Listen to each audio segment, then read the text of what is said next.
See the leaves falling to the ground, see them falling all around on the cemetery mound.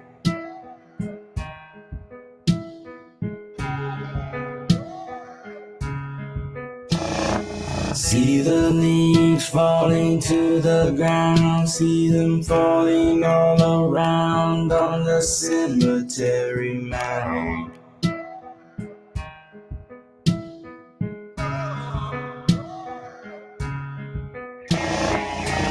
Teardrops on my notepad, dope sick, feeling so bad. Everything seems so fucked up, I'm about to go mad. My life tried to live right, this night hope it end right. Hell's doors open wide inside, here's your invite. One breath, should I use it? Life, death, should I choose it? Legacy left of me, hear my voice in this music. Phone calls to a few peeps, no promises to keep. Close my eyes, kiss the sky, and then just go to sleep. So long, tried to hold on. So long, tried to stay strong. Everything that I know and grow now seems long gone. No more hearing I should try. No more wishing I would die. Close my eyes, let it go, and leave you with goodbye. See the leaves falling to the ground, see them falling all around on the cemetery. Everybody's gonna die someday. Everybody's gonna die someday. Die someday. See the leaves falling to the ground, see them falling all around on the cemetery. Everybody's gonna die someday. Everybody's gonna die someday. Die someday. One love to all those that got me through the lows, that stood by my side, and they came out to my shows and gave me a reason to pick up this hatchet and run with the family. Scream psychopathic. I wanna thank you for the time spent. You don't know how much it really meant to have a family show love to a scrub who came up from shit. I hope you know that I give all. You showed me how to always stand tall. Bought me from the grip of death, so know that I love y'all. See the leaves falling to the ground, see them falling all around on the cemetery. Everybody's gonna die someday. Everybody's gonna die someday. Die someday. See the leaves falling to the ground, see them falling all around on the cemetery. Everybody's gonna die someday. Everybody's gonna die someday. Die someday. See the leaves falling to the ground, see them falling all around on the cemetery. Everybody's gonna die someday. Everybody's gonna die someday. Die someday. See the leaves falling to the ground, see them falling all around on the cemetery. Everybody's gonna die someday. Everybody's gonna die someday. Die someday. See the leaves falling to the ground, see them falling all around on the cemetery mound.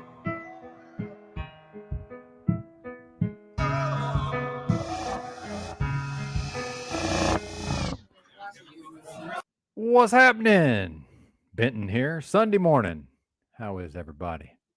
Shout out to the chat. Indeed. Hope everybody's doing well.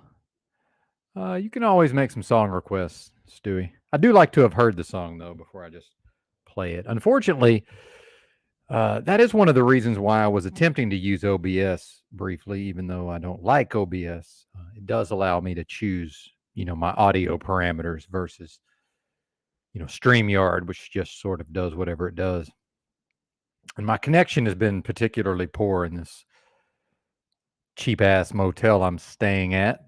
I did wander across the street earlier, got the laundry did. That's the reason for the the late start. Benton indeed is live, and we will be getting into those topics: life, death, mortality. How about Tommy's appearance yesterday? That shit was wild, was it not? Man, he was giving old Wizard the business. And then Lou Bass, I had a lot of thoughts as Lou Bass was speaking and speaking and speaking and speaking and speaking and speaking and speaking some more. I did hilariously find that I did find it hilarious when I finally felt like I wanted to say a few things. I said half a sentence and he tried to interject. I was like, "No, man, let me get this out, Lou. Come on now."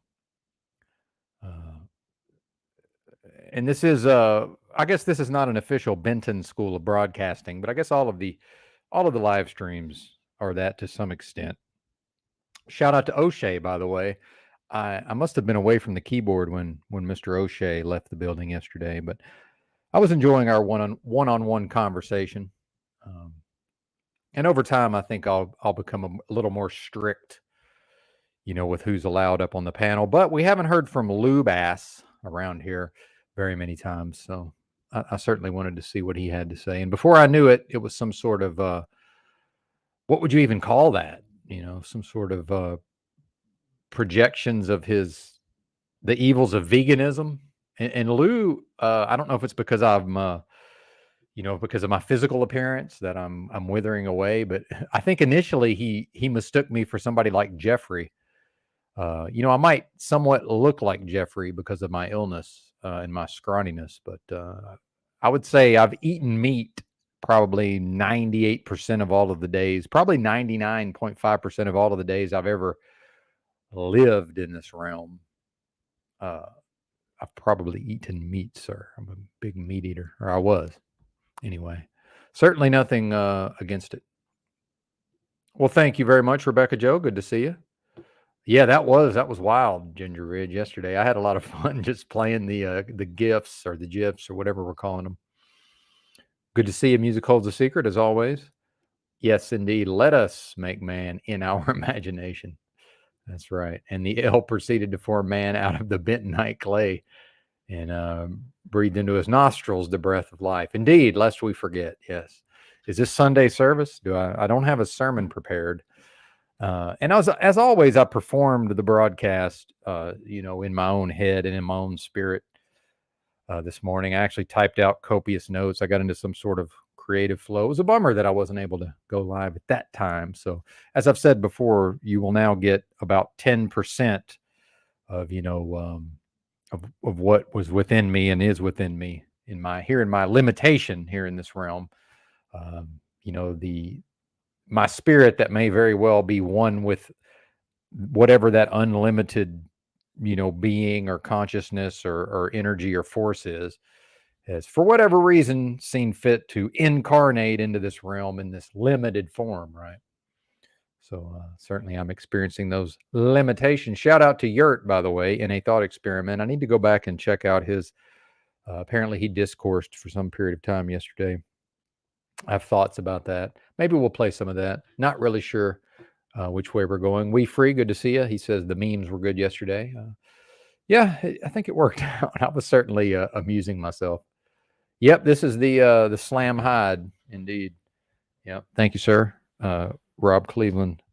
Bit of an offensive message here on the back, but yeah, Rob Cleveland complimenting the shirt here. $75, although they're already going for like 180 on eBay, apparently. Boy, I'm using my really shitty webcam. Yeah, not so good. Let's turn that off. Oh, hey, Crypto Alchemist. Good to see you. If it's every man for himself, that means I can no longer share your stream or have you on a team. Well, sir, that's more of a philosophical idea that we'll be exploring. So let's please not get too in the weeds just yet, sir. It's more of a, well, you'll see as we get into it. And sometimes I never even address the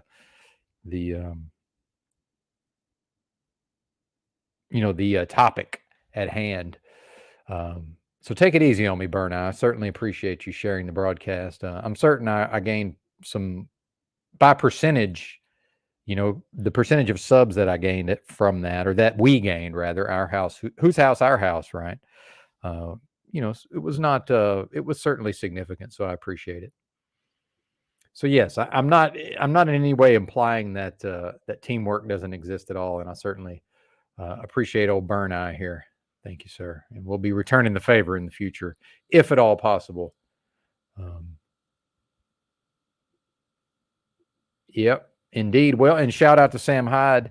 Yeah, death metal graphics, letters, and designs, as well as Fish Tank. We'll be getting into some Fish Tank stuff. I think that's going to become a bit of a cultural phenomenon here in the dystopia, the dystopic states of America here.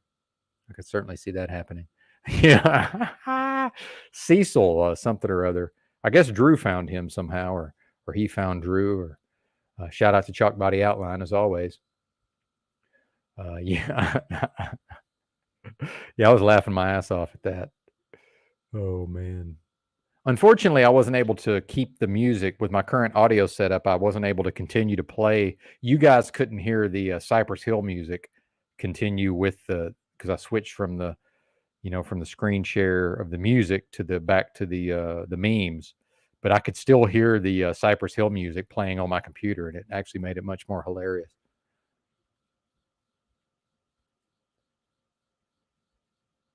I think he was.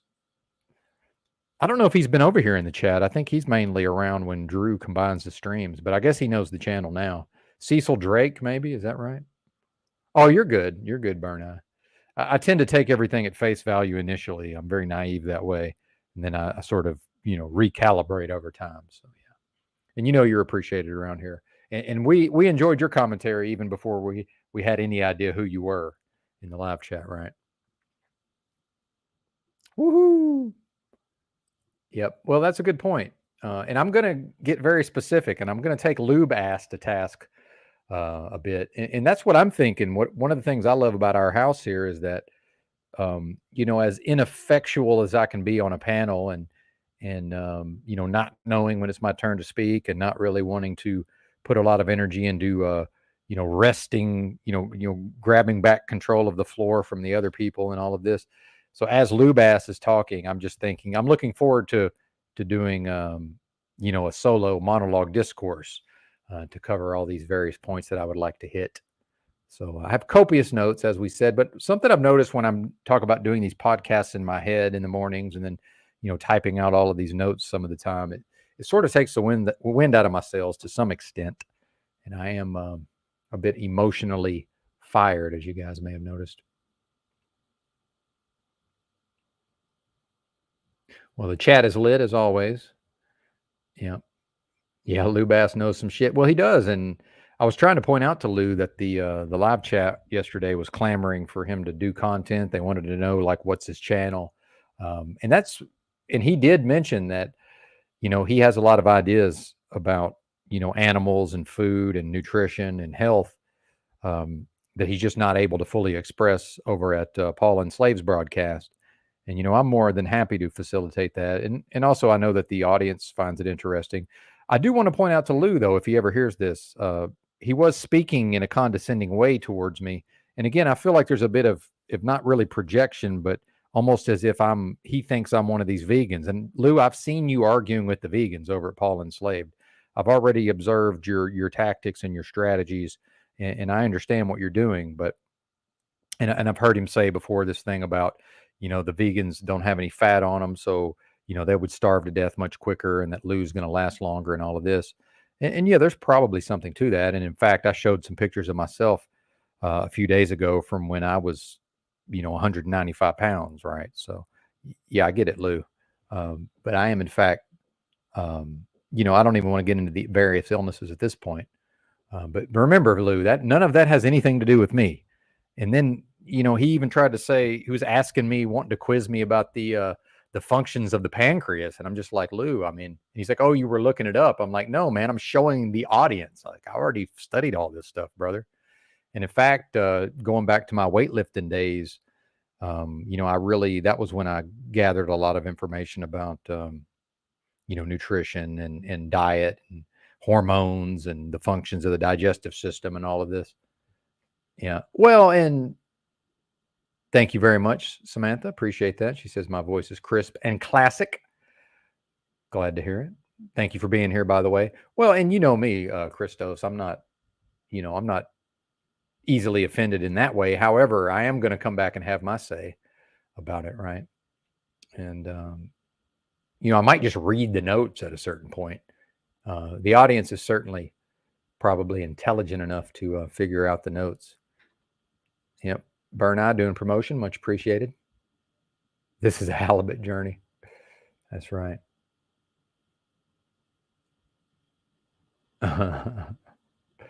Well, the things that have I don't even want to get into the killing me part yet. Let's ease into this. It is Sunday morning.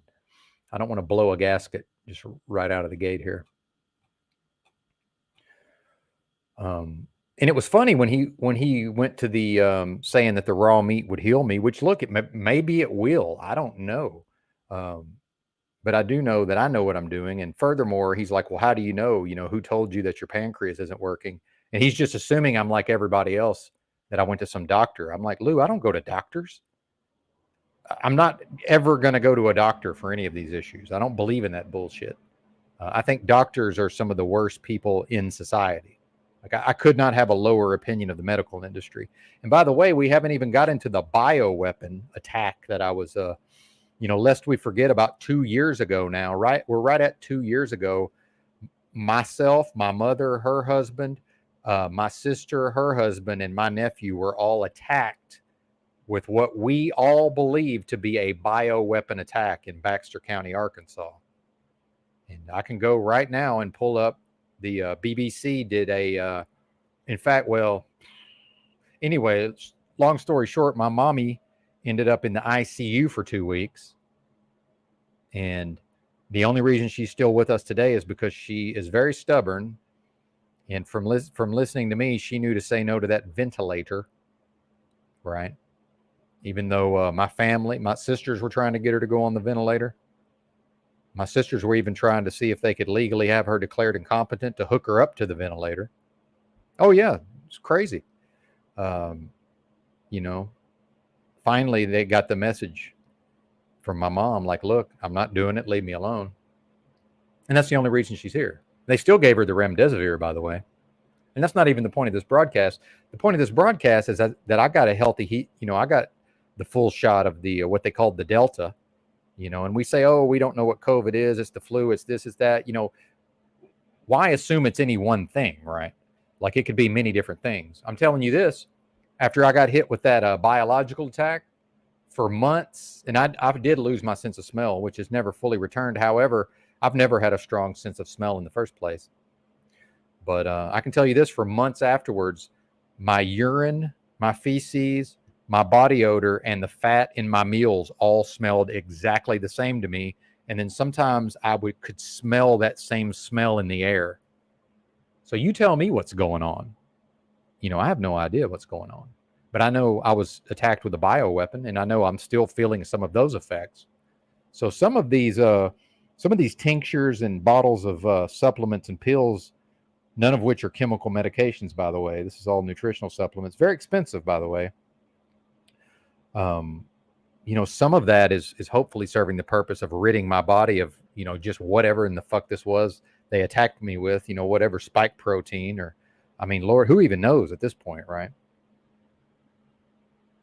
And then, he's talking about the organ meats and all of this. Yeah, I get it, Lou. But meanwhile, by the time Lou got to the, raw meat and fermented meat might heal you, I had already typed that into the live chat. In fact, I want to show you guys an article. So, and this is how my mind works, by the way. I'm a big reader. And I remembered a Vice article back from when Vice was halfway decent. Vice article, raw meat. Check this out.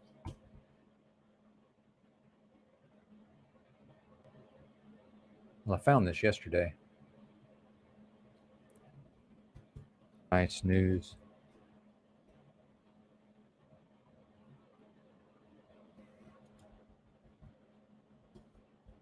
Oh, wouldn't you know it? Okay, here we go.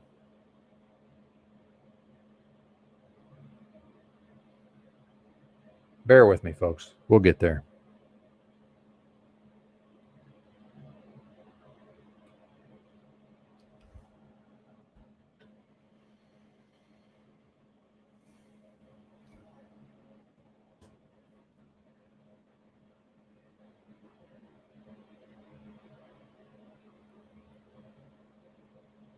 I'm still here.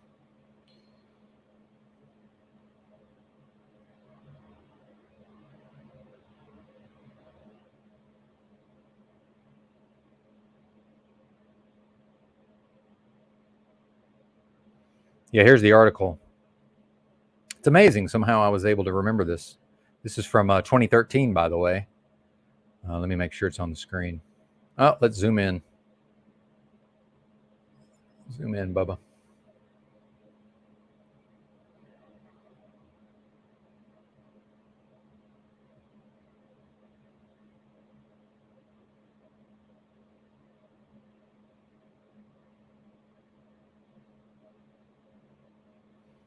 It says, after contracting a mysterious illness that made him puke up everything he ate, doctors suggested Derek Nance change his diet. He tried everything from veganism to a Mediterranean diet with no results. So one day he said, fuck it. And it's about this guy, Derek Nance. He had problems similar to what I'm having. And he tried a bunch of different things. He was losing weight. Yeah, it says first he cut the wheat and dairy, but he still continued losing weight. Getting desperate, he was soon online chatting to people pushing all manner of life-saving diets. Derek tried a Mediterranean diet before ditching the fish and eventually becoming a vegan, but nothing worked. Finally, a guy who'd had similar symptoms recommended a carnivorous version of the Paleolithic diet. With nothing to lose, Derek gave raw meat a try. That was 5 years ago, and now he goes so far as to brush his teeth with animal fat.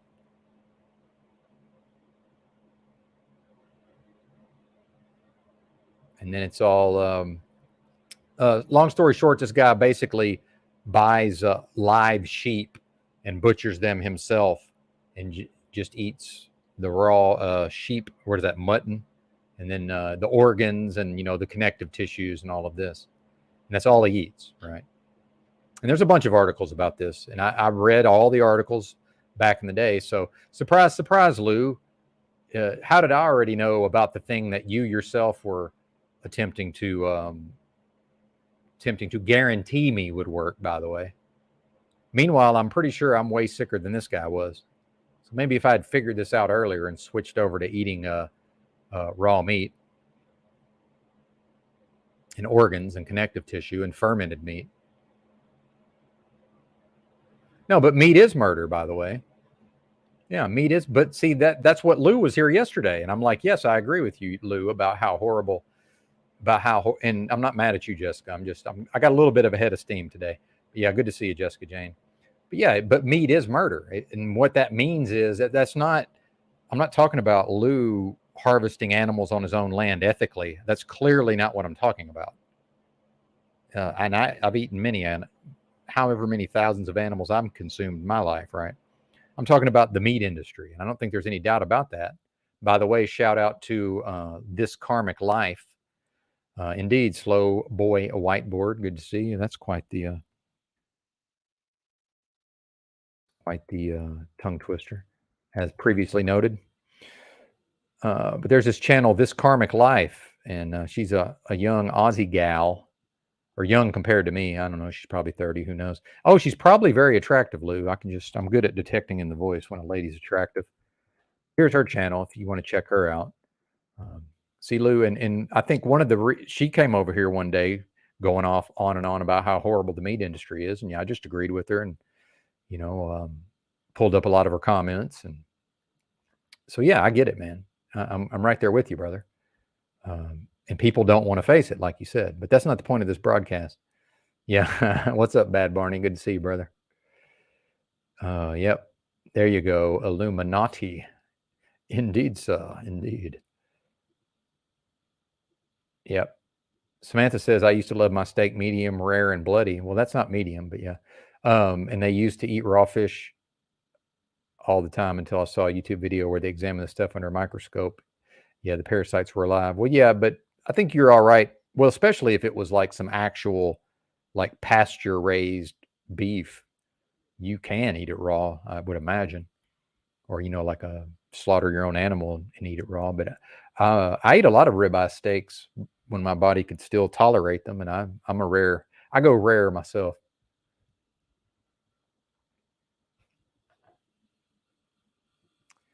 Mainly because if I go for medium rare, I might actually overcook it to medium. So I'd rather just eat it rare than ruin it. Press the mic and talk.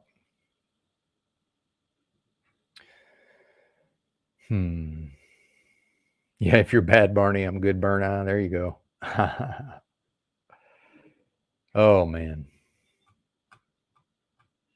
And I swear these people next to me, I'm sure they're lovely folks, but it's like whatever time I go live is whatever time they wake up, it seems like.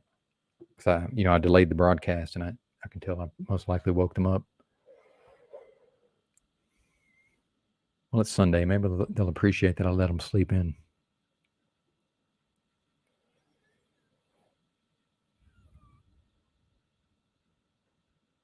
Oh, and this is what I wanted to say about to Lou Bass when he, especially on the heels of him saying this stuff about, he could, if there was no food, that he would last much longer than the scrawny vegans. Well, here's the thing, Lou, you're not wrong, but here's something else. My father's 68. I think Lou's like 60 from what I understand. My dad's a big guy, 6'2", usually around 260. But you know what you never see, Lou? You never see 85-year-olds your size, Lou. That's not a thing. There's nobody on the planet that's 85 years old and has your amount of body fat. And I understand you might be young in your brain, Lou, and I'm 18 in my brain. I'm like a really mature 18-year-old in my own head. Here's the thing, man. If you're going to live long, and I know you mentioned something about it was either your father or your grandfather apparently went early because of alcoholism, which, oh, by the way, Lou, you mean he didn't find a life of living on the land and harvesting animals on his own land to be fulfilling? I'm shocked. I'm shocked that he ended up drinking himself to death. Doesn't that sort of disprove a lot of what you're saying? And I'm not trying to get nasty and I'm not trying to get personal. I'm just merely pointing out that while I agree with much of what you say, and I already know a lot of what you say, although you certainly have greater knowledge than myself, I would say I've already knew about 75% of everything you said here yesterday. What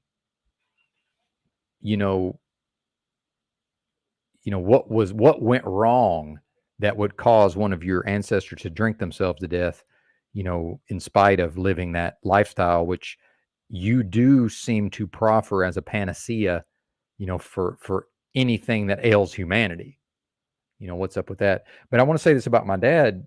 He's trimming up now. His body is just naturally reconfiguring itself for the stretch run, because almost all of my people, now I probably will be an exception to this, but who knows? I mean, we really don't know the future, but he's starting to trim up, not on purpose. His body's just configuring itself for the stretch run.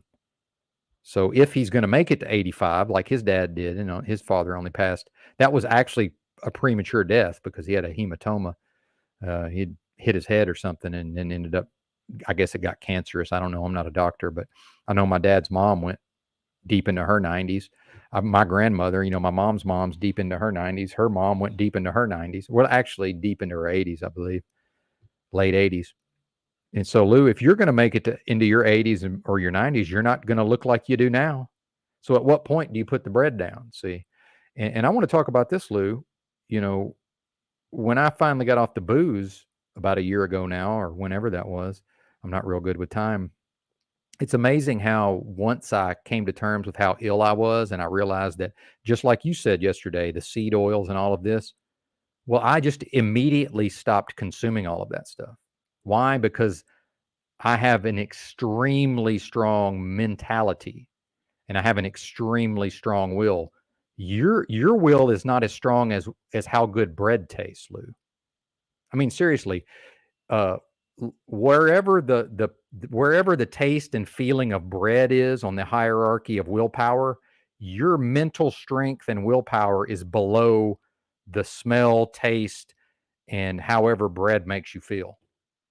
Whereas Benton finally pulled his head out of his ass, realized how sick he was, and just immediately discontinued consuming things that are bad for me, so-called. Meanwhile, we got Kim on the broadcast a couple of days ago. He turned his camera on and showed a cupcake. So now I know that Kim goes to the store like a little child and goes and gets candy and takes it home so that at some point in his day, he deserves a treat. Oh, where's my treat? Like a child. Grow the fuck up. Right? Meanwhile, my dad, I watch him, he eats a balanced diet. So, which it does include vegetables, y'all. And I don't care what you eat. I don't care what you believe. But dude, this shit's so crazy. And I don't blame people for just throwing up their hands and giving up and just going to McDonald's on some level. Because I had like they were like separated by like 4 comments I had. And I know Music Holds a Secret said this. I'm not saying he's wrong or bad. I'm not saying who's right. I don't know who's right. Maybe you're both right. But one person is saying that people are sick because they're not getting enough fiber. And then I got Music Holds a Secret saying that fiber causes cancer. By the way, I don't know who's right. Maybe you're both right. I don't know. I don't really care at this point. And so I understand why a lot of people are just like, fuck it, I'm going to Taco Bell. You know, I mean, seriously, what is this on some level? Meanwhile, I don't care what any of you, okay. And this is where I need to be a little more specific with my language. It's not my concern what y'all do or don't do. It's not my concern. If Kim wants to eat cupcakes, that's fine. I was eating Little Caesars pizzas, Hardee's or Carl's Jr. and Hardee's sausage egg biscuits. I was going to Waffle House and, sausage, bacon, fucking scrambled eggs, right? And drinking 12 to 18 beers a day, this time last year, right? It felt fine. That's what's crazy is I didn't really feel sick till I got off the booze. And my brain worked. It was funny. I don't know what's up with that. I think there's some kind of I think there was some kind of correlation between the bioweapon and alcohol. I think there's something we may never know what that is. Maybe the spike protein alters the way that the person processes alcohol. I'm not exactly certain. Oh yeah, went for a practice of severe alcoholism to 3 weeks of nightmarish withdrawals till I barely ever think about booze. Right. Get on my level, Lou. Put the bread down, if only to prove to yourself that you're stronger as a person than the bread. Okay, Lou. Just prove it. Why not? Because you clearly can't quit the bread. Why not just do it out of just sheer spite, right? Oh, but I love bread, he says. Well, so fucking what? What's that got to do with it? Who cares what you love, Lou? But I know this, you're not going to be 80 and look like you do now. It's not a thing. You're not going to go out here and find an 80-year-old that looks like you, Lou. And you do look good for your age. I'll give you that. But you're not going to make it either, Padna. Not unless something changes. And you know it. You don't need me to tell you. You're smart enough to figure that out, Lou. All right, let's check in. I have no idea, Slow Boy Whiteboard. I really don't know. I couldn't tell you. He says, how can you get sick from not consuming indigestible fiber? I don't know, man. I mean, I really don't. And I'm honestly not even interested. Hey, Lou, all right. No, it's not about an effort, sir. Do or do not. See, I didn't make a concerted effort to go away from the seed oils. The minute I realized that shit was making me sick, I haven't touched them since.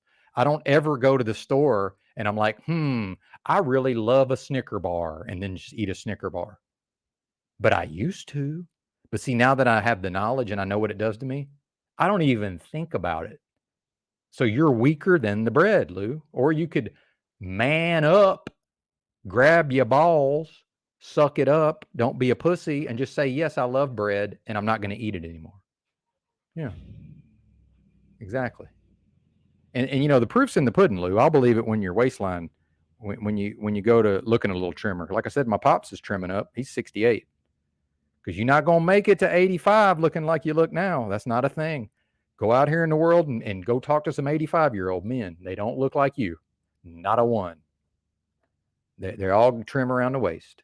There you go. Yep, there you go. He's very thin after being overweight all his life. Yep, see, they trim up at the end. Well, see, that's the thing. He says spike protein is fantasy science. See, we really don't know. See, I don't know what they attacked me with, Stewie. I don't know what that is or what that was. Well, and alcohol's straight up poison, by the way. Yeah. Yeah. Yeah. Don't stop drinking. No, I stopped drinking. Yeah. Yeah. Well, but see, and I want to, this is another thing I've noticed about people. He said Lou did say he regretted making it and eating it. If you're going to do a bad habit to enjoy it, I say enjoy it to the fullest. Forget about that regretting it. Anytime I went and drank 18 beers, I didn't regret it because I didn't bullshit myself and lie to myself about what I was doing. If I ate a Little Caesars pizza, I didn't feel no guilt about it because I knew I was finna go get me a Little Caesars pizza and eat the whole damn thing. Right? It's not about regret. That doesn't do anything. Yeah, exactly. Have a cupcake occasionally. Well, unless you're suffering from health issues like I am, and if I ate one cupcake, I would have to lie down for 2 days. Right? And I don't care. Again, it's not my concern. You folks can do whatever you want. Wouldn't share when anything you say can and will be used against you. Yeah, Jessica Jane, that's an interesting, welcome to the internet, right? Welcome to the internet. And, I got no beef with Lou, no pun intended. I like Lou. I like listening to Lou. But I'm going to express my opinions. I just tend to do it in the solo form. And I'm glad you're here, Lou. I'm glad you're here listening, if you're still here. I do appreciate it. But I know at some point I'm going to go solo and say I'm going to get it all off my chest. So that's what this is. Thanks for listening.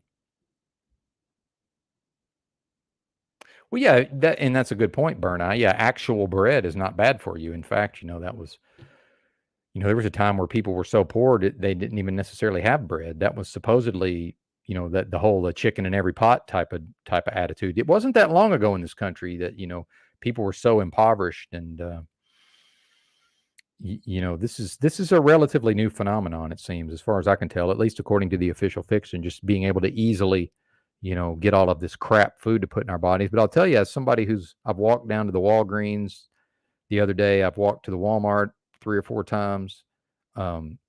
It's really pretty easy to walk around this little town, but you better have your head on a swivel when you're walking past the McDonald's, because those people will straight run you the fuck over to get in that McDonald's. I just stand there and wait for all the traffic to clear up, because it's like, dude, they're on a fucking mission. And I don't know what they're putting in that McDonald's, but them people are addicted to that McDonald's. It's something crazy, man. I don't know what it is. Good to see a Patriot. Dish Station reporting in. Indeed. Well, and again, yeah, you can have a little heavy, Lou. A little heavy. And again, it's not my concern. You can be as big as you want. I don't give a fuck. That's your thing. But yeah, point counterpoint, Lou. I'm trying not to get too far into the weeds on that stuff. But I still think there's something to that. Trimming up a little bit, for the stretch run. And in fact, what we know of the people who live the longest, what they all share in common is they eat way less calories on average than everybody else. Like if somebody's 112, that's one thing we do know, or 108 or whatever. They eat way less calories on a daily basis than the rest of the folks. But most of them eat meat, I'm sure. Hell, I love meat. And then, we get into mortality, issues around mortality. I think people may just, we kind of take it for granted that, we can be individuals, we can be so closely identified with this experience that it's like, yeah, I don't want to, I find it super interesting, whatever it is we're doing here. And I'm not trying to check out early necessarily. Now that's a bit of a paradox based on some of my previous statements but I do have a strong will to live, I guess would be a better way to put it. And I did attempt to drink myself to death, Lou. I don't know if you're aware of that. And in fact, my illness of the last year is not, you can't solely attribute that to just what's going on with my my actual digestion and stuff. It's way more complicated. I very nearly died probably about a year ago. I wish I had kept up with it on the calendar. Yeah. like for real. So I'm still recovering from that, to some extent. Now, what I've figured out is I'm pretty in tune with my body. And in fact, the reality of the situation is I have the greatest access to information with respect to these matters because I'm inside my body, right? So even somebody who went to medical school, I still have greater knowledge than them because they're dependent on me to relay information to them about how I'm feeling and what's going on with me. And as we know, people aren't always able to accurately convey that, and something can be lost in the translation. Meanwhile, I'm in my body, right? And then the breatharian stuff, that was clearly tongue in cheek, but I think you knew that anyway. And then we get into, Lou, I'm assuming, has responsibilities to his family, daughters, grandchildren, all of this, possibly. I don't have any of that. Every man hath not the same office. I don't know that I was necessarily intended for a long life. Now, if I am going to live a lot longer, which is certainly possible, it's possible. I figured out a while back that, and it may be in part this bioweapon they hit me with, it may be in part just a lifetime of whatever's built up in my system, that I'm going to basically get stripped down to nothing, right? So I'm just going to probably go down to just about as light as I can be. And then I'll either die, I'll either leave this body, right, and move on to the next phase, or I'll build back up from there, which may very well be some version of raw meat and, fermented meat and organ meat and connective tissue and all of these things. But now we get to the no man is an island portion of the broadcast, although give me a second before I change topics. And I do think there's a version of Lou, I think he associates vegans with weakness.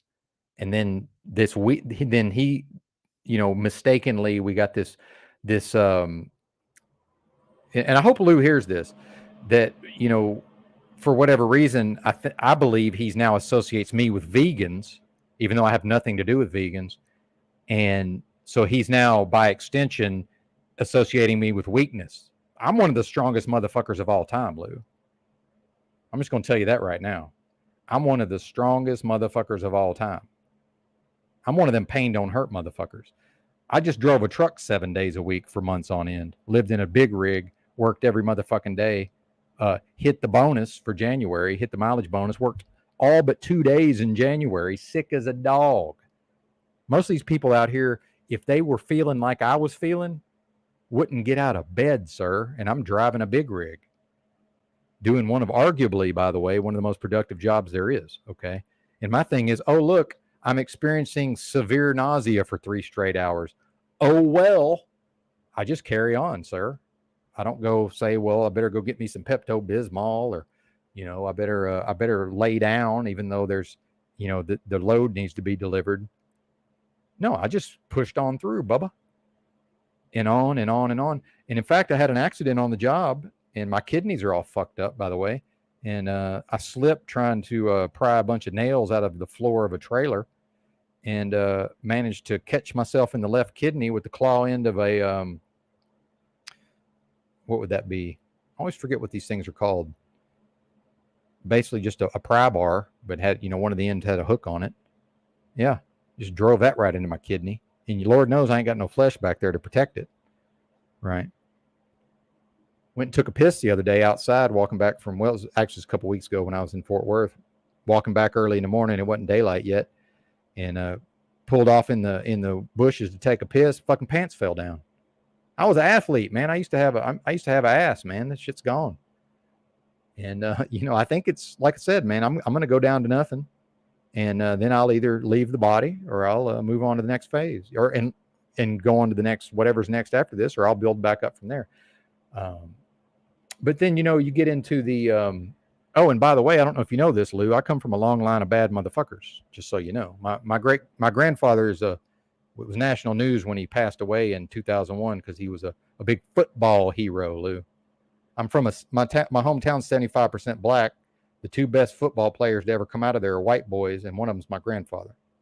My grandfather grew up with Bear Bryant. I know you don't know American football since you're Canadian, but my grandfather is from the same hometown as Bear Bryant, who he was a famous college football coach, but the best football player to ever come out of that town wasn't Bear Bryant. It's my grandfather. Okay. And I looked the most like him. Right. Now, this doesn't really mean anything other than, I am him on some level. And I'm here to tell you, I ain't a weak bitch like these vegans. I'm one of the baddest motherfuckers of all time. And if you can't hear that in my voice, I can't hear you. I can't help you, rather. And it ain't about bragging. I know what the fuck I am. But I can tell when I'm being condescended to, right? The fact that Lou, you've encountered a bunch of bozos over time that behave a certain way, that have a certain mentality, right? That has nothing to do with me whatsoever. I'm one of one. And I've said it before, as far as I can tell, hundreds of thousands, if not millions of people were born into similar circumstances as me. I'm the only one who came up out of it and transcended the limitations of my upbringing. I am that one, Lou. And guess what? The benefits accrue to me and to the audience. Now, if that sounds arrogant, I can't help you because it's true. It is what it is. But now we get to the no man is an island. I grew up in a school in a part of the country where all the white boys deer hunt. Now, the fact is my father was not a hunter and I was not a hunter. Now, I took hunter safety in school because it was offered, and I'm sure I could go out here and kill a deer if I had to. I've certainly been around many deer that were skinned. I wasn't into it myself. But now I got Lou on here, and this is the arrogance, this is the hubris, by the way.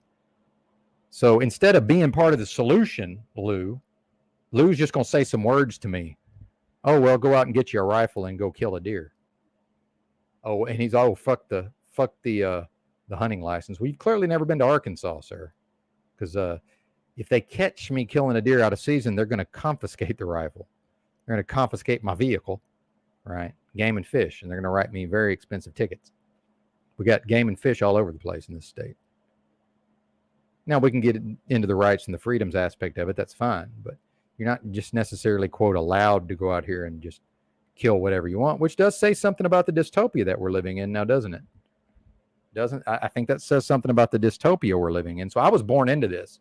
So, and now we get to the no man is an island. For some reason, it's, I don't know if it's because of the technology's increased to where, one person can kind of do so many things for themselves.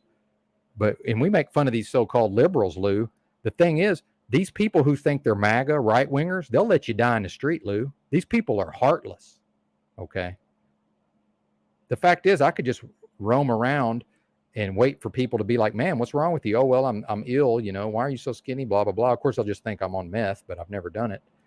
But they'll be like, well, have you been to the doctor? Blah, blah, blah. And eventually we'll get to the part where it's like, well, I've come to understand that a diet of, raw fucking sheep or whatever might save me. Okay. But where are the people who will say, okay, man, come with us. And, you can get in where you fit in on our land and we'll provide you with this meat that you need. In exchange, you can do whatever you're able to do for us, right? Sounds kind of like communism, don't it? Sounds kind of like a communal style living, see? And so these vegans you make fun of so much, well, they're not going to help me eat raw meat necessarily, but a lot of them will help you any way they can. While motherfuckers like you, Lou, will say a bunch of words that mean fuck all. But you won't do a damn thing to help anybody else, but run your fucking yap. Why? Because you like to run your yap. Oh, I'm Italian. Oh, you're a big mouth. Yeah. Same thing with Kim. Want to run his yap. Don't even know what the fuck he's talking about. Talk is cheap, buddy. You think I can't figure out how to go kill some animals? But here's Lou going to explain to us how hunting works, which is fine because I understand that the audience wants to hear it to some extent. But I find it very condescending. I find it very condescending that you would talk to me like that. As if I'm the person who already typed into the live chat and just happened to know about this Vice article from 2013 because I more or less have a photographic memory, right? Yay, Benton. And Lou wanting to talk condescendingly to me. But here's the arrogance and the above it allness, by the way. Imagine having a psychology that's so above it all that you can just make pronouncements from on high and now everybody's life is fixed. Lou's going to fix the world from his ivory tower by making pronouncements.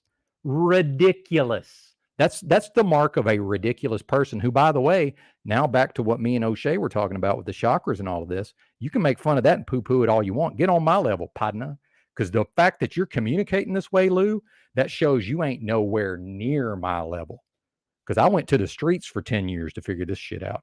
I didn't read this stuff in no book, Lou. Now, some of it I read in books and then I went out and applied it and experienced it. But I don't speak on any of this stuff.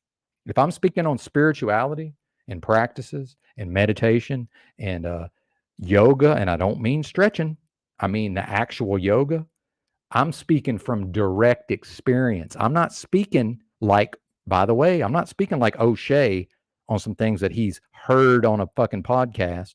No offense, O'Shea. You know I love you. I'm not speaking on some stuff I heard some other people say and I've experienced 10% of. Everything I'm saying, I have lived it 100%. 100%. You haven't, Lou. But here's Lou from on high gonna make the pronouncements. It's laughable. And you're a joke at that level, Lou. Now, you're probably living, great and doing your thing with the harvesting of the animals. Meanwhile, you was born into that as far as I could tell. And that's fine. I'm not going to hate on you for that. Good to see you, Dallas Don Juan, by the way. Yeah, I'm getting them. And see, my brothers need correction sometimes. And I need correcting sometimes, but you're going to have to come correct. If you're going to correct me, you're going to have to come correct, Lou. And you wasn't coming correct with respect to me. Now, you might have been coming correct with respect to these other people, but I ain't here for it. And I'll sit here and listen to it. But eventually, it's going to be my turn, which is what we have right now. And now the truth can hurt, can't it? So, it might be time to take a little look in the mirror there, partner. Might be time to take a little look in the mirror. Meanwhile, this is my life. If I want to go get involved in various ascetic practices and circulate my energies through my chakra system and sit cross-legged and been doing practicing all these meditative practices for years, ain't that my business? It's freedom, ain't it, Lou? Ain't it freedom? I thought that's what we valued, right? These so-called right-wingers, isn't that what we're into? Just don't hurt nobody and do whatever you want. I thought, no, it's not about lacking a filter. See, you're making excuses. See, that's some bitch shit. See, you're making excuses. See, I had a big tough daddy that for some reason he didn't practice this. I don't know why, but he drilled it into me. I don't make excuses. No, just own it, brother. You're on some bullshit. Just own it. Be like, yeah, you're right. I am on some bullshit. See, step one to getting off of some bullshit is admitting that you're on some bullshit. But if you make excuses for being on some bullshit, you're just going to still be on some bullshit. See how that works? And when you got somebody like me lecturing you in my ridiculous accent, no, you done fucked up somewhere. You done fucked up somewhere. Thanks, Rob. Yeah. But yeah, and I love that you lack a filter, by the way. Nothing of this is personal.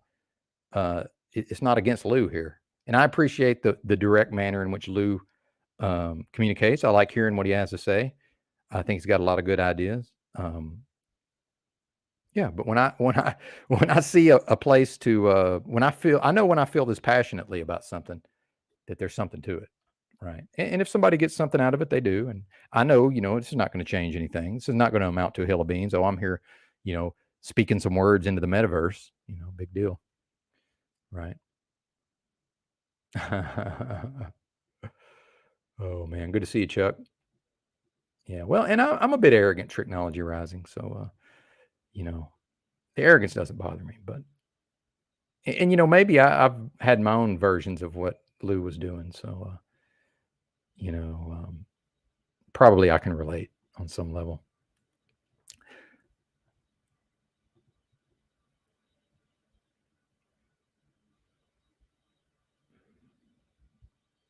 And then there's a lack of trust. I want to transition to the Kim before the storm, because Kim does, he does kind of like to pick at me, but I think some of that is, Kim likes it when I sort of go in on him. I think part of him likes it. And I will give Kim a lot of credit. He's exhibited an amount of growth in a short period of time. But, one of the initial things when me and Kim were first getting into it, we went back and forth a lot and had some arguments, some pretty heated exchanges. I had an epiphany, and I realized that the reason why he would constantly interrupt and could not hear me out was because he did not trust me to expound upon his ideas. It's a lack of trust. And that's what we saw with him the other day whenever Drew was here, and we were trying to talk about this idea of, some sort of a convention or a meetup, and then Kim is just off to the races. Well, Kim, when you do that, nobody else can put their 2 cents in. And why is that? Oh, it's back to the lack of trust. You don't trust us to accept what you're telling us and then to maybe add to it and amplify it. It's a lack of trust, right? And I see a lot of lack of trust in these so-called communities. There's not a lot of trust, honestly. And, it's a shame. And, how are people really going to think, oh, maybe things will get bad enough? This fantasy of, oh, things are going to get bad enough and people are going to band together in the physical realm, that can't happen without trust.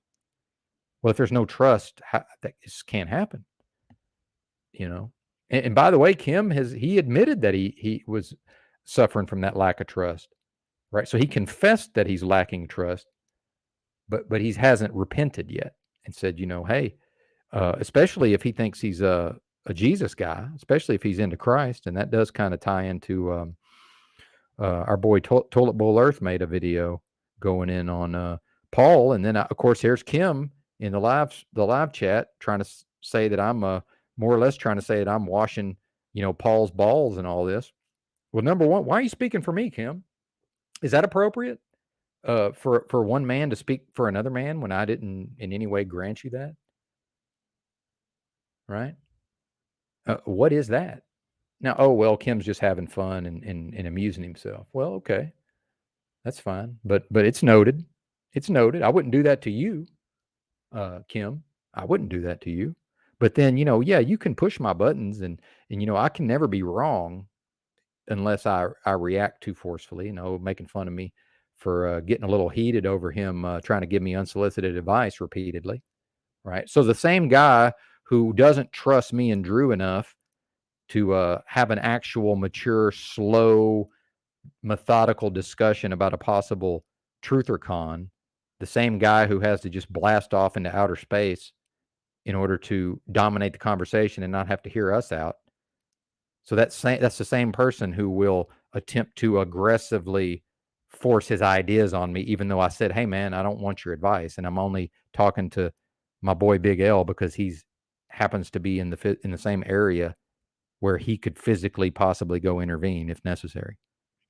But again, now we're back to Kim, the problem solver. And remember, he tried to solve JG's whole life when he first met JG on the metaverse. First, they had to make fun of JG for schizophrenia or whatever. But the fact is, if JG really came off of many years of booze, if he really did that, then, I'm sure he was going through something mentally at the time. And then Kim's trying to say, well, come out here and I'll get you a job in the oil fields and all this. See, Kim's here's Mr. Fix-It, going to solve everybody's life by saying some words. Or, oh, come here and I'll do it for you. It's like, why don't you focus that on yourself, man? Why don't you fix this bullshit that I'm speaking on before you worry about these other people? Oh, well, what do they say?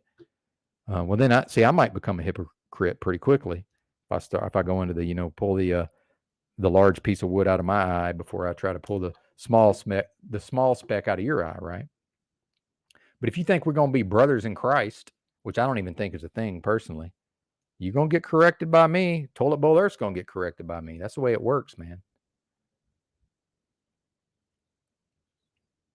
But Kim, you're not on my level yet, partner. You might get there one day. O'Shea's not either. And it's not about me bragging. It's about, dude, how come y'all can't even tell?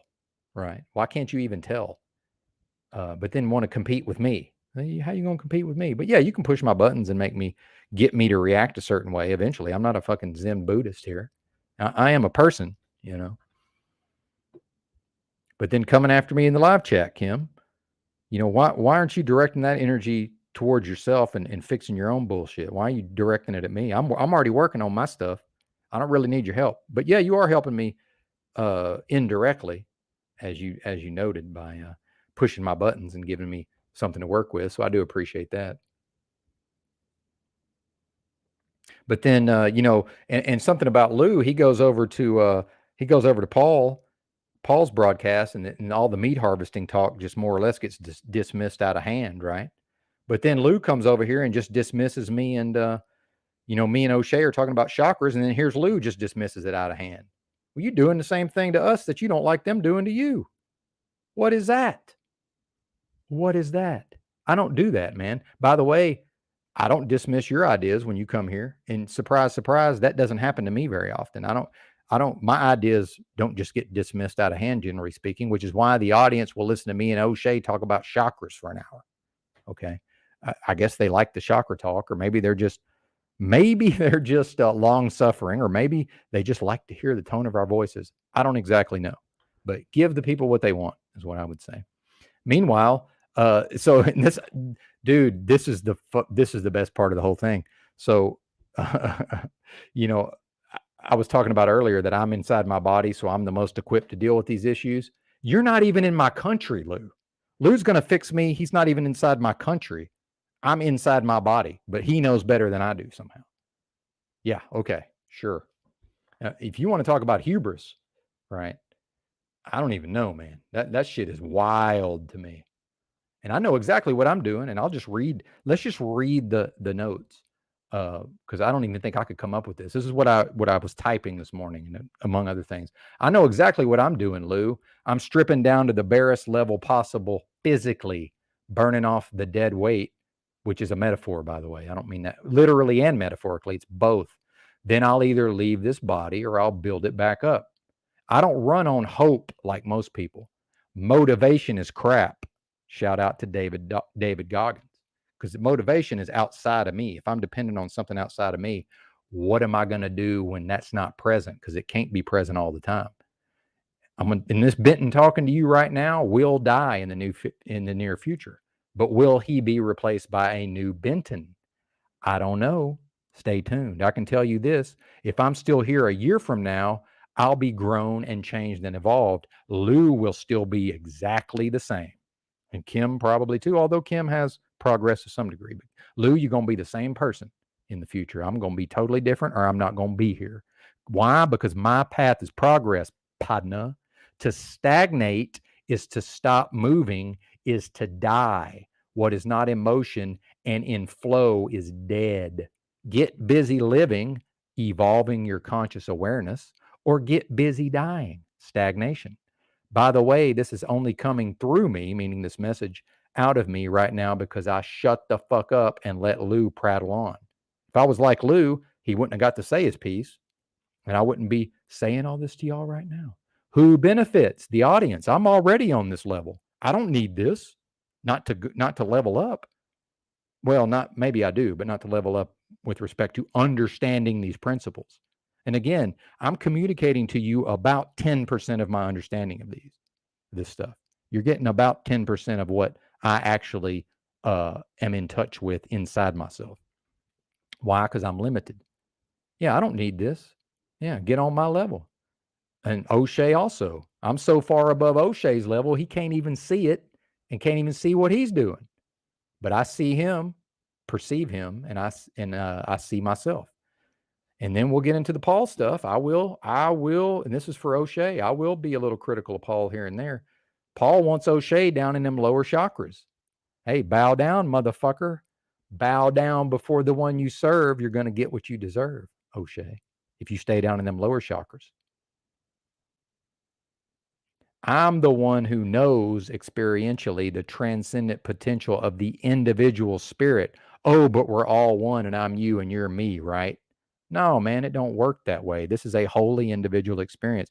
You can talk that we're all one stuff till you're blue in the face. If you're down in the lower chakras, you're not one with me, because I'm not down there. And I've got lower chakras, and Lou don't believe in them necessarily, but I'm circulating all them energies. I've been doing it for years. I don't even have to think about it anymore. Yay for Benton.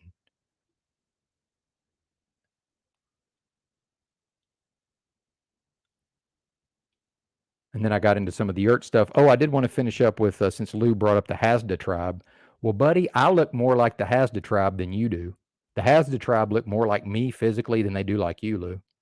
And remember, part of the reason I'm so scrawny is the drinking, almost drink myself to death. If not for that, I'd still probably be 150, 160 pounds probably. Yeah. Anyway, I think I'm done with that. Yeah, there you go. Yeah, and I'll tolerate the melted brick stuff, but go over to CBO, go over to Chalk Body Outline, and I think O'Shea should check out Drew's recent live stream on Chalk Body Outline just to realize who he's dealing with in these conspiracy streets, because they were speaking on conspiracies I don't even know nothing about.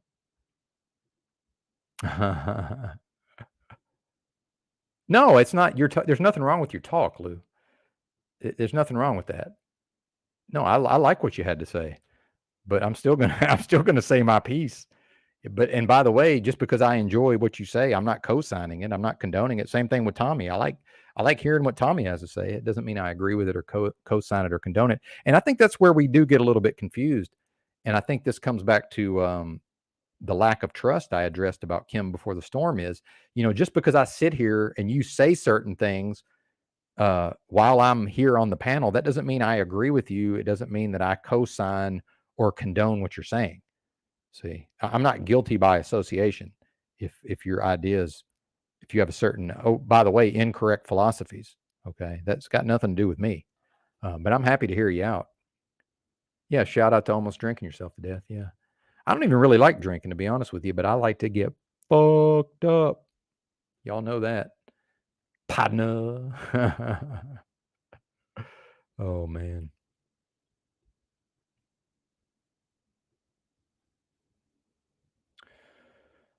And then I had some stuff for Yurt, but I'll probably save that. I'm a little too keyed up right now. I'm a little too keyed up. Oh, yeah, well, I do have a little bit more. Yeah, we'll save that for another time. But yeah, the no man is an island, certainly. It's like, it just and I've said this before, I disprove a lot of these things that the so-called truth community seems to believe in, that, that we're all going to sing Kumbaya and come together and, heal the land or whatever. It's like, ain't nobody helping me. And it's not even that I'm asking for it or not asking for it. It's just like,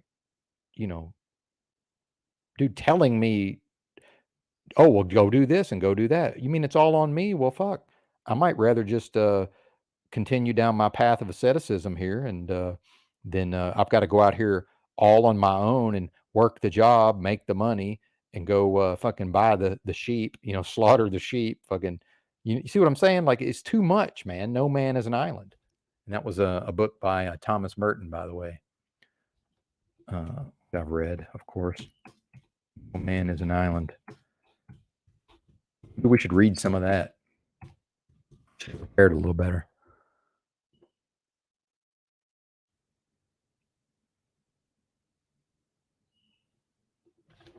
Thomas. I don't even know if I want to get into the toilet bowl earth stuff or not.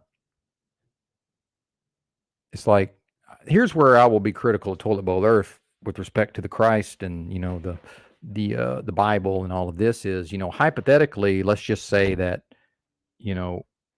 if toilet bowl earth,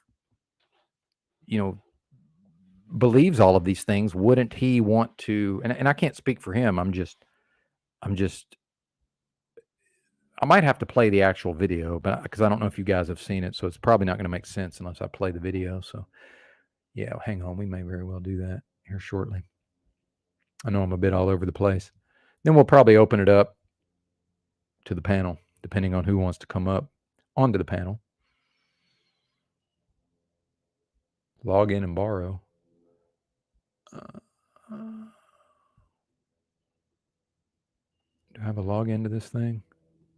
Archive.org? Surely I do. Just hate it when it's like they actually scan the pages of the book. I need a real PDF.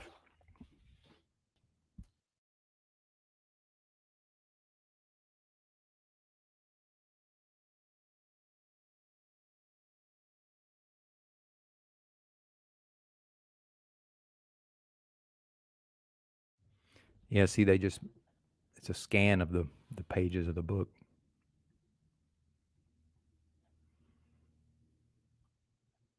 All right, give me a second, folks. I'm sure there's something good in here. Let me check in with the chat. Yeah, Lou. In fact, we were doing panels on Discord before we knew they were called panels. See, this, I'm not trying to be a dick, but there's a whole community of people, and I don't even really like the term community, but there was a loosely affiliated collection of individuals over in the Chalk Body Outline universe that were doing this stuff 3 years ago, brother. So I don't know what to tell you, man. And you guys are kind of new to the party in some ways. I just don't think you know it. So yeah, we've talked to Toilet Bowl over the internet many times. Some of us have anyway. He used to be known as a Tinfoil Straitjacket, and me and him don't get along at all. But yeah, and a lot of people don't like him. But yeah, I agree, Rusty. It's and you know, I'm one of Toilet Bowl Earth's biggest fans, and he made a song making fun of me in my podcast, and I loved it. I wish it was still on his channel.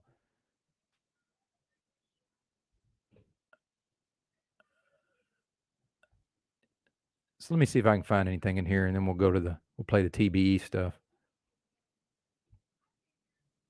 But again, you know, that so many of these people out here are bozos, and it's just like, yeah, you can play the bozo odds. Like I do that too, man. Like I play the odds a lot of times because most people are just, you know, dim-witted, you know, ain't nothing to them. But you know, Toilet Bowl is some kind of crazy genius on some level, and he beat Yurt at chess. I don't know if you know that. He's something there, you know, just because I don't get along with him, and a lot of people hate him over the metaverse. Again, we don't really know him, do we? Author's note. How about you just limited preview? What the fuck?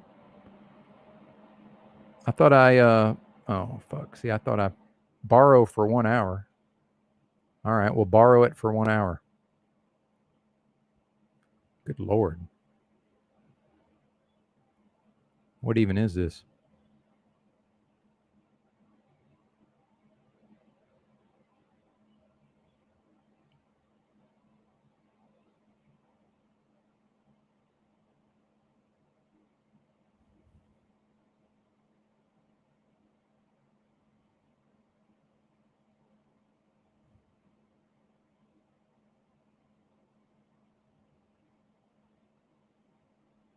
No matter how ruined man and his world may seem to be, and no matter how terrible man's despair may become, as long as he continues to be a man, his very humanity continues to tell him that life has a meaning. That indeed is one reason why man tends to rebel against himself.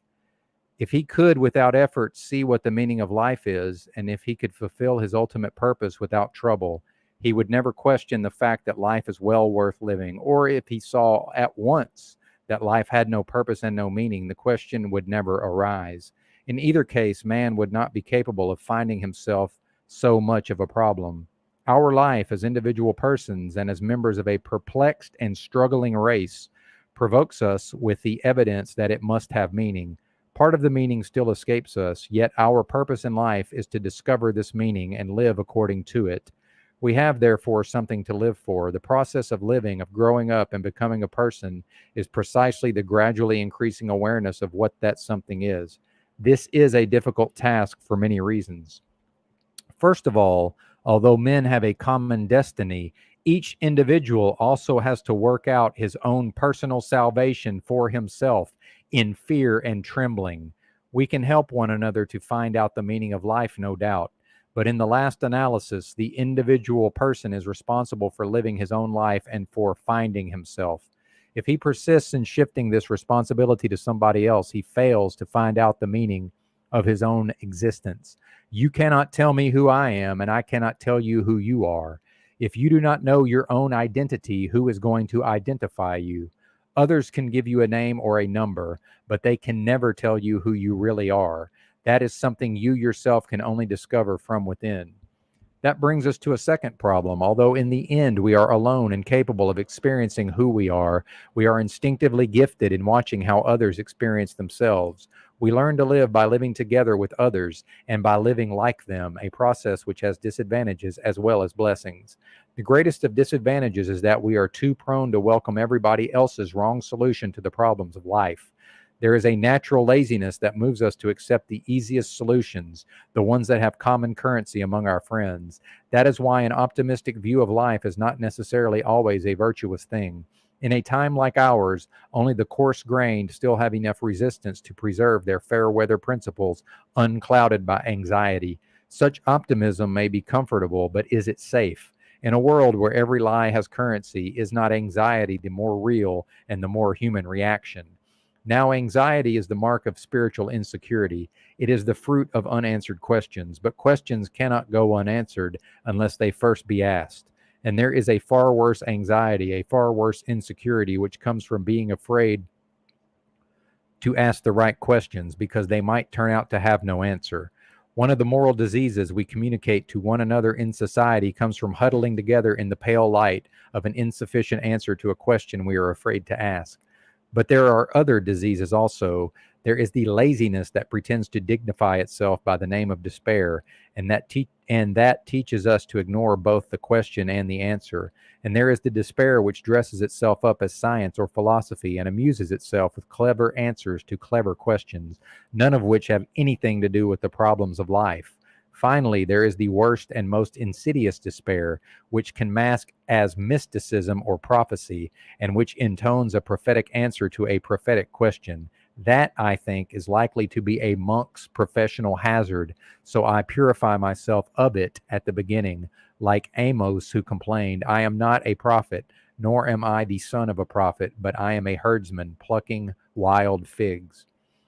The prophetic illusion, which is quite common in our time, is at the opposite extreme from the gregarious illusion, which is more common still in every time. The false prophet will accept any answer, provided that it is his own, providing it is not the answer of the herd. The sheep mentality, on the other hand, accepts any answer that circulates in its own flock, provided that it is not the answer of a prophet who has not been dead for at least 500 years.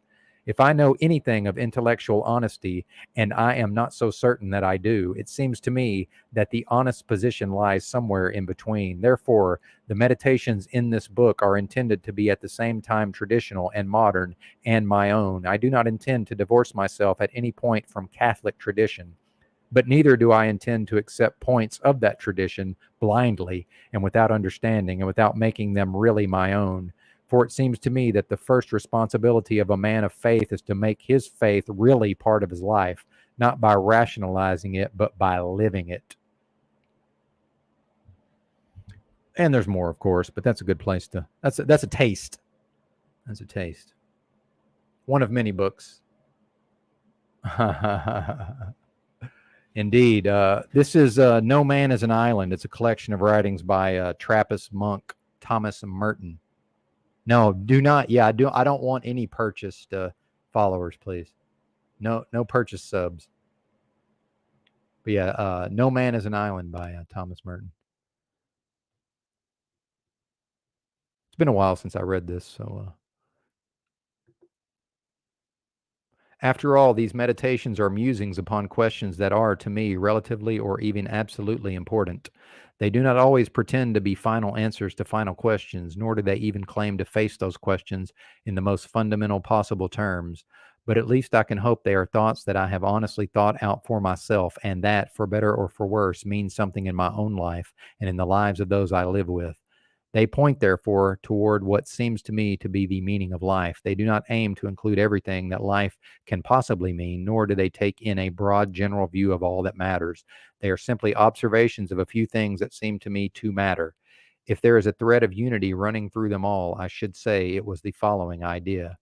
What every man looks for in life is his own salvation and the salvation of the men he lives with.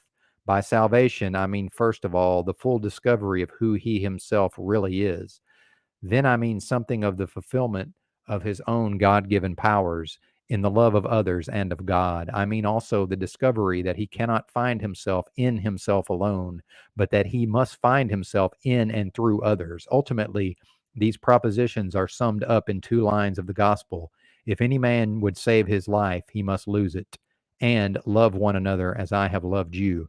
It is also contained in another saying from St. Paul, we are all members one of another. And I think that ties in with the No Man is an Island being the title of the book. But increasingly, I'm finding myself in a world in which I am an island, or indeed I'm expected to be an island. And that maybe if I behave in very specific ways that are pleasing to the herd, then perhaps I will be assisted. But as long as I'm trying to do what Merton suggests here and to discover my own salvation for myself, there's literally nobody here to support me, which is fine. Thank God I happen to be one of the strongest motherfuckers of all time. And I don't mean physically. Although I may very well get to that point. Who knows? I'm not going to limit myself in that way. So do we want to watch the TBE stream or what? I think we probably do. Let me see what the chat's up to.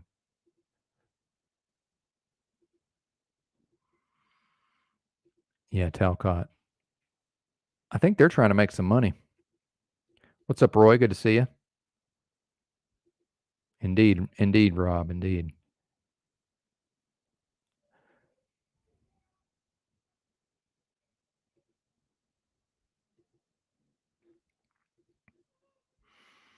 I think I have yeah, here we go. Here's the TBE stuff. Oh, man.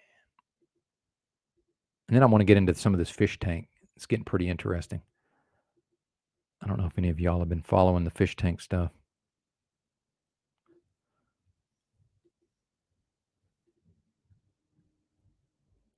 And help himself like a person with Tourette's to go in there and rip apart page by page stuff that makes him sound holy. And he uses terms like demonic and Holy Spirit. This is a clown through and through. And I'm in the chat, and he's asking me to come on, calling me idiot, slave, demonic, all that stuff. The typical diatribe he goes on. I swear this guy has these monologues like he hasn't memorized. Rob said no. He can just kind of sort of gish gallop like archaics. He just kind of goes off and off into this hypnotic, self-falating bullshit, where it's all about me. And this is pretty much what it is. It's called expressive individualism, and it's counterintuitive to the gospel. I mean, because expressive individualism, what does that mean? It's about being true to yourself, following your heart, and living authentically. Okay, that's contrary to the gospel. Okay, what does Jeremiah 17:9 say? Jeremiah 17:9 says the heart is deceitful above all things. What does Romans 6:17 say? What does Romans 6:17 says? But God be thanked that ye were the servants of sin, and ye have obeyed from the heart that form of doctrine which was deceived you. All right, Tinfoil, you're killing the numbers. Okay. You're bad for ratings. Okay, all right, we can't sit here and trust our intuition.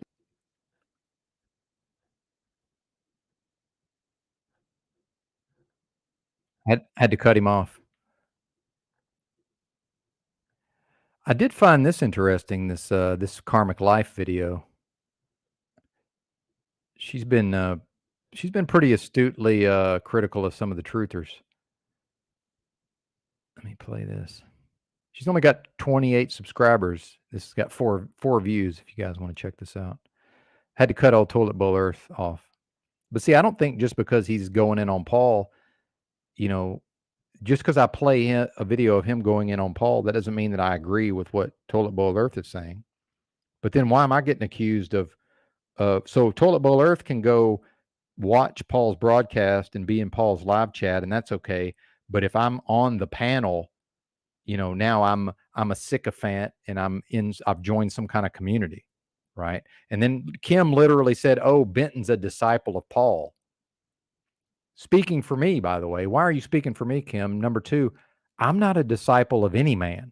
I don't follow men. Okay. That's not what I didn't come here to do that. Like, what are you even talking about? But I know like 10 people as soon as they heard Tinfoil's voice, fucking left, right? So that says something to me, because the fact is, this audience will tolerate me being, while maybe not critical of Paul as a person, I've been able to critique some of the stuff he talks about. Good to see you, Kat, by the way. And then what's this character assassination? See, like, what's this? I'm just confused by this need to assassinate, somebody's character. Like, what is that?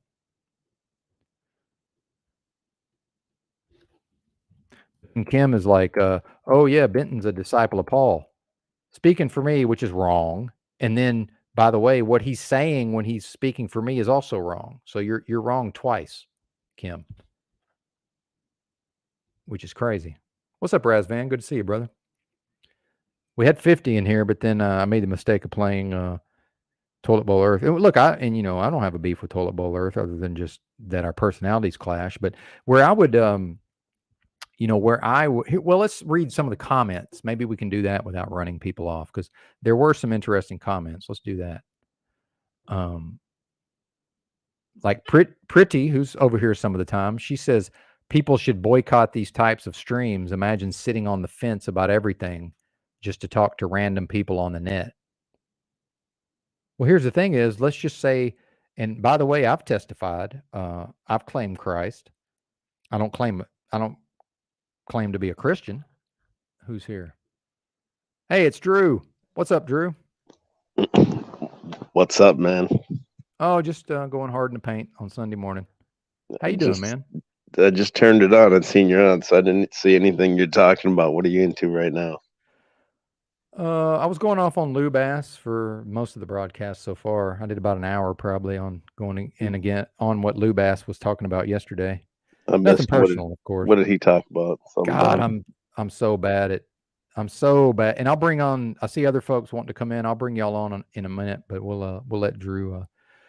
We'll do a little solo with Drew. What's up, Rob? We'll have you on in a second. But I'm just super bad at trying to sum all that up. But yeah. We're talking about Toilet Bowl stream last night. Is that what we're talking about? Yeah, but I tried to play a stream, and then like 20% of the audience left immediately, so I had to stop it. That's interesting. Yeah, I mean, nothing personal. I enjoyed his stream personally. I watched about half of it this morning. So I thought he made some good points.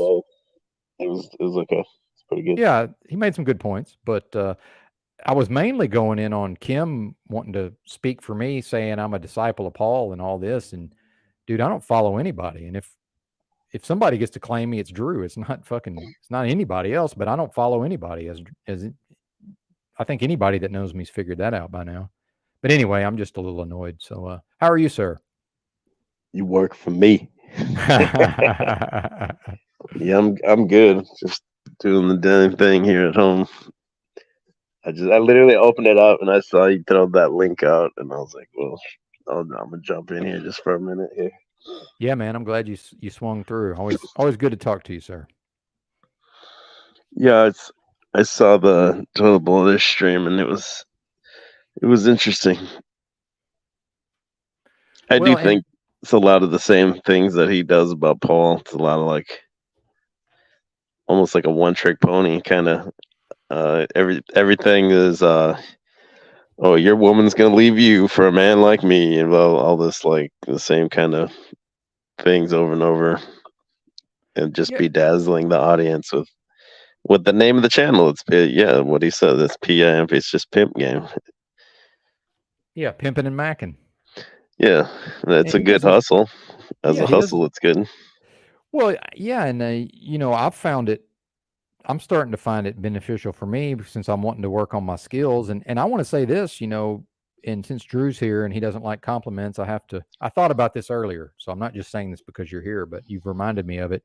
You're the one who I first started watching live streams. I never even was into live streams.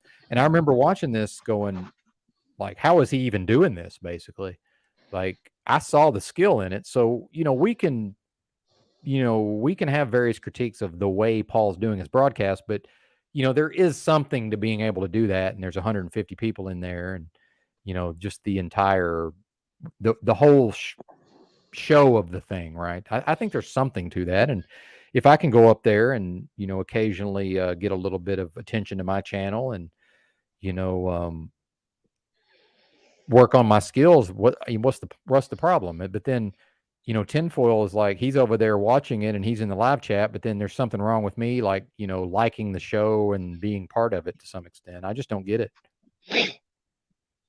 Yeah. I think it's more along similar to Archaics. I can't speak for tinfoil, but to me it seemed like it's more along the lines of, it's not about the guy and what the guy says, but it's more about the people that are I shouldn't say obsessed with it, but the people that like eat it up, it's more about them, I think, than the presenter themselves. And for it's Cecil. Yeah. Shout out to Cecil. For Paul, it's totally up to him, obviously, but I would like to see it. I think it would be gold if it's just him and Jack only, at least for a long stretch in the beginning. That's where that dynamic is there between those two, the twin flames, I call them. And they can play off each other. Like, what are those two ESPN dudes or whatever called, Shannon Sharp and the white dude or whatever? Yeah, Skip Bayless or Skip whoever. and Yeah, Shannon. Skip and Shannon. They can just scream and yell at each other for the whole, at least first parts of the show, because I think it gets so mucked up with so many of these like lower quality guests, low quality audio, and like low quality ideas and everything. So if it was just those two, I think it'd be a lot more successful. And then you could slowly bring in guests, maybe one or two at a time, over the course of the show. So you're thinking just Paul and Jack, huh? For the like the beginning portion of the show. Like, obviously they're never gonna get them together in the same studio or whatever. That's where the real money would be, is if you had them in the same room together, I think. But I think if it was Paul and Jack for long portions of time at the beginning, and then you could avoid it, because a lot of it's becomes like filler, where I just kind of pop in here throughout the day, kind of pop in and out. I don't think Jack would last 5 minutes in the same room with Paul. Well, they got to understand, it's just like that's the game, right? That's the work. Skip Bayless and Shannon Sharp. Well, I enjoy the broadcast, so I think it's going pretty well, in my view. And the fact is, I like being able to go on there and, it's a bigger arena. So same thing with your channel, but you're not live, which I understand you're not able to be, but you're not live 12 hours a day either. Yeah, I don't think I could ever do that. That's just too much. If you were, I'd be over at yours, But, oh yeah. What's up with the morning show? We're gonna start the morning show. Sure, man. All right, I'll just fire one up tomorrow and jump in. Cool. Yeah. Only thing is, where I'm at until Friday, my internet kind of sucks, but it is better in the morning. So what time are you thinking? Because I can't go too early because I'm in this motel. Oh, okay. Just approximately. I know I'm not. Yeah, I was thinking starting real early, but if you can't, I could push it back.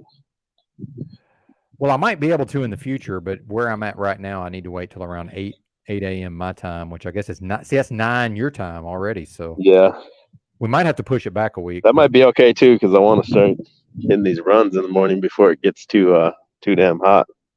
So maybe I could go run at 6 or whatever, and then clean up, and then be around 9 o'clock or so. All right. Yeah, we'll figure it out. I'm open to it.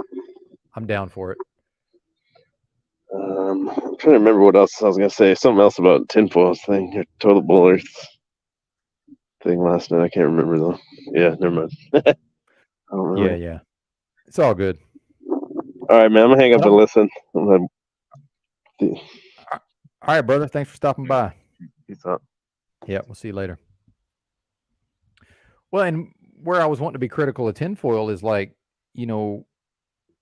if the goal hypothetically is to, help facilitate people coming to Christ, which I don't even really like that term, but, I think we all would know what that means. Wouldn't the best way for me to do that, or for him to do that, or somebody to do that, to be hanging around these people and just happen to be there if they become receptive to these ideas? Versus, tinfoil has this, toilet bowl has this tendency to sort of become so dogmatic, where it's like if somebody's not living his dogma, oh God. Here's Lou. What's up, Lou?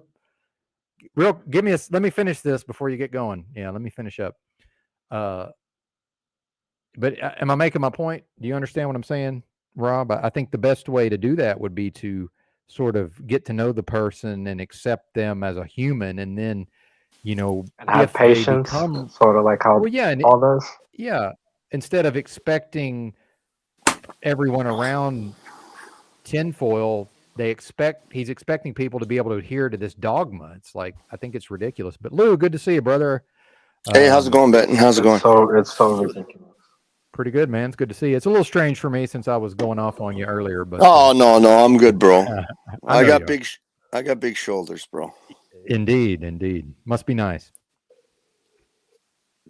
I think that's part of the. Because I'm not that heavy. I mean, people think I'm a pretty heavy guy, but I think because I've got really big shoulders, and all you see is my shoulders and my head on this screen, so people assume I'm this big giant motherfucker, but I'm really not. I'm 6 foot tall, maybe 100. Now I'm about 125 pounds, so I could stand. Yeah, excellent. Get the fuck I out could of here. stand. I'm telling man. you right now, I'm probably about 125 pounds. I lost about 10 Nigga, pounds. you was not no 125. Kilos. I'm telling you. He's talking kilos. No, I'm talking pounds. I'm talking pounds. Here, let me see if I can get Yeah, you if you don't knock that shit off. a better angle. I don't know. Like, I mean, here, I'll stick it out for you. I could lose this, but You're doing yeah, all right, definitely. You're doing okay. I'm not as heavy as people think I am. I think it's because I do have pretty You wide ain't no 125. shoulders. I am 125. I'll tell you that right now. No. I'll weigh Nigga, myself no, later because today. I'm about 150, 155. How tall Ain't are no you? way in hell you're 120. I'm about 6'2". 6'2". Yeah, but you're pretty skinny. You're probably at the right weight for you, and I could probably definitely lose 40 pounds still. But I totally agree with Benton. I totally agree with Benton that it's the skinny people that live the longest. I totally agree with that. And I'm on a mission to get back to where I was a few years ago, because I was diagnosed with diabetes about 5 or 6 years ago, and I literally I'll be got right rid of there it. with you if I keep eating these poison burgers. I'm telling you. Oh, you eating that crap? Oh my God, that's so bad.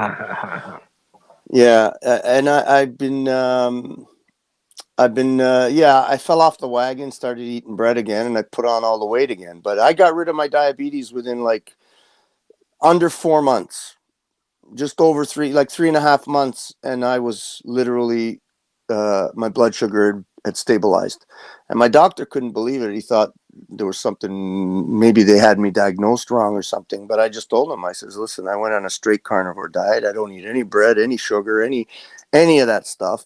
And within 3.5 months, I lost like 50 pounds, and my diabetes was stabilized. Like my blood sugar was stabilized. So I know the benefits of it through experience, right?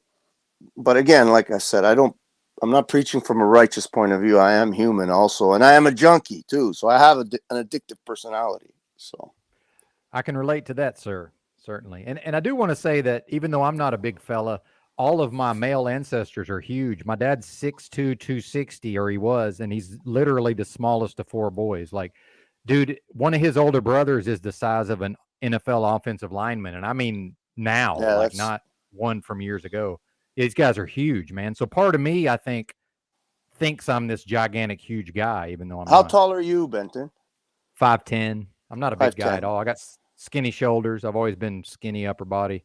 And but I you hit weigh... the weights, man. I got up to like 195. No, I hit you're the weights good. for years. Weight-wise, I think you're better Not now. off where you are. In my opinion, anyway. It's just my opinion. It means nothing to anybody. But weight-wise, you're much better than me. That's for sure. Because I think, like the Hadza, you were saying. They're all like little skinny guys, long legs, long arms, skinny. They fucking run all day in the middle of thorns. They don't even bleed when the thorns fucking hit them. It's like they're made of steel, man. It's beautiful to watch. I mean, I get mesmerized by it. Sometimes I'll pull on a couple of videos just to watch them, because it's such to me, it's elegance. And it might sound crazy to people. You know, they're fucking sticking poison arrows and little birds and fucking doing all this kind of shit. But to me, it is pure nature and elegance at its best. It just is. I don't know. It's the way I see it. Oh, yeah, 100%. I envision all the original humans that way. And they're very staunch. Like they don't want to use guns, which they have the opportunity to use them. They did adopt dogs, which I think was a mistake on their part, because they for many thousands of years, they never used dogs, right? Dogs was just a part of the menu for them. But they did adopt dogs, I think possibly because they may not show it, but I believe that in lean times, they may eat some of those dogs. And I don't think they show it, but I think that's probably why they adopted them. And they do help them in the hunt, right? So I still think it was probably a mistake, but whatever. I mean, because that's letting the new world in, right? Once you start doing that kind of stuff. And also the weed. They smoke weed constantly. And I don't think there's anything wrong with weed, right? It's great that they smoke weed, but it wasn't their traditional thing that they smoked. They smoked certain herbs and plants and herbs that I believe were probably much better for them, but now they chose weed, I guess, because maybe it's more psychoactive, so they like it better, right? The other stuff they were smoking, they had to smoke a little too much of it to get a buzz, I guess. But yeah, it's elegant to me. Right, I want on, to brother. see My connection's all fucked up, so I want to see missed some of Rob that, but out there with a bow still and here. arrow with his locks, running through the thorns after a fucking wild pig. I'm actually not bad. I'm not bad with the bow and arrow. I've Yeah? done some archery before. Oh, that's cool. Well, the question, Lou, is are you going to start making videos? Because the audience here wants to see some content on Yeah, your channel. fuck. I gotta go buy a computer. See, I shoot myself in the foot when it comes to fiat, right? I never hold it. I literally am afraid of it when it's in my pocket. So I put it into something of value. So then I find myself broke all the time, right? With a lot of things holding value, but I got this a little thing that I built. It's like I built it for my daughter, but now she doesn't even talk to me, so I'm selling the fucking thing. I can get like 15 grand for it. It's one of those old retro trailers, like it's only about 12 or so feet long, 12 or 14 feet, no, 12 feet long, and one of those old camper trailers you pull behind a truck. And I turned it into what's known as a mobile bar, but I kept all its retro look. I gutted it out because it was all rotten inside, and inside is a bar, and it's like it's got 3 windows that open up. And she rented one when she did her wedding, and it came with nothing. Mine is way better. It came with nothing, and it cost her $1,000 for one night, one evening, the wedding night, right? So we were going to rent it out and let she can make a little money, I can make a little money, but now she's doing what she's doing, so I'm just going to put it on the market and sell it and collect 15 grand. Then I'm going to buy a nice computer and start making some videos. Nice. That's where I was going with that. I almost forgot. Okay, yeah, I'm glad you brought that back around. Thank you, sir. Yeah, I can get a little long-winded. I apologize. Well, I don't know. We like listening to it, as you know, but man, my connection is all fucked up. I'm in this cheap ass motel near where my mom lives in the Ozarks of America, and it's the connection is bad. But I'll be out of here Friday probably. Doesn't seem to be that bad. You're coming in clear. Yeah, you sound good. Well, I just can't always hear you guys is the problem, but yeah. We're good for now, but it comes and goes. We're good for now, though. So you're using the motel's internet, or you're using a hotspot? Yeah, You I got a got He hotspot. said no. a hotspot. Yeah, Okay. it wouldn't even work on their Wi-Fi. But yeah, I pay for 150 gigs with Verizon. It's like $70 a month. Not too bad. It works And great that's most places. unlimited, I would imagine. But no, it's 150 gigabytes. Oh, 150. Okay, right. Sorry, Yeah, you yeah. said that. Which is 5 gigs a day. Should be plenty. Oh, okay. Yeah. Yeah, I have a hotspot now too, and I tried it out. We had an outage, power outage, so I didn't have internet. So I tried it for the first time. It was sort of offered for next to nothing on my plan, and it works amazing, and it's unlimited, so it's pretty cool. So if I go up north or my Yeah, cottage or something, that's postpaid though, right? I do prepaid. I don't deal with the postpaid stuff. oh, Like so a you just like contract and all of that. right. Yeah, I have a Prepaid, contract. literally prepaid, yeah. Yeah, Well, I can't got it deal with it. cheaper. And they gave Oh me yeah, a it's phone. better. It's better, yeah, for sure. It's Yeah, better overall. But real quick, I got some new people to the channel. Cat I am is saying, "Am I going to do van life?" Well, I work as a long haul truck driver, so when I'm working, I actually live in a sleeper cab of a big rig. So I do kind of already do van life or big rig sleeper cab life anyway. Because some folks don't know. I actually started doing these live streams. I don't think you saw any of them, Lou, but I would actually do I them did. while I I was driving seen the the. big rig.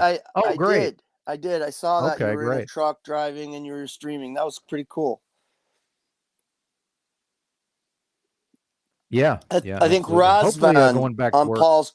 Sorry, I think Razvan on Paul's channel does that too. He streams while he's driving. He's a truck driver. I think out in England or something. I don't know if you ever seen that. He'll Yes. stream while he's Yeah, driving as absolutely. well. Yeah. Yeah. Sorry, I cut you off. No, you're good. The technology's amazing. You know, you can do a lot with a little. And you were talking about buying a computer, but I'm on one of these mini PCs I got on Amazon, $330. I got a LCD screen for like $100. Yeah. Oh, so you attach a separate screen to it so that, like a larger screen, you mean?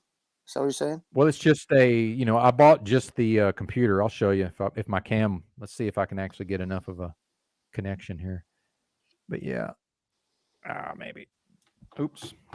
My computer's like a fucking piece of garbage. I can't even use it for talking anymore. The mic's gone on it. I paid like Yeah. $400 for it at Walmart, and I think it's fucking. It's not worth the plastic it's built with, I think. Well, the problem is you guys use Windows, Microsoft Windows. That's the problem. So I'm using Linux. Works a lot better. Yeah, you're talking Chinese to me, bro. Yeah, it's a different operating system, but it doesn't require like nearly as. You don't have to have as good of a computer. Oh, For some reason now my camera doesn't want to work all of a sudden. Is it difficult to operate, or is it a big learning curve to use something like Linux? Something of a learning curve, but for this, it's if you use StreamYard, it's it's all through the web browser, so there's really nothing to it. Man, this Cecil guy's giving me nightmares, daymares on my fucking restaurant. Oh my God. Oh, that's right. Yeah, the restaurant. I watch him and I feel my heart start to palpitate. He's got, bro, these people are made of something else, eh? The people that work in a restaurant, I'm telling you, they got to be built with some other fucking source of material, because it ain't the same as everybody. I'll tell you that. Well, yeah, just working in one is bad enough. I couldn't imagine owning one like you did. Bro, it's got to be extra level of stress. It's a whole fucking world in itself. I could have never believed it unless I lived it. If I knew how to read, I could write a book about it. No, I'm just. I'll get ChatGPT to help me out. Yeah, that's the answer to everything nowadays. Yeah, be my brain, baby. Mm-hmm. So I can't show you what you got there. I guess your camera's fucked, eh? Well, that's what happens when you start to brag on the technology. It immediately stops working. So. I don't want to have to. Maybe I'll drop out and come right back. Let's see if that fixes it. All right.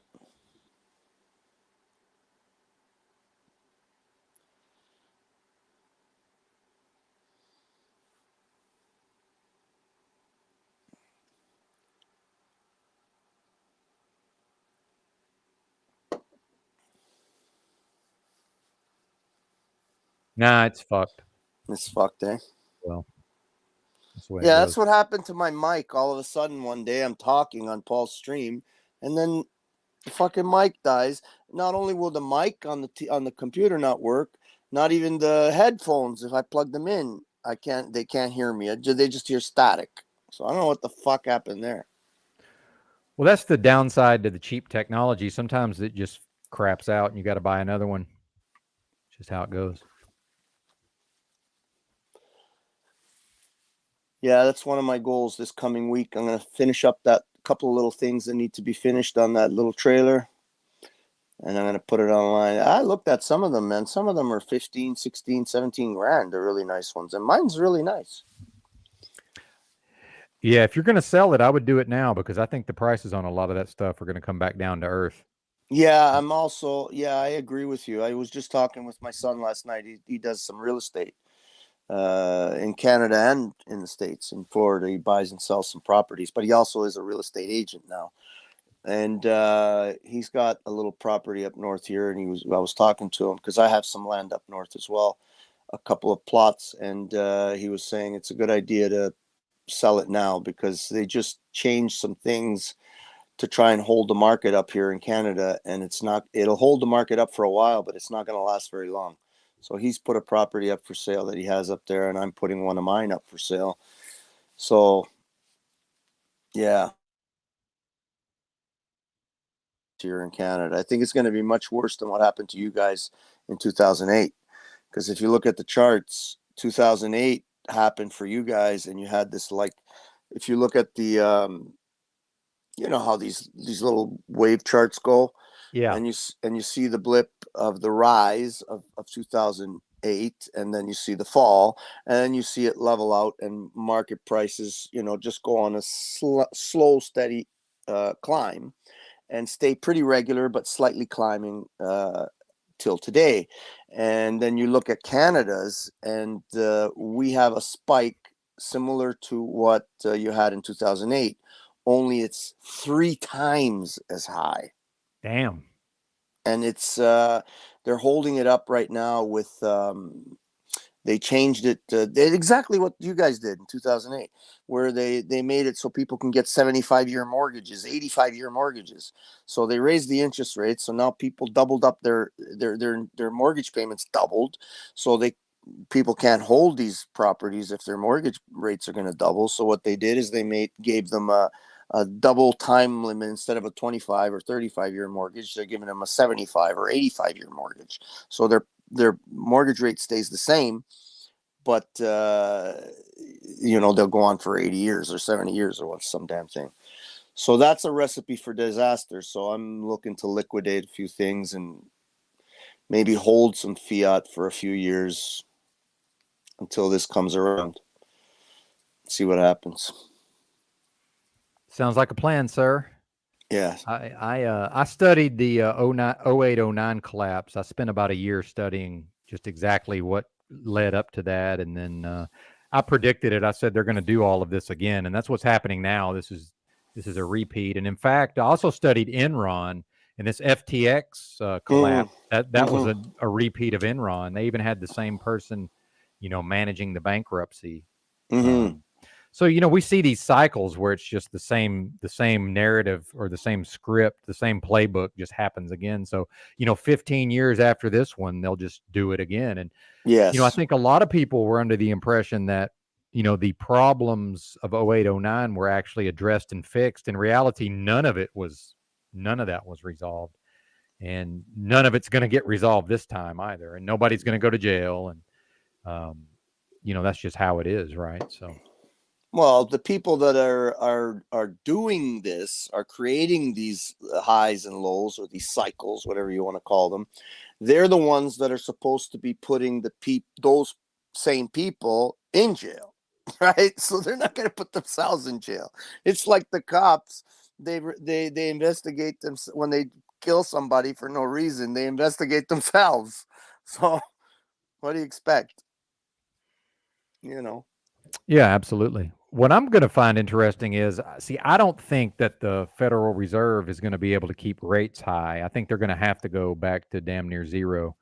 So if this crisis can somehow be negotiated and keep rates high, that's going to be a signal to me that, oh, it really is just a bunch of hocus pocus nonsense, smoke and mirrors. Like it's just a totally fake economy. Some people think there's like Oh, AI, yes. AI supercomputers are just running the whole economy, right? So, if they can keep rates up through all of this, I'm just going to be like, okay, it's definitely, it's not tethered to reality whatsoever. In my Yeah, well, view. they do stuff like what I was talking about. What they've done here just recently is, I think this happened like 3 weeks ago, where they changed the mortgage lengths and made it available. Creative mortgages they call them, right? So they do this all the time, right? So somebody believes that they're paying the same amount, but they're really paying double. They just don't see it because there's the same amount of money's coming out of their bank account every month, but Yeah, really absolutely. so people Well, are just and oblivious. yeah, and they're giving their money to already rich bankers, and that's the same Yeah, thing. Well, and with federal income tax in the States, people think, oh, that goes to pay for stuff. I'm like, no, most of that goes to bankers who are already rich. Like most of the income tax in the U.S. goes to service the debt. So that's that right. just goes straight to the bankers. Yep. And, people I never knew that. And I know, I've known it for a long time now, but the average person, even if they've become aware of that, I just don't think they even care anymore. It's just like they're trying to get through their day and, get to the house so they can watch Netflix and, Yeah. just have a little bit of peace or, a semblance of peace anyway. So Yeah, I they don't don't even blame they them don't even necessarily. sorry. They don't No, even you're good. fight they don't even fight it anymore. It's like Yes. they're paying their monthly rate. They're paying. They got 3 credit cards maxed out. They're paying the minimum on it. They got 2 cars that are, fully mortgaged, and they're paying the minimum on that, and they're paying the minimum. Everything's just skim through. They lose their job, and in a month they're out on the street. So but they don't. I don't know. I don't know how people live like that. I really don't. That would Well, it's scare the just shit out of me. Living well, like that. they're delusional. I mean, they're delusional and in denial. That's to me, that's the only explanation. Yeah. And I'm doing a screen share. I found this channel, this Caleb Hammer guy, and what he does is these financial audits. And so he goes through people's finances with them. And dude, to your point, the levels of debt that these people have, they're just Oh. completely oblivious. They're ordering DoorDash and Uber Eats and, Oh. Yeah. Amazon, and their spending is just completely insane. Some of these people, 50% of their income every month goes just to pay the minimum payments on their debt. Yeah. You know, Just their service the their debt. their car payment and their their loans and their credit cards. Yeah, 50%. And that's not even like what it costs to, their house or their apartment. And a lot of them have high incomes and they're still living that way. He had this doctor on there, this woman in her 30s, and she made like 250 grand a year, and her finances were it was appalling. And I'm just like, yeah, this is just your average person nowadays, even if they make a lot of money. Average. It's like the majority of people. It's like, Yes. I would say probably 80%, if not higher, maybe 85% of the people are living that way, fully in debt. And no retirement. Yeah, Other nothing. than a 401k and, no emergency fund, no nothing. And Canada, it's even worse because there's a Canadian tradition of putting using your house as the idea that you use your house as your retirement fund. So because our prices have been steadily climbing, they're like a fucking hockey stick. Our prices here, a regular house in Toronto right now, I don't know how any young person can afford one. I lived in a house basically somewhat downtown Toronto or uptown Toronto, and when I bought it, it was when my kids were young. I think I paid like 120,000 or something like that. Small little 40-foot lot by 150-foot deep or something like that, and with a little house on it. And that same property today is $2 million. Like, Oh yeah, it's insane. So what they've done is they've just decided, okay, well, when I retire, I'm going to sell this house. I'm going to have $2 million to live with. But it ain't gonna fucking work like that. When things hit the No. fan, if this thing goes the way I see it going, their house is gonna go back to fucking nothing again. It's like this property that I purchased, right? I purchased it in the mid '90s, early '90s, really, right after we had a major crash. So we had a big boom in the late '80s and late '80s, where property prices were rising, rising, rising, rising.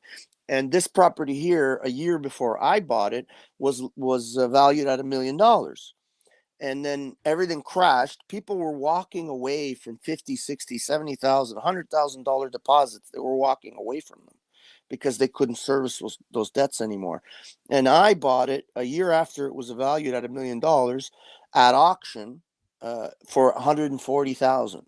So that's going to happen again, and it's coming soon, in my view. That's what I'm trying to liquidate right now, if I can. I should have did it during the pandemic. There was the craziest shit happening here in the pandemic. Prices skyrocketed during the pandemic. People were listing a house. Yeah, 100%. Did that happen there too? In the States? Yeah, people were just literally buying houses sight unseen, just like doing virtual tours over the internet. Yeah. Yeah, people were listing their houses, and it would be sold with 30 offers 3 hours later after it's been listed. And they got 30 offers, and going over, 50%, 60% over asking. How the fuck, man? I wish I was stupid. I should have sold everything right there and there. I would have been kicking it pretty right now. Despite this property now is worth a lot of money, but I'm an idiot. I'm saving it for my fucking kids. That's how stupid I am. Well, that's how you got it, right? No, sir, bro. Oh, okay. No, it wasn't given to me. My dad's farm. Oh, my apologies. I misunderstood. No. My dad's farm is still down the road for me here, and that they're building a Home Depot pretty much just up the street now. So that the city is literally closing in on his farm. So his farm is going to be worth even more. But no, I bought mine. I was literally working as a drug counselor when I bought my place, and I was doing side jobs, renovation jobs, and I just finished a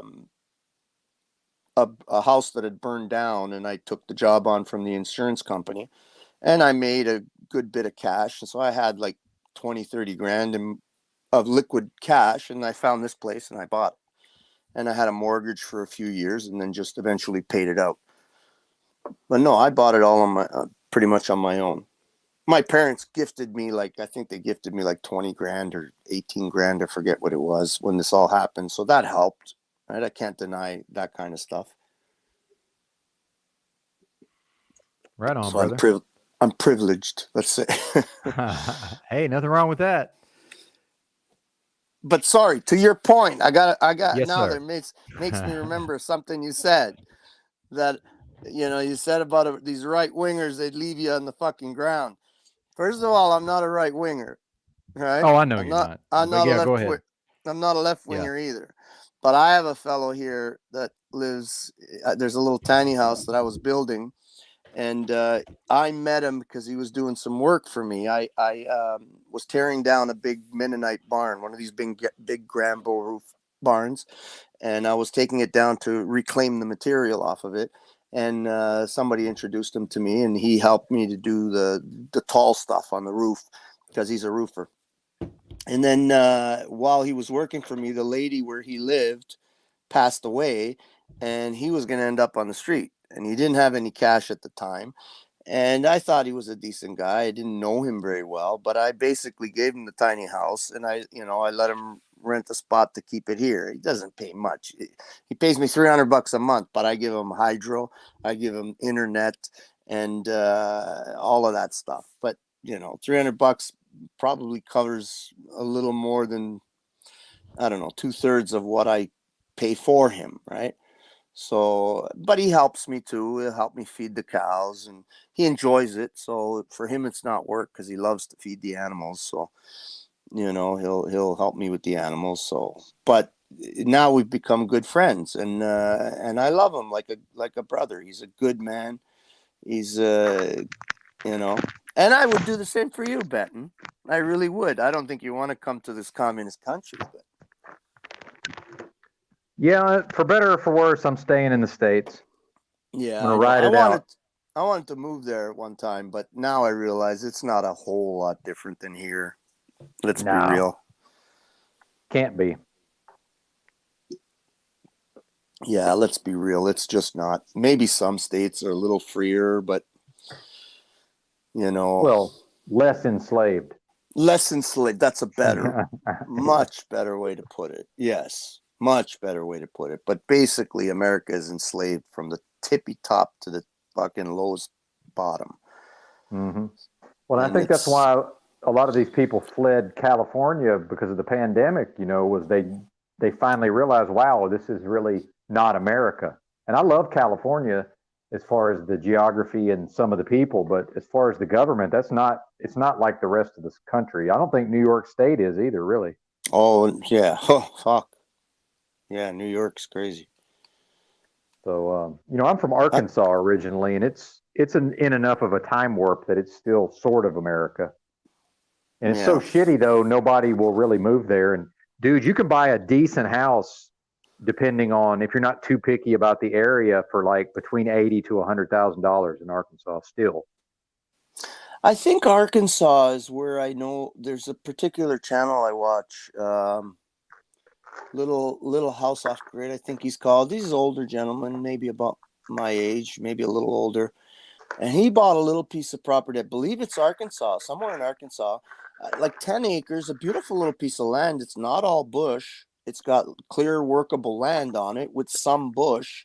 And it already had like a well and a pad for, because it had one of those not fifth wheel, sorry. Those, you know, those trailer houses, like, you know, the Like ones a- I'm talking, double Yeah, like a wide, bunk? single wide. What do you call Yeah, them down yeah, there? a You know, trailer.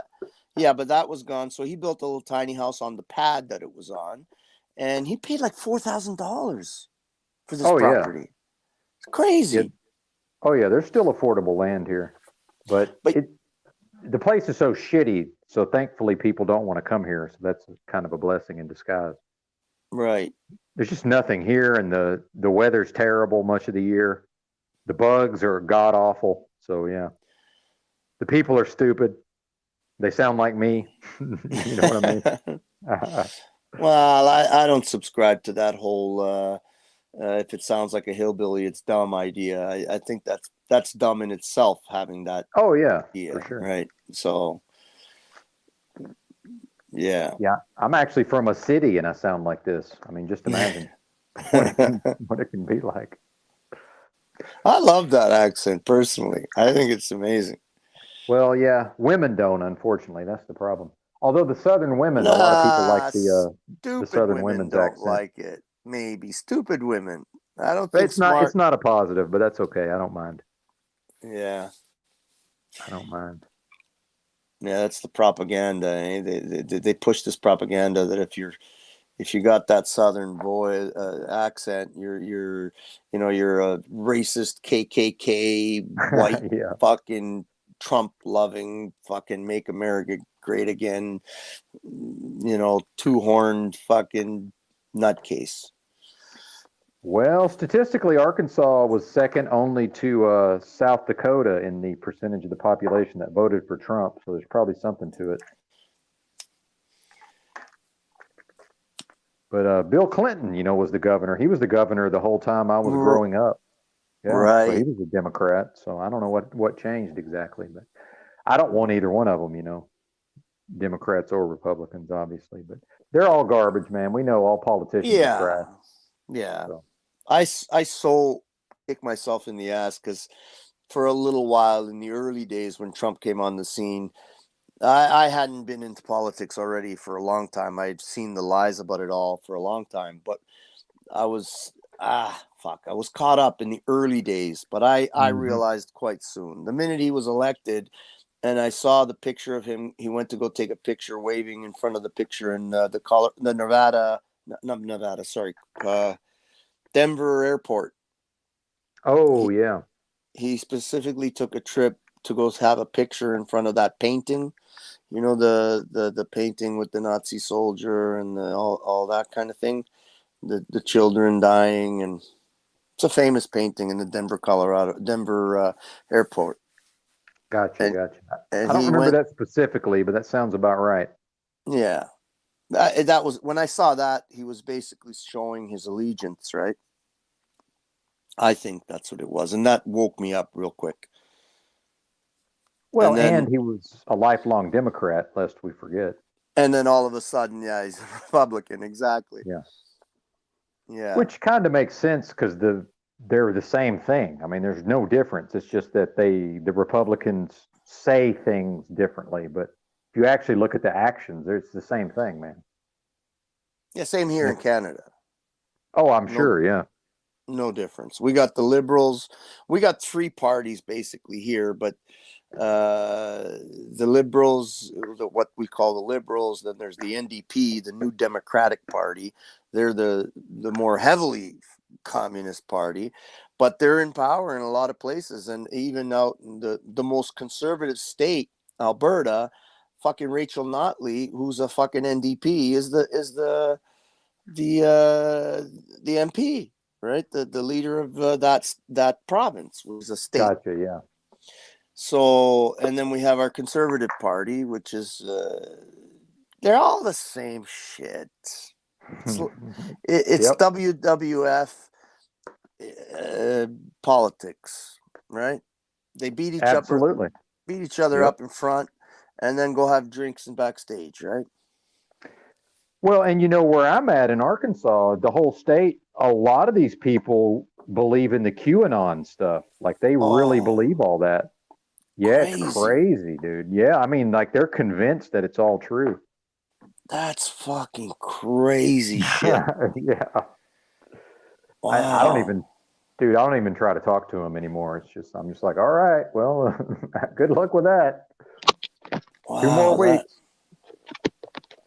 When you see something like that, you really, really get the idea of how enslaved we are. Like, just a fucking, wow. Trust the plan. Oh, Lord. Well, now they're talking about us having some kind of meetup, like a conference here in the States. And Rusty Smackleford says he's not meeting up in any commie states that restrict guns. Yeah, only constitutional carry states. Absolutely. And that's one thing about Aluma Tommy, you know, trying to get people to come to Colorado or whatever. But it's like, dude, they don't have constitutional carry. I'm not going there. If I can't have my pistol on me, I'm not going, period. Nebraska just went constitutional carry, did they not? That's something I heard. Maybe. More and more states are. Yeah. Did you have something to say, Cecil? I need 1 second. I need to take a break and eat real quick if you want to have a chat with Lou. That would help me out. No problem. Cool. I'll be back, Lou. All right, buddy. All right. Set yourself up, Cecil. Set yourself up. Take your time. Okay, yeah. I bought this cheap inverter off Amazon, and it's a pretty good setup. I've had it for a while, but now the freaking cord is starting to fray right as it's going into the box right there. Mm. Oh, let me step over here to my it's my break room, aka my car. Oh, Lord. I used to do that too when I was at the restaurant. I'd hide out in my truck. Get away from the fucking disaster. I'd go to my truck and hide out. Dude, yeah. Like, if you're gonna make me clock out, you know, I'm only pulling a fucking 7-8 hour shift, dude. If you're gonna make me clock out for a half an hour because some stupid state law or whatever, I'm gonna go do whatever the fuck I want. You know, you're lucky if I don't drive around the corner and go to a bar or some shit, you know? What kind of restaurant is it? It's like, I don't know. I really want to, it's hard to describe, like fusion, basically. I saw you were making some coleslaw. I figured, I assumed you were making some coleslaw yesterday or day before, whenever it was. You were grinding cabbages or something. Is that what you're doing? Well, yeah, basically. but like, especially around here, there's a lot of like, especially when you get into these more bougie neighborhoods where there's a lot of like older, rich white women. Mm-hmm. Mm-hmm. A lot of them are into their health food and all this shit. Right. Right. Right. And then we got like the raw movement with like the poke bowls and all that crap over here. Oh, okay. Okay. I almost like up in Seattle, I almost couldn't spit and not hit a freaking poke bar. You know, with the raw ahi tuna and all that, which I really like, by the way. Yeah, raw tuna is very good and very good for you too. Well, I mean, when you're talking about protein intake, a lot of people they need to get. It's all about that soluble protein, right? So if you're one of these people that's like eating steak and eggs for breakfast, a burger for lunch, and then whatever chicken and rice for dinner, or some type of red meat for dinner, you're fucking killing yourself, dude. Like human beings were never meant to do that shit. What, eat meat? Eat meat constantly for like 3 meals a day. Well, you know my view on that. I have to disagree.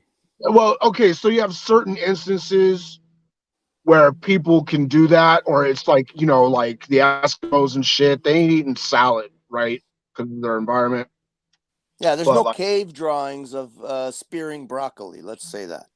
You don't see any cave drawings of anybody spearing broccoli. sure, I mean, but those societies still did supplement their diet by a hunter-gatherer type of process, you know. Especially early man, you know, chasing down an animal and tiring it out, you know, was like a long, drawn out, sometimes days long process. Yeah, yeah. And some of these cavemen were like, fuck that shit. I'm gonna go grab some berries or whatever. You guys can go chase that caribou, you know. Well, So you said the operative word though. You didn't catch what you said, but you said some of these people would supplement. So the operative word is supplement. So the gathering was a supplement to a basically all meat diet, right? And that's how they lived. So the supplement is the key word, right? So in lean times, and you know, when there wasn't a catch, when they couldn't tire an animal out, or when they lost an animal that they'd hunted for 3 days and then it was out of the picture, then they would have no choice but to go back to digging up a root or a tuber or a fruit or a berry when it was in season, you know. So it was definitely supplemental, not staple. The meat was the staple and always has been for thousands of years since our early beginnings, but whatever. I mean, again, unless you're talking about these people who lived in, you know, Arctic or subarctic areas that were forced to be able to plan ahead, you know, and you know, the freaking Vikings used to have wars over salt. Yeah, yeah. To be able to preserve their food over the winter or whatever, man, because they were just like, look, yeah, yeah, yeah. The ground freezes for 6 months out of the year. We're not growing shit. Right. You know, we need to be able to think ahead. Whereas by contrast, the more equatorial civilizations, they were just in season all year round.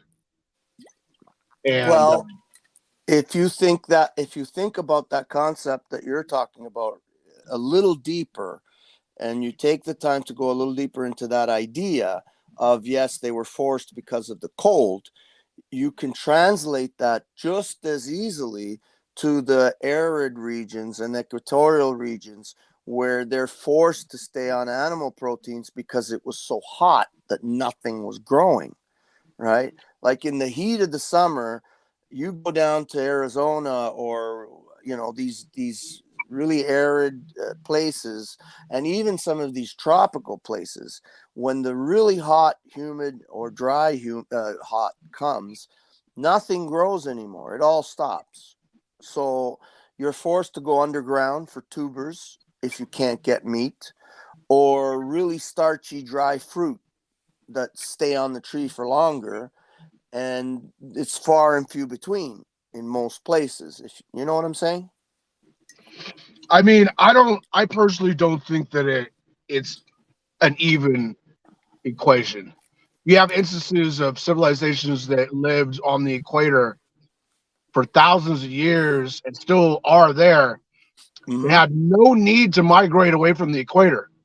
By contrast, these people who grew up in more polar or Arctic conditions, like the Vikings, had a necessity. Like the Dutch, my people are from like basically a frozen swamp. You know, they had to like range out and go other places to get food or go to war with other tribes. Whereas you've got situations like, say, for example, the Congo, they never needed to leave that area. They had everything, you know, it was like paradise. They, like, there's that tribe that hunts baboons or whatever, you know, that's the ones I was talking about. That's the Hansa. The yeah, tribe. Hansa tribe. yeah. You know, Yeah. And even in super arid conditions, I can go eat a cactus or something. Yeah, but you won't survive long just on those kind of things. If you don't Of get course, that, yeah. if you don't get that animal protein and fat in, more the fat than the protein. The protein is secondary to the fat, really, in a lot of cases that people don't often think about. But yeah, if you don't get that animal protein, you ain't going to survive off cactus and tubers, you know, and they know it instinctually. They know it, right? And Again, we you got fish. sorry. You got fish that's very prevalent. Whereas Right. under Arctic conditions, human beings cannot survive in the water longer than 60 seconds. It's literal death that they fell in the water, right? But you'd be surprised how much fish, like people like the Inuit, they really consume a lot of fish. Like they're you know, and they consume it all raw. Well, I mean, now they're eating Cheerios and fucking, they all got diabetes, right? Cargo cult syndrome.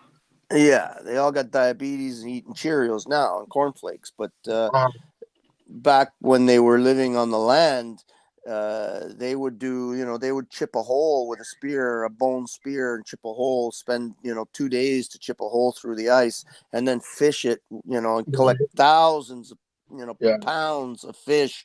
And then they dry it, whatever they had, they dry it out in the windy cold, right? Or freeze it, let it freeze, and then hack chunks off of it and eat. Same in Russia.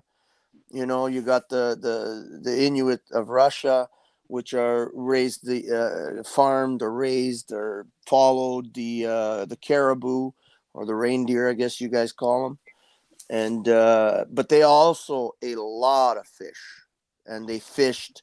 They probably ate more fish, even though they raised the caribou. Obviously, they ate a lot of meat, but they raised a lot of fish. They caught a lot of fish as well. It's funny. I watched. I saw a thing on these people once where there was this 85-year-old guy who was a reindeer herder all his life, and these people, they literally have a bowl of chopped up caribou on the table at all times. It's not frozen. It's just raw, cold caribou meat chopped up into little pieces on the counter, and they just pick at it all day. This guy was 85 years old, and he says, well, you know, I'm 85 now. I don't really want to do the caribou reindeer herding anymore. And you got to be strong to chase after these animals and catch one, right? He's 85. I think I want to go try be a woodsman now. I want to cut trees and sell trees and just sell firewood to the Russians. He's 85. He's looking at making a career change. So that's how healthy they are, right? Yeah, shout outs to the guy who mentioned excuse me, I've been cutting onions. The guy that mentioned the Hunza cuts that live in like the upper Himalayas and shit. Their long lifespan is attributed to the amount of probiotics that's in their diet. They have really strong gut flora and the lack of pollution. Because they're so high up in the Himalayas, the pollution just does not touch them at all. You know, I would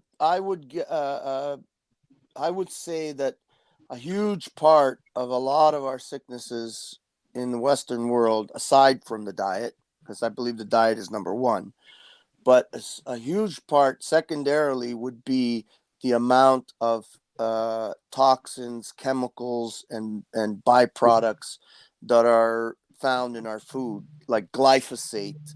You know, every grain is just riddled with glyphosate, and glyphosate is Sugars and everything.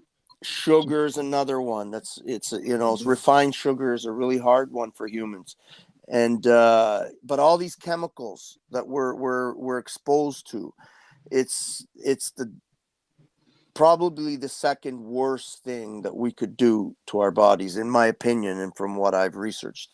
So yeah, but the diet is, in my opinion, is definitely the first, because I believe we're not eating our natural diet, our original. And we would, if the lights went out tomorrow, Cecil, picture this in your mind. Imagine the lights go out in December, January, right? Let's say. Now, the south and the equatorial regions might have a little bit easier because there's a lot more fruits and tubers and stuff like that during that time because it's a little colder. But the people up where I am, what are they going to eat? There's no fucking trees growing fruits.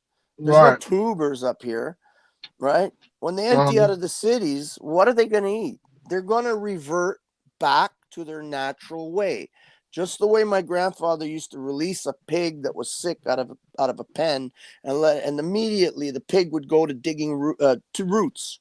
It had never seen roots in its life. It stood on concrete its whole life, and he would throw it out, and immediately, within seconds, this thing would start digging up roots out of the ground. That's a racial memory thing. That's right. Or a rabbit. I remember he would release a rabbit that wasn't doing well on wire cage, right? And he's been his whole life sitting on wire, right? And eating rabbit pellets. And now he goes straight for the brambles, and he's chewing bark off the brambles, right? It's like as if it's built into his body. His knowledge is still there, even though he's never seen it in his life. And I think the same thing would be for us.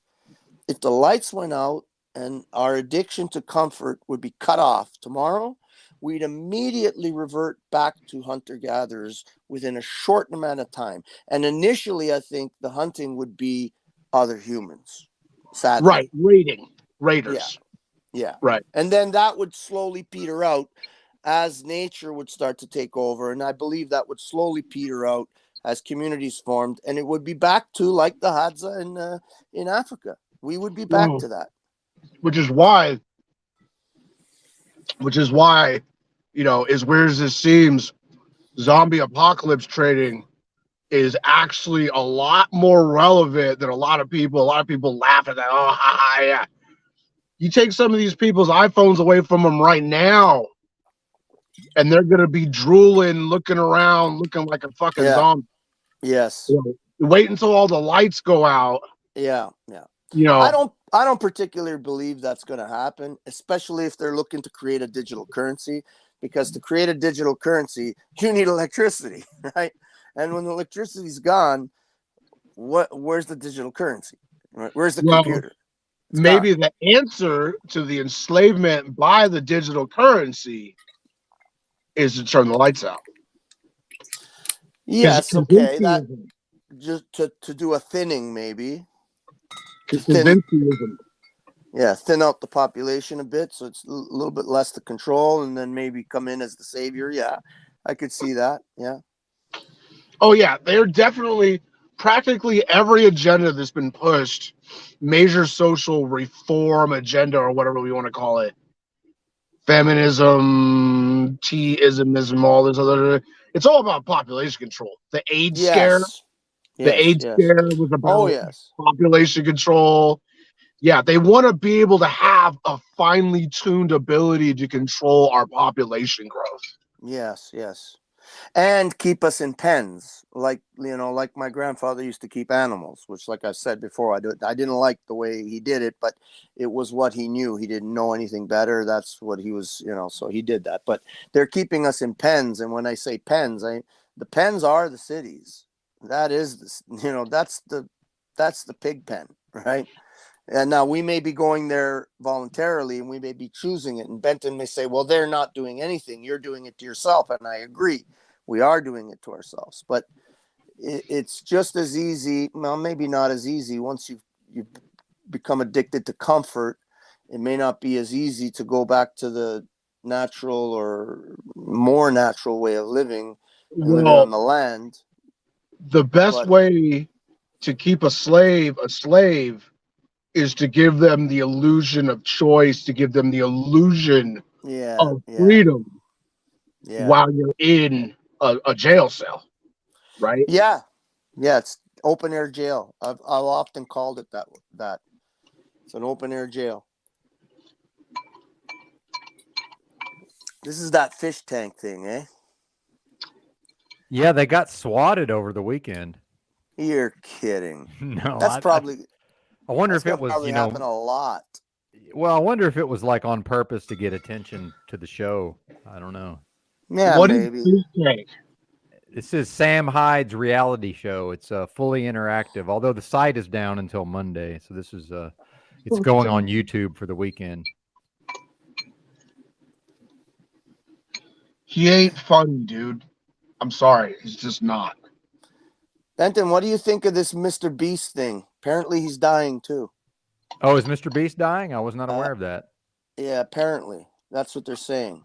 And so they shortly after they announced that he doesn't have long to live, they started posting his new diet. Guess what's on the diet majorly, mostly? Vegetables? I mean, I'm assuming since you brought this up. Well, that's, what's wrong with this person? Well, see, this is Josie, and this is all the incels on the internet are in love with Josie, who may very well, I don't even know, it might be a boy, but it's supposedly it's a girl. But she's all autistic and weird, and that all these incels love it. So like Josie, all you got to do is type fish tank Josie into YouTube, and there's like bazillions of clips. There's all these tiny channels with like 100 subs, and they're getting like 20,000 views on these videos. It's going to turn into a big thing. I know we're kind of older and out of touch, but like I like to try to at least stay somewhat in touch with some of the trends, Yeah, I could see this doing well in today's world. It's a viewer. We're like what's the word? It's like a viewer, a voyeuristic world we're living in. We become voyeurs. Absolutely, yeah, and well, with all this supposed autism that's going on, which is nothing but a huge, it's like a wave of misdiagnosis, right? It's just a bunch of government people that want to tell people who aren't working for the government, you're stupid, we're the professionals, we're in charge, and all that stuff. So, of course, the entertainment is gonna reflect, like they're trying to push entertainment that's for like literal retards on us and go, okay, here's your entertainment now. And I don't watch the shit. I don't watch television at all. I don't watch Netflix. I don't watch Hulu. YouTube is the closest thing I get to television. Yeah, it is television, though. I hate to break it to you, because I went about 10 straight years and never watched any television, and now I watch it every day, but it's only YouTube. But that is TV now, unfortunately. Now it is. I agree with you. It is. Yep. Yeah, in the early days when I first But I'm like you, so I don't want anything to do with actual television. Yeah, fuck that. Yeah, me too. I haven't watched TV for 15, maybe 20 years. I haven't watched television. Yeah, a lot of us seem to have that in common, but it's amazing. Like, we thought we were out, and then through the YouTube, they've got us sucked back into it. But at least it's, interactive, right? Well, that's the double-edged sword, in my opinion, for the ruling elite. Let's say, I believe that the interaction is the part that they can't totally control, and yes, it may be cutting into us, but it has another edge where it's going to cut them too, because it will wake up a certain amount, certain level of discerning population that will start to go a little deeper into what they find out. So it's a double-edged sword. It's like the what do you call it on the Lord of the Rings? You know, I don't know. I don't remember exactly how it is. It's been a long time. I haven't seen that. But they have this thing that they look into that they can see when they put the ring on. You could see the demons, but the demons can see you, kind of thing. That's they can see us, but we can see them too. That's the point I'm trying to make. Gotcha. Okay. And Shut up. Okay. yeah, Rusty Smackleford has not watched TV in 6 million years, so he wins. But I do think it's funny. Like this is who the internet's in love with, right? It's kind of interesting. What were you going to say, Cecil? Nothing, man. I'm going to get back in and hit it. So if you want to hear or whatever, it's all good. All right, brother. Hey, thanks for holding it down. I appreciate it. Hey, thanks, Cecil. I had a nice time talking with you. Yeah, no problem. Yeah, well, look at this house, Benton. Yeah. She's the only one that's actually doing any movement. The rest are just standing there looking at the wall. So, I mean, obviously she's going to get more attention. She's doing something. She's a character of some sort. These other people look like fucking flies on a wall. Well, I think that's starting to pick up to some extent, but initially I think they are kind of trying to find their way, but right. Yes, Sam Hyde was in there like practicing boxing with one of the guys, and apparently this one guy like thinks he's Andrew Tate and is like doing an Andrew Tate impression, and I think it says something about where the youth is nowadays, right? Yeah, that's pretty crazy. Because I'm 47, and I know you don't look your age, but I know you're up there a bit, and yeah, I'm 60. I just turned 60 this year. Yeah, you're doing something right, Lou. That's for sure. But I like to at least try to see what's up with the youth, because I understand that I'm not going to be in touch with the things they're in touch with, but I like to at least try to keep my finger on the pulse to some extent, and being able to see people's reactions to this thing. I found it to be super interesting. But I don't watch it all day like some people. I think this is like, how some people are on a lot of these live streams all day. I think there's people that this is what they do. They just watch this like all day long. Wow, what a life, eh? That's crazy. Just sit there watching other people do whatever. But that says something, though. The guy in the blue suit, that's Sam Hyde. He's the one. He's the guy that came up with the whole thing. Right. Yeah, the whole idea of you will own nothing and be happy. Yeah, just look at your screen all day and play your video game, or talk to Lou on the metaverse. By the way, right? Because I'm doing a version of that also, right? So, and Lord knows, I can. Well, and there's nobody for me to talk to around here. Even if I go to, it's so hard to find people in the physical space that you can actually have a conversation with. Yeah, there's a lot of here crazies we are, out there. Well, here we are in the metaverse, just to actually be able to talk to somebody, Right. Hey, Benton, why don't you put up your fucking donate shit and let people donate to you? They can donate if they want to. How? Yeah. How? There's nothing on your thing. I don't see nothing. There's no. There's no super chats. There's no link. Yeah, we're not monetized over here. Yeah, we're not monetized over here. No links or anything like that I see. I don't know. Maybe I'm just too dumb to figure out where they are. Yeah, part of the problem is that after 0809, I've accessed banking services as little as possible. The fact that people still use these big banks after what happened and what is happening again. So, but I do a lot of shopping on Amazon, especially when I'm truck driving. So a few people have taken it upon themselves to donate to me through Amazon gift codes. So, but then we also have, just so you know, we have a bit of a self-selecting audience over here, and I don't have a problem with this, but the fact is the majority of these people are really not trying to donate, which is fine. I don't have a problem with it, but They Just so don't you have know. to donate, but I'm sure there's people that would donate to you. You're enjoyable to listen to. You have a good Well, presentment. thank you, sir. Thank you. You're obviously intelligent. You're a no bullshit kind of guy, and I think that's a good thing, man.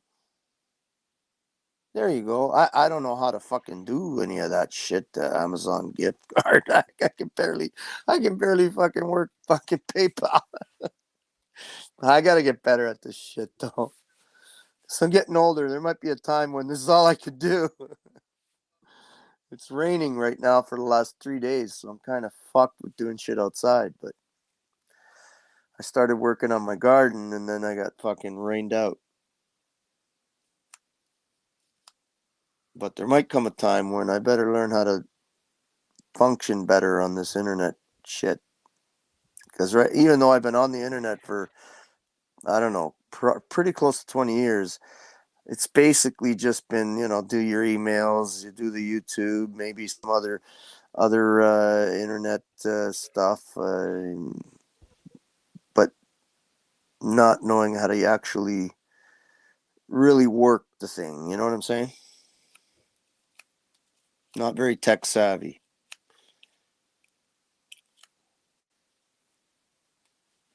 Amazon makes Dude, my everything. connection is going to shit here. Oh, you're losing me. I missed most of what you said, unfortunately. Yeah.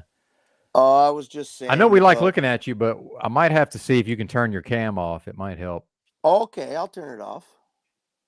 If you don't mind. We're going to try to roll with Cecil since he's doing stuff, but we might have to turn him off too. Oh, that affects it, does it? Oh, yeah, big time. So it's just, man, my upload is just because of the area I'm in. It's just terrible. Dude, the Verizon works great almost everywhere else. It's just I happen to be in a place that's just super fucking terrible. Right. For whatever reason. So listen to what I'm paying for this, Lou. $182 a week for a motel. It's crazy. What the fuck? Yeah. Yeah, man, I'm telling you, I'm up here in Missouri, just across the border, and I'm in the Ozarks, and dude, a lot of these places are just culturally they're way behind. So, yeah, man. Fuck, man. Then maybe it'd be smart for you to buy a van, and fix it up, and I mean, I don't know if you could put that much cash together, but I don't know. Maybe people would help you out. I might throw in a couple of shekels. And maybe get a van or something, because that's not sustainable. Oh, I work as a truck driver. It's Especially just I had a I know, but what if you have to disagreement with the company? Yeah. Well, I haven't worked in about a month. Yeah, it's been about a month. Yeah, I bought a car. I just bought a car recently. Yeah, well, I don't know. I'm not telling you what to do or anything. Well, don't take it like advice or anything. I have a bit of a unique situation because I lived in the streets for 6 straight years, so I know how to just very easily go sleep in a tent. Right. So, no problem there. Sorry. No, you're good, brother. I got water running. Yeah, man, you're a busy man, Lou. It's all good. But yeah, I'm probably I'm starting to feel a little more rested up from all the working. So yeah, I had a disagreement with the company. That's how my job ended. But I had run myself so ragged, I really needed a break anyway. And now I've got the car, and it's very easy to get a job in truck driving. So probably I will go back to truck driving for a couple of months, save up a little bit of money, and then just take it from there. But yeah, as far as the donos, Lou, maybe in the future, and then people have helped out here and there. At this point, if I could just pay for the StreamYard and the bandwidth, I'd be happy with that. Well, what does that cost a month? Like to have like a hotspot down there with a. Well, I'm paying between this and my cell phone. It's like $150. It's not too bad, really, if you think about it. Well, that's not cheap either. Well, yeah, but I'm gonna have to have the phone anyway, and then. When I truck drive, I actually have a second phone because I don't like having all that. They want you to install all these apps so the broker can track the load and all this bullshit. So I don't really like having all that on my phone. So I actually have a separate phone for that. But I make plenty of money when I'm working. I usually make $1,100 to $1,350 after taxes every week. So. Oh, that's good money. Yeah. Oh sure. yeah. That's good money.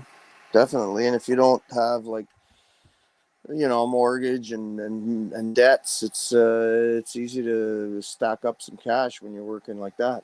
Oh yeah, I had about 12 G's when I stopped working recently. So, and I had no money, like literally no money when I went back to work because I tried to drink myself to death and Yeah, spent all my savings drinking.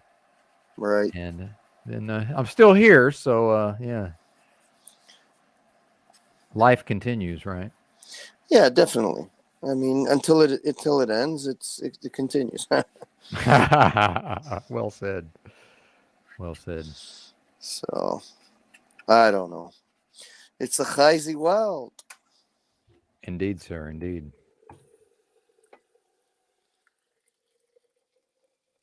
Poor Cecil's there busting his ass in the back of the kitchen. Yeah, it's a hard worker. That's good. Makes me I haven't completely lost my faith in humanity. Well, and like I was saying, I usually work 7 days a week. What I like about that is because of the hours of service, I never really have to drive more than like 8 hours in a day if I just work every day. Right. It's like I've talked about it's like a free apartment, but I have to drive it. I have to drive the apartment every day. Do you like driving, Benton? Oh yeah, I love it. The actual driving is a piece of cake for the most part. I used to love driving, but I find in my older age, it tires me out too much. I find. I don't know. Yeah, there can be an element of that. I will say that I wear these compression socks. I call them diabetes socks. These ones that are Right. for your. Right. And yeah. I used to have to take naps sometimes. I never have to now. I don't ever get drowsy driving. I think something about that is getting getting that blood flow to your lower extremities seems to made a big difference for me. So I wear them every day. I've got them on right now. Especially if you're seated a lot, I think it makes a difference. Yeah, it's the sitting that gets me. I can't sit like that for so long. And I have I had a bad motorcycle accident. And one of my legs is all kind of full of steel, full of steel and shit. And I find that it really never hurts. And it was a pretty bad injury, but it doesn't really pain me very much. A little bit when the weather changes, not much though. But I find that if I'm driving for any extended period of time, that's when it starts to hurt.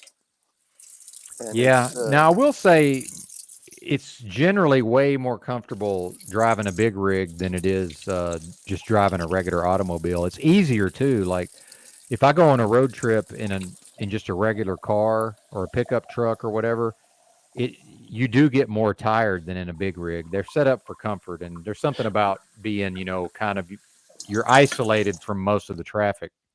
Right. Being right. up You're so high, up. and the vehicle's so large, and music holds a secret in the Chad. I think he drove a truck for like 20 years. So yeah, and they got all these compression or special seats that air seat. absorb the bounce and all that kind of stuff. And yeah. So it's probably you do still get bounced around quite a bit, but yeah, it's not so bad. But if you got physical pain, it might not be the way to go. And I would never recommend it. It's a horrible industry, especially here in the States. You get treated like garbage. People fucking hate truckers, man. They act like they like us. They hate our guts. I mean, they really do. And they don't like trucks. And I don't either. When I'm in my car, I just try to get away from them. And then, dude, half of them want you to hit them so they can get a check. Yeah, dude. It's wild. Got to watch these people. Wow, that's crazy. You go on any rate of speed, and a truck hits you, you might have some serious issues. Yeah, so they're clever sometimes. You'll see them in the city trying to just like they'll get in the turning lane to make a left turn at a light, but they'll kind of be hanging out in the road, hoping you just happen to bump into them a little bit. And I have the hypervigilance. Like I notice everything, so it's like the opposite of ADD. So it's super easy. It's super good for me in the truck driving because I see everything. Like I'm never don't notice something. And then as long as I expect people to do the dumbest thing possible, I'm pretty much never disappointed. That's the main thing. Well, that's a sign of a good driver, is one that has always looking behind, front, sides, left, always keeping a understanding of what's around them. That's what a good driver is. So Well, yeah, and when I was drinking a lot of people didn't believe me that I wasn't drinking on the job, but it was like, look, if somebody runs into me and then drives off, I have to pull over on the shoulder and call the cops, and yeah, dude, they'll check me for drugs and alcohol right there. yeah, you're done. Yeah, they can pull me into a way station anytime they want. Like, Yeah, it's not a thing, man. yeah, But I we was have that getting, here. yeah, Sorry. dude. No, I was getting trashed on my 10-hour breaks, but there was one time I overdid it and I had to wait like 2 hours. I was on the internet, like on the BAC calculator, trying to figure out when was I good to roll out, like walking laps around the fucking truck stop trying to sober up. Yeah, man. It's a serious thing. And by the way, like a truck driver, if I fuck up and cause an accident, they'll just send me to prison. Like they don't care, man. We go to prison when we fuck up. Nice. Yeah, well, Cecil, I like it. you're in that commercial realm, right? Yeah, You're- absolutely. You're really entrenched in it as a truck driver. I mean, so they're going to take full advantage of any punishment they can hand out. Yeah, and I got pulled into a port of entry in New Mexico and given an inspection while Paul was here. Paul was on the stream early one morning. And for some reason, New Mexico kept giving me inspections over and over for some reason. And they kept trying to say it was random. I was like, well, it can't be random if if I'm the one getting inspected every time. It's crazy. They don't have, like, here we have actual inspection stations on all the major highways. And they have it set up where when the light is on, all trucks have to pull into the inspection station, and they have a big scale, and everybody gets onto the scale and they check their trucks out and they check their, all their paperwork. And you miss those scales when the lights are on, those exits or whatever the fuck they call those checkpoints, and they'll chase you down if you're a trucker. Yeah, absolutely. You Although have I that will, as well.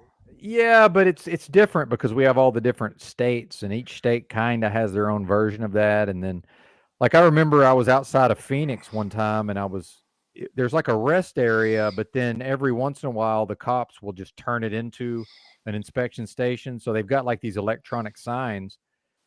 And so if the cops happen to be there, they'll turn the signs on and it'll say truck must exit to rest area or way station.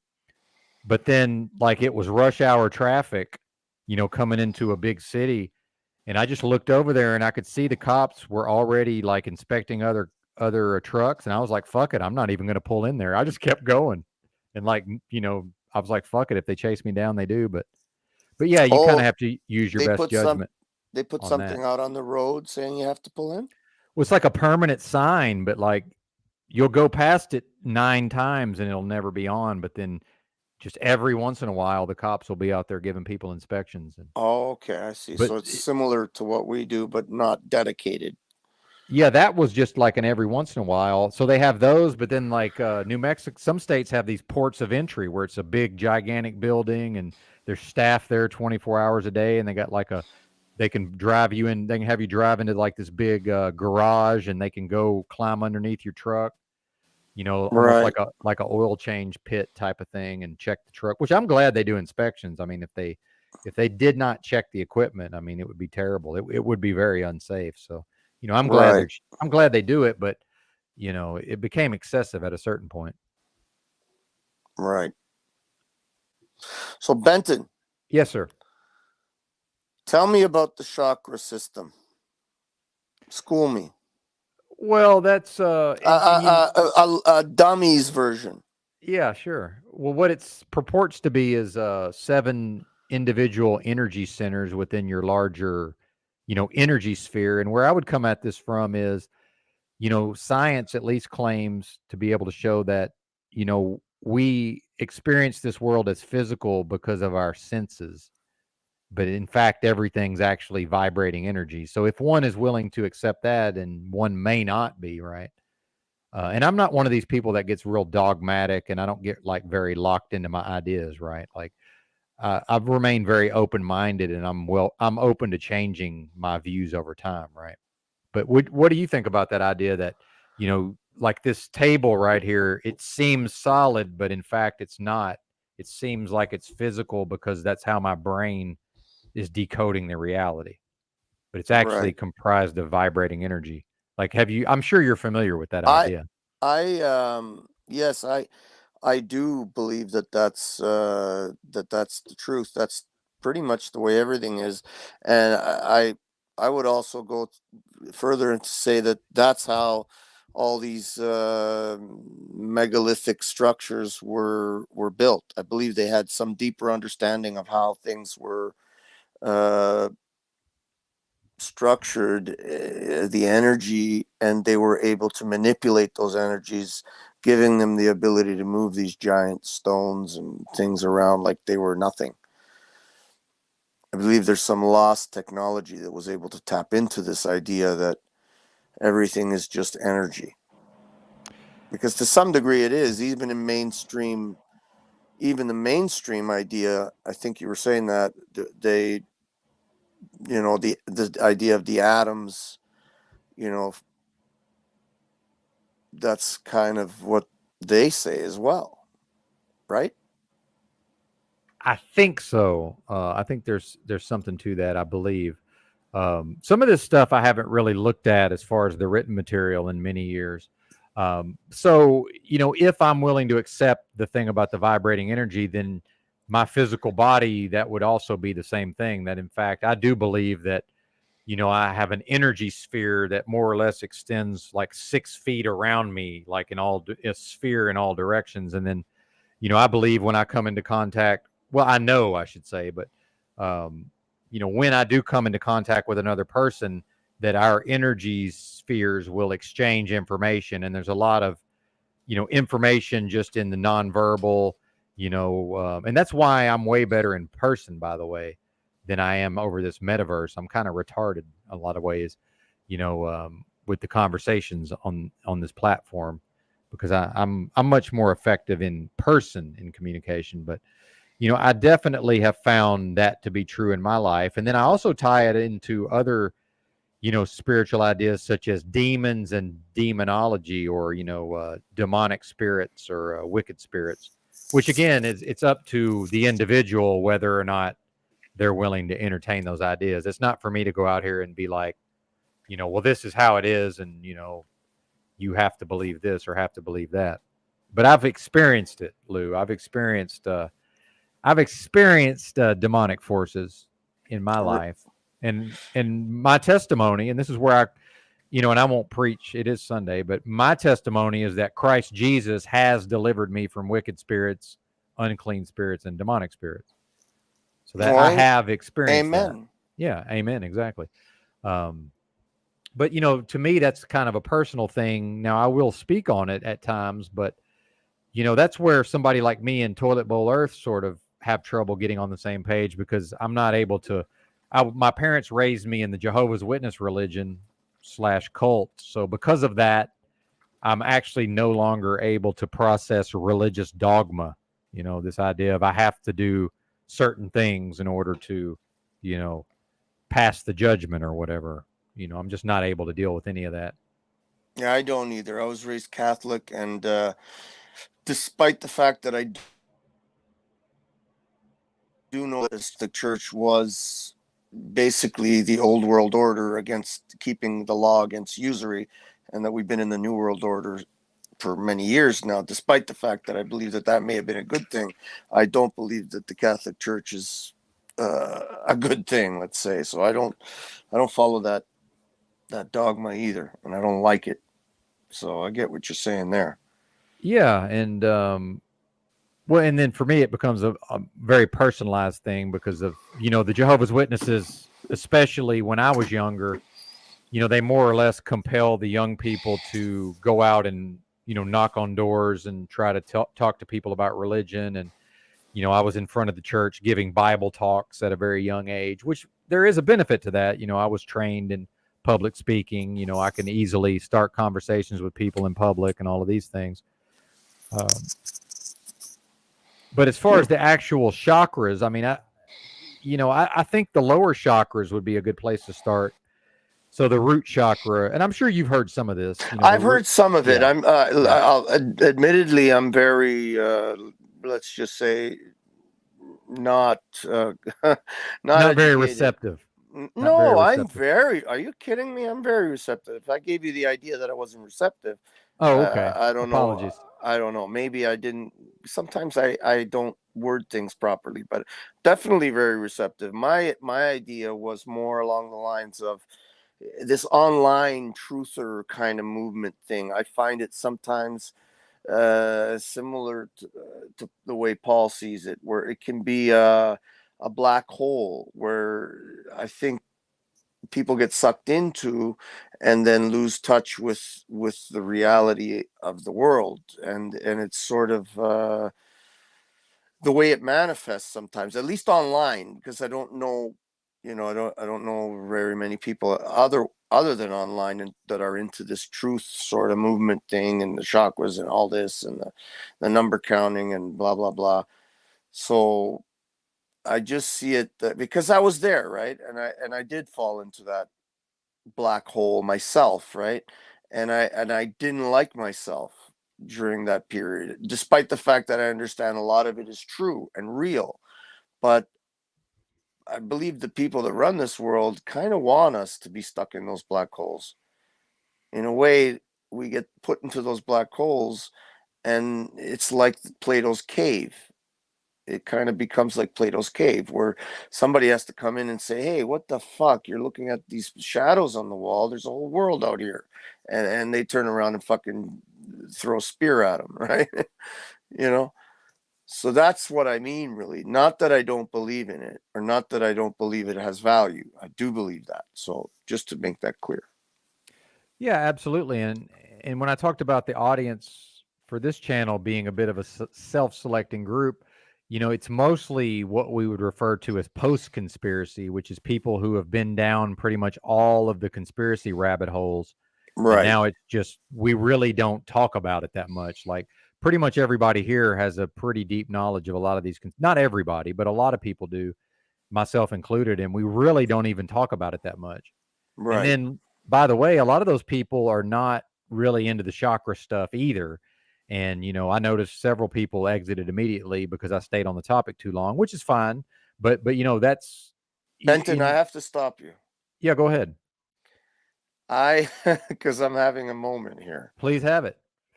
And it is the idea of deja vu.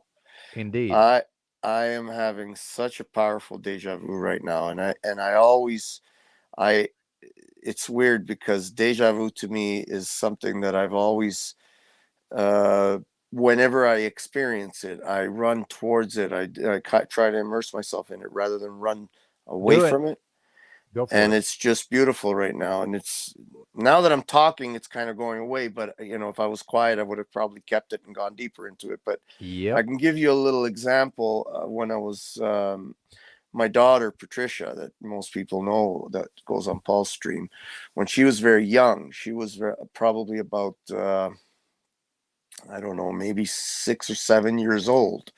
And I used to take her with me everywhere. I'd take her hunting, fishing, and all this stuff. And I took her with me, and we went. I was training a young bird dog puppy, and I took him out hunting, and she was with us, and I'm training the pup. And we found a beautiful male pheasant, and the dog pointed it really well and held to his point, and it flushed, and I shot the bird, and I picked the bird up, and we're both all happy about it, and the dog did well, because that was really the purpose, was training the dog. And we weren't expecting to find this pheasant, but we did. And as we got back to the truck, she went and sat into her seat on the passenger side, and it was just a single cab pickup truck, and I pulled my seat forward to put the pheasant behind the seat. And as I was doing that, I'm having this powerful deja vu. And then just as I lay the pheasant down into the back of the seat there, and I put the seat back, she looks at me and says, "Daddy, did this happen before?" And the chills ran up my spine, and I never forget it. And it's always been a really special moment for me. She probably doesn't remember, but because she was so young. But yeah, I love that kind of stuff. So definitely don't think I'm not into the more what's the word? Fuck, I can't think of the word. You know, the more Ethereal. right. That would be a good word. Yes. Don't think I'm not into the ethereal, because I definitely am. Well, and like what, the conversation that me and O'Shea were having the other day, I enjoy those kind of conversations and the audience enjoyed it, but Yes, we yes. don't do that sort of thing on a regular basis. But when it happens, I like it. I enjoy it, but that's not like the major focus. But I do like that we can talk about a lot of topics, the stuff you've been covering lately, and just and on and on and on. I think that's something that I myself enjoy, a variety of topics. I think that might be part of the reason that people watch your stream, because you're not afraid to get into these topics and follow the topic through, right? And Paul makes the mistake of just fucking hammering the door down on it and not allowing it to flourish, right? And I've told him, and he knows how I feel, and and he goes on about it, and whatever. That's his thing. That's his way. There's a place for that, I think, right? And Sure, yeah. I gained a lot from that with him and from him. So I'm grateful, very grateful for it, because it's helped me center myself back into a more centered space because of that slamming door. So I can't, I can't fault it, let's say, right? Sometimes I can get into my feelers and want to fault it, but I can't really fault it if I'm honest with myself. But yes, I do love to get into these issues myself as well. And maybe yesterday with the O'Shea thing, I had heard the discussion, but then you guys were getting into you did move into the health thing, and he's talking about piss, and that's where I kind of came on, and I said, well, I gave my spiel. Well, I'm not making excuses. I'm just saying it was when it fine. happened. I think everything went great, but I think Mr. O'Shea, he's got a lot of good stuff to offer. He could be a little more focused at times. That would be my major criticism. Yeah, I think O'Shea's got a lot to offer. Absolutely. I think he's I don't know, maybe I don't know, what would I O'Shea's maybe a little bit how could I describe O'Shea the way I feel? Maybe a little bit with the head in the clouds sometimes. If that's a good, do you understand what I'm saying? Oh, that's me most of the time. Yeah, absolutely. I can certainly relate to that. Yeah, I live in that space much of my day. Absolutely. But otherwise, he's got some great stuff. I mean, I don't know about the Melted Mountain stuff. I don't know how much I want to dig into that. That's what I mean about the post-conspiracy. Most of us have already been down those roads. Yeah, and it didn't really lead. It didn't really lead anywhere. That's the issue. Yeah, it's not getting us anywhere. That's the thing. Right. That's the issue. But the chakras and the energy, and what is this all made of, and what is this, what is this thing, life, right? That's a wonderful conversation to have. And I think it's always helpful to some degree for somebody. Right. Well, yeah. And as long as we keep it kind of tight, I think that's where it can get off the rails, when we just go on and on and on about it, which that was beginning to happen. So you probably did show up at the right time to sort of, put an end to the going on and on and on part of it. Whereas me, I'll generally keep it pretty tight. So whenever, real quick, all the chakras, do you know them all? Absolutely. Yeah, absolutely. I'm not an expert, but there's like where they are, and there's a color. Well, the root is red in color. That's general vicinity of your tailbone or your anus, right? Okay. And then the next one would be the sacral chakra, and that one I believe is orange, and that's just slightly above. So that's your two lower chakras. So that's where you're getting into your what would be associated with your more animalistic and sexual desires. So that's been where I've been, critical of O'Shea, right? Okay. Is that he tends to bring everything into that realm, right?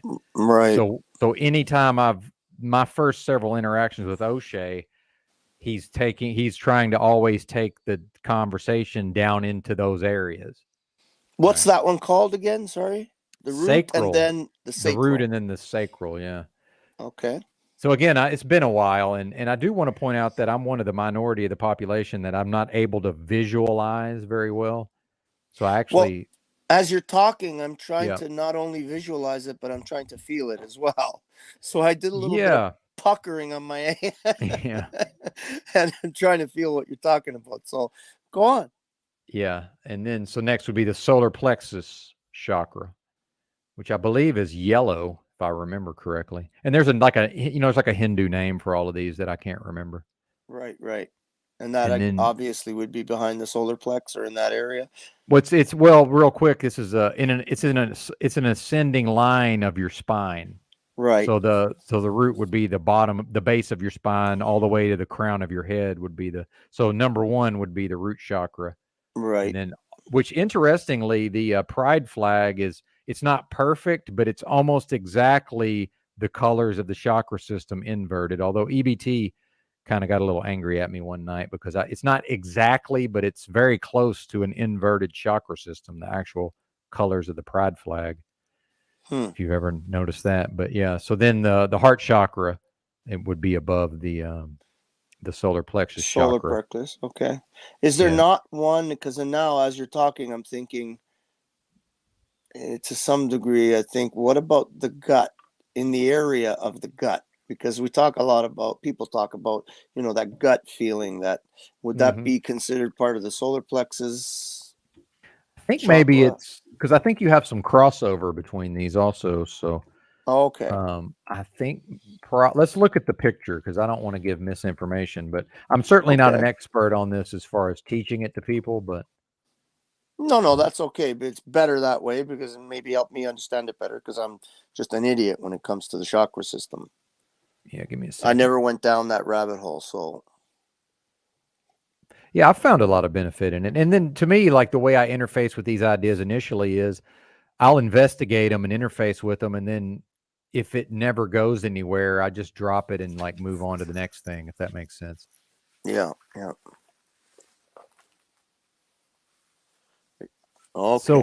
So gut, I would say would probably be more associated just based on physical location. That would be more of your sacral, it looks like. I was thinking that when you were saying it because I was trying to feel them as you were talking about them. Yeah. And when you mentioned the second one, I felt it more in my stomach than I did in my sexual organs for some reason. That's why I'm asking.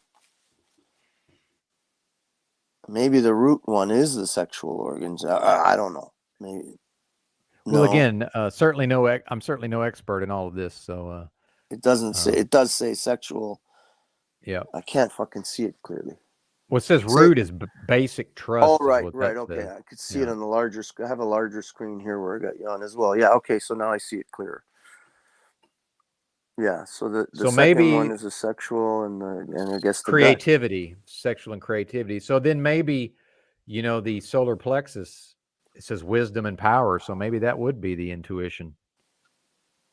That's a good question. And I do think this is in my view, I would view this as, it's a handy way to think about and talk about something that, we all have access to, if we're looking inward and, really observing these things, right?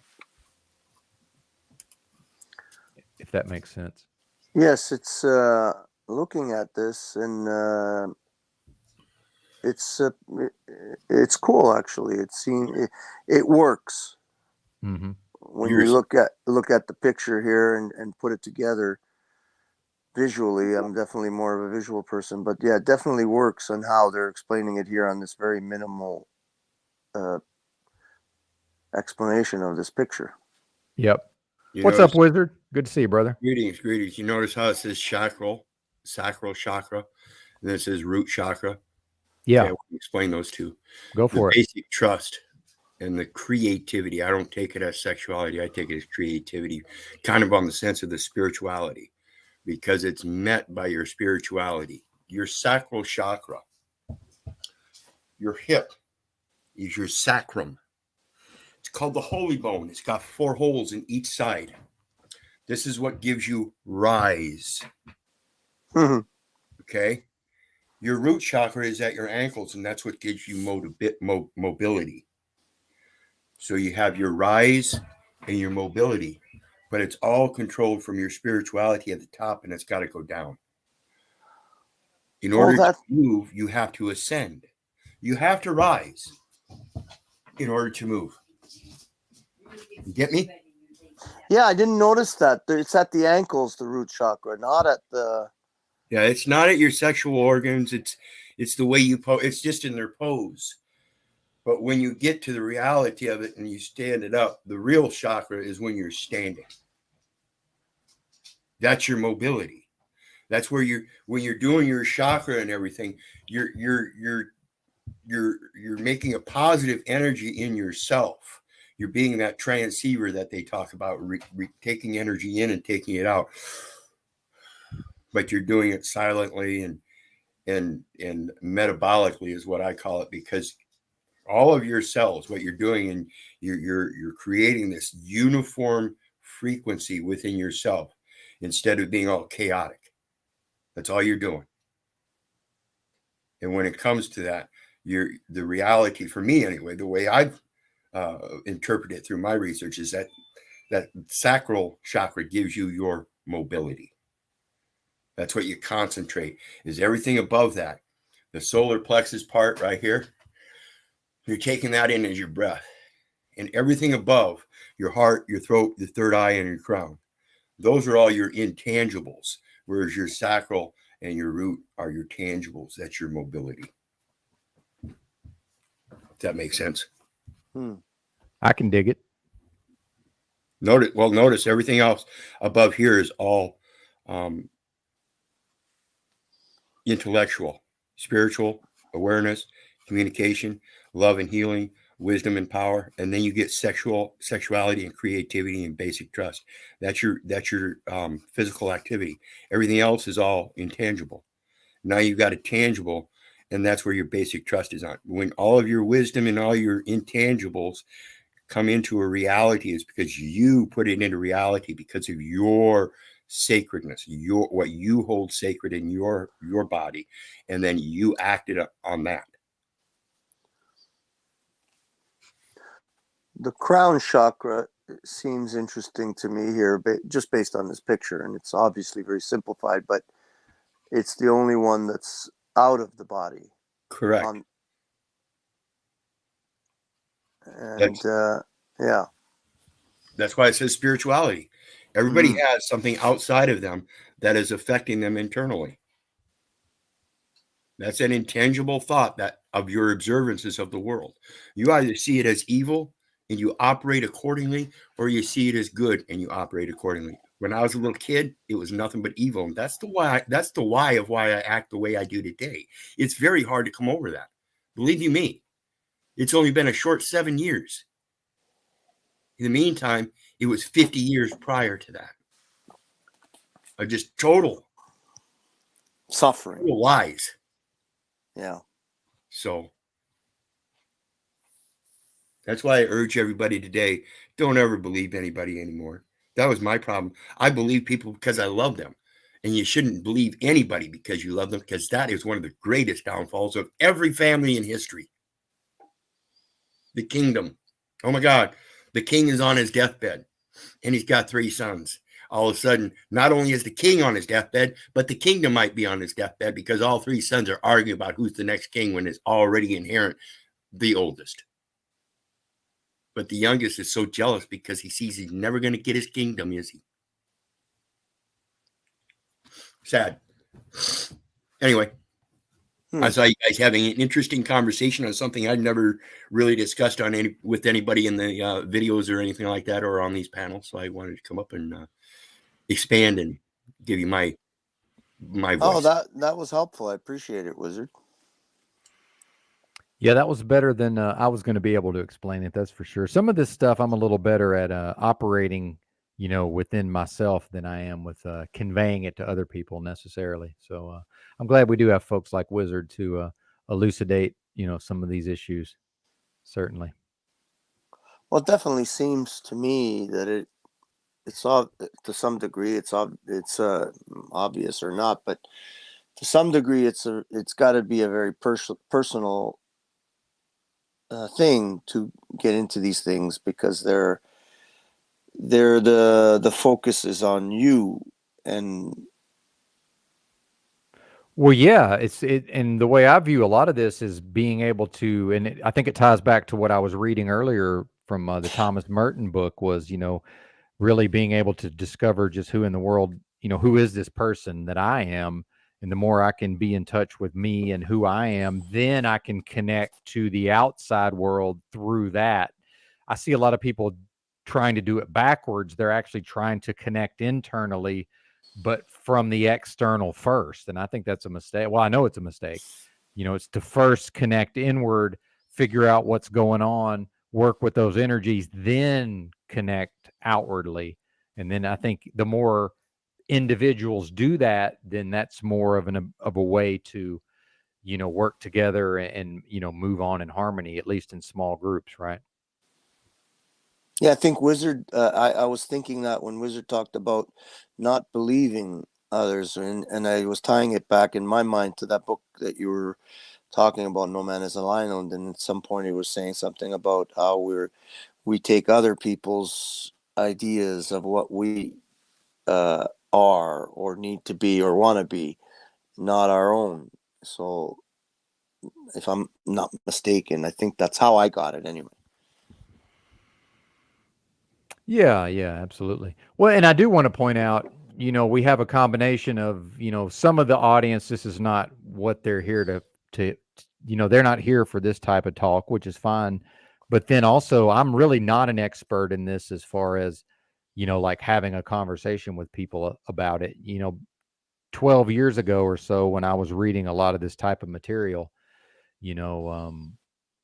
I would have maybe had a better idea to talk, as a way to explain it to you, right? But these It are was things fresher. that and these are things I've been and I sort of learned it first, intellectually, and then worked with it over time. And now I've done enough of this stuff where I don't really focus on it, if that makes sense. Because and Lou, some people will make this sort of information like into their identity, and I think we're starting to see that with O'Shea a little bit, where it's sort of I think he's that's part of the identifying problem. with. Sorry. Yeah, no, exactly. He's beginning to identify very strongly with some of these ideas, whereas I really don't. I refer to them in specific ways for specific reasons, right? Not as like, oh, this is me and I'm really into this chakra stuff, right? It's just when it comes up, It's not a Yeah, where it's you not my I become don't the idea. yeah, I don't view myself through that lens, right? So, but it's certainly something I found helpful, through meditation and just, more or less directing my focus or my awareness inward. And I think Wizard addressed this as far as the things he had dealt with in the past, where he said, look, it's only been like 7 years. I think he means since he started discovering this type of information. So, that is a relatively short period of time to be working with these various concepts. And I would say, for the individual, the benefit is in what can the individual take and apply to themselves to then just sort of move on in their life, in a more effective manner. And, I've talked about my path as progress. And then, I do that through effectiveness in the real world. So I'm interested in what's effective for me. I'm not interested in the part where I can give an expert level, dissertation about the chakra system, right? Which is why you see, thank God Wizard showed up, because I was floundering a little bit, but I'm going to give it my best shot, right? Sure. And we can always Google it also. But yeah, go ahead, sir. It was good. I mean, you were right on point as far as I'm concerned. I mean, it was simple for me to understand. So, but Wizard expounded a bit, and that's also helpful. So yeah, thank you, Wizard. Yeah, absolutely. And I'm somebody that took in a lot of information over a period of years. So I certainly am impressed with the volume of information that Wizard has been able to internalize in a relatively short period of time. So, there is something to that, certainly. Yeah, it can be daunting sometimes. The wizard can go on some stuff that I find myself sort of like a pinball in a pinball machine. Ding, ding, ding, ding, ding, ding. Well, and I don't always know what you're talking about, Wizard. Just to be honest, but I'm not. That's what I'm saying. I find myself like I'm bouncing. Yeah, and around my a pinball apologies machine. because I find that common in my life. Yeah. I find things so simple that I don't have any comprehension of why people don't comprehend it, and that's my problem, not yours. That's what I learned.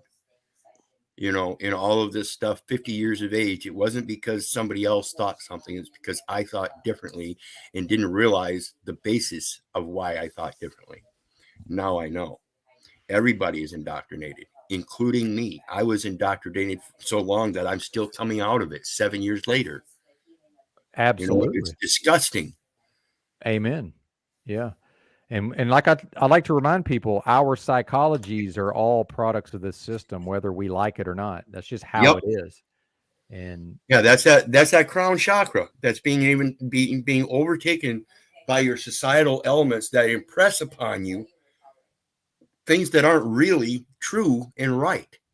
It might be there, but I don't think it's right that we live in such large communities that we have nothing but a concrete slab and it displaces all animal life.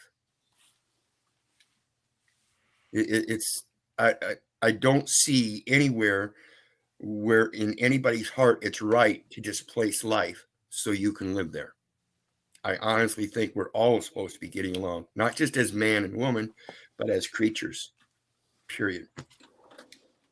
Well said. And, when I look at this chakra system, for me personally, to bring it back to the effectiveness in the real world, I'm always looking at how can I use this to be more effective in the world versus, I just want to go, talk to some hippie chicks about, astrology and, numerology and the chakra system, right? It's not about that for me. It's about, what can I learn and then apply and then move forward with. And this is something that I've found helpful in the past. And especially this is where I've challenged O'Shea a little bit, because whatever this beast system is would certainly like to see us, and I understand there's nothing bad about the lower chakras, but if I'm focusing my consciousness only in the lower regions, if I'm willing to accept that crown chakra is my connection to spirituality or source, well, of course, if the beast system can keep me focused in those lower chakras, I'm not going to be focused in the upper chakras. So to me, that's a big part of the puzzle. Yeah, absolutely. And that thing that Paul and I both talk about is voice. You have to put your voice out there. Mm-hmm. And people do. They will put their voice out there loud and clear. The problem is the voice is your centering. That's what's going to center everybody else around you in that attraction and distraction, I guess you would call it. People that I'm distracted by, I don't pay attention to. People that I'm attracted to, I draw to them.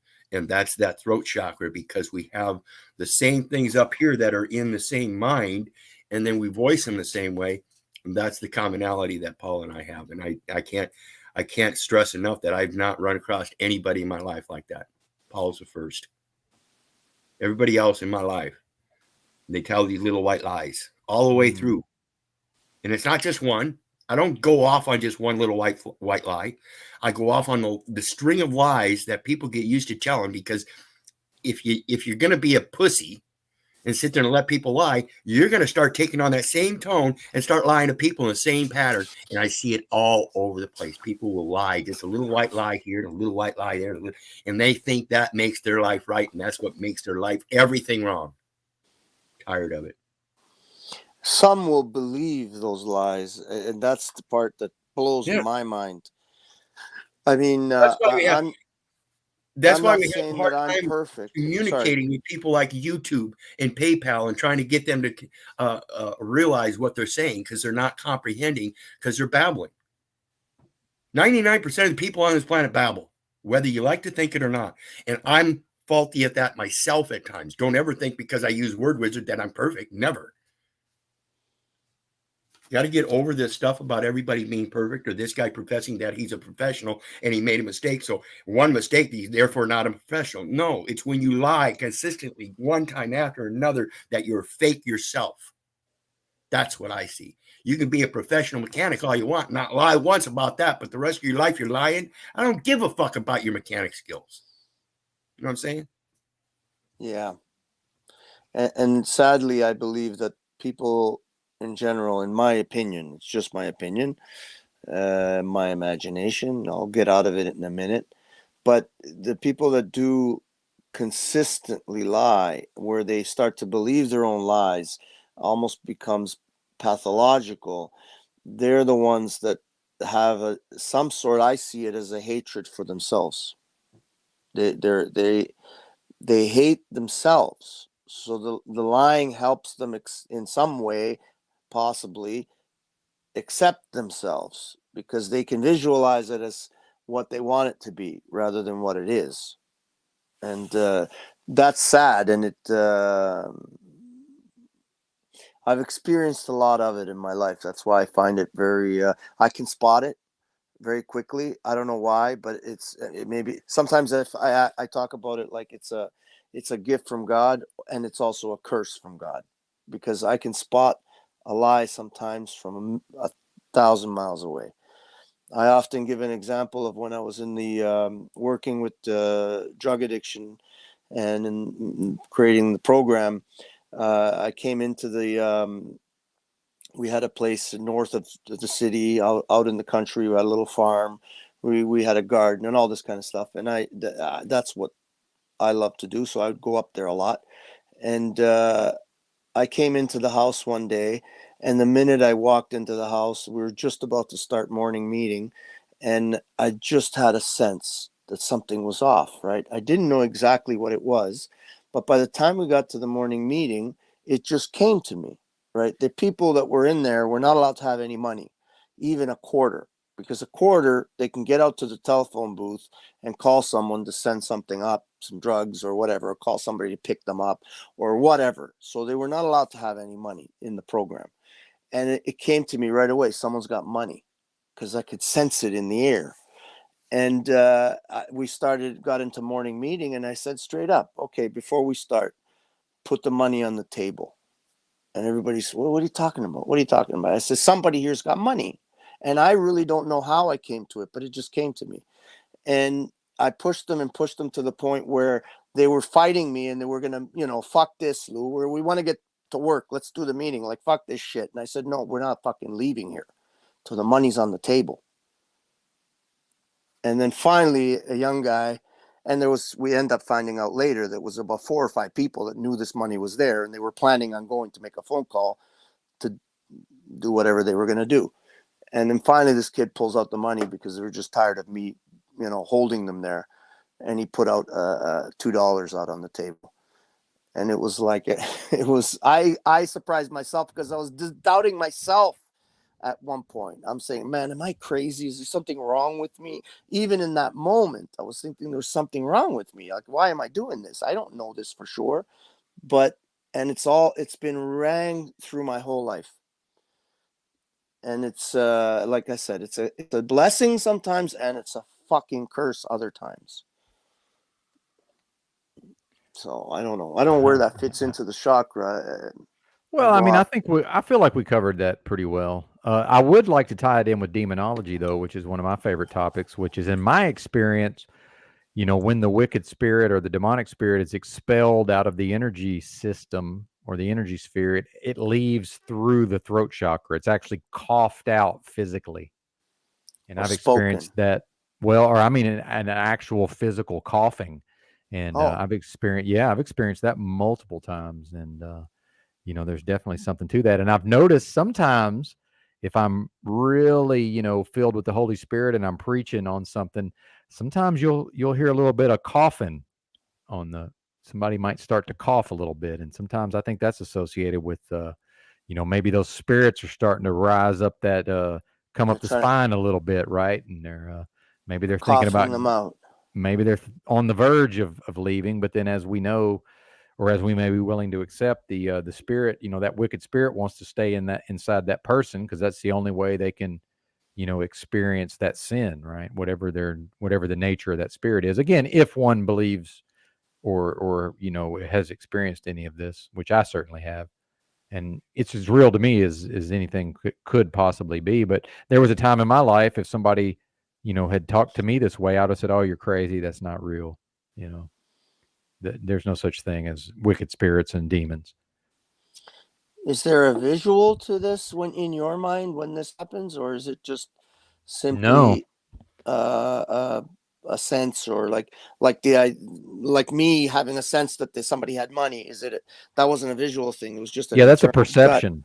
Yeah, it's Yeah. a perception. Yeah, that's what I'm very perceptive and intuitive. So yeah, I experience things directly. Even my thoughts, like I don't hear a voice or see anything visually. It's just there, Right. and I can't really describe it, but it's and I'd always heard growing up, a woman's intuition, which led me to believe, well, I'm a male, so I can't possibly be intuitive. But actually, I've found over time that I am, and I believe we're all very intuitive. It's just we're, as products of the system, we're separated from those powers in a lot of ways. So, and to me, this is like growth through the feminine. And that's what I started to play that lady's video earlier and we got sidetracked, but that's what she was talking about. Is today's world, it seems to be the males are trying to go this Andrew Tate way of like, they're really wanting to, put a lot of energy into asserting themselves, in a masculine way. But really, if they're in touch with their masculinity, the way for growth is going to be through the feminine form, getting in touch with those feminine, the yin to the yang, right? And I found that's how I tap into my intuition, is really just get out of the way enough to actually be able to perceive it when it happens. And real quick, I'm going to finish up, and I can see Wizard's got some things to say. But looking back on my life, the major mistakes I've made, every single time my gut told me don't do it, and I did it anyway, and it was a fucking disaster. And now if my gut tells me don't do it, I don't do it. I yield the floor. That's so true for me too. It took me a while to learn how to follow my gut, but now I do it every chance I feel it. I follow it as much as I possibly can. Yeah, when it comes to that intuition you were talking about, it's definitely different between men and women. And it's definitely different between each of us as we grow, when we take on those characteristics in our lives of what kind of personality we have. And I can guarantee you that Lou and I both have quite a similar intuition when it comes to animals out in the wild. I can assure that when Lou is out in the wild and he really has nothing else on his mind, he glorifies in the beauty of the creatures that are before him, I'm sure. Yes. But when we're in the concrete jungle, it's a totally different intuition. When we're out there in the nature and we're watching these animals, in my sense, I see the glory of the beauty and the beauty of their natural element. When I see them inside the city, I worry for them. I have a different feeling for animals in the city. I worry about the squirrels and the birds and rabbits and stuff that I've harbored all my life as abandoned creatures and adopted them and fostered them till they could go back out on their own.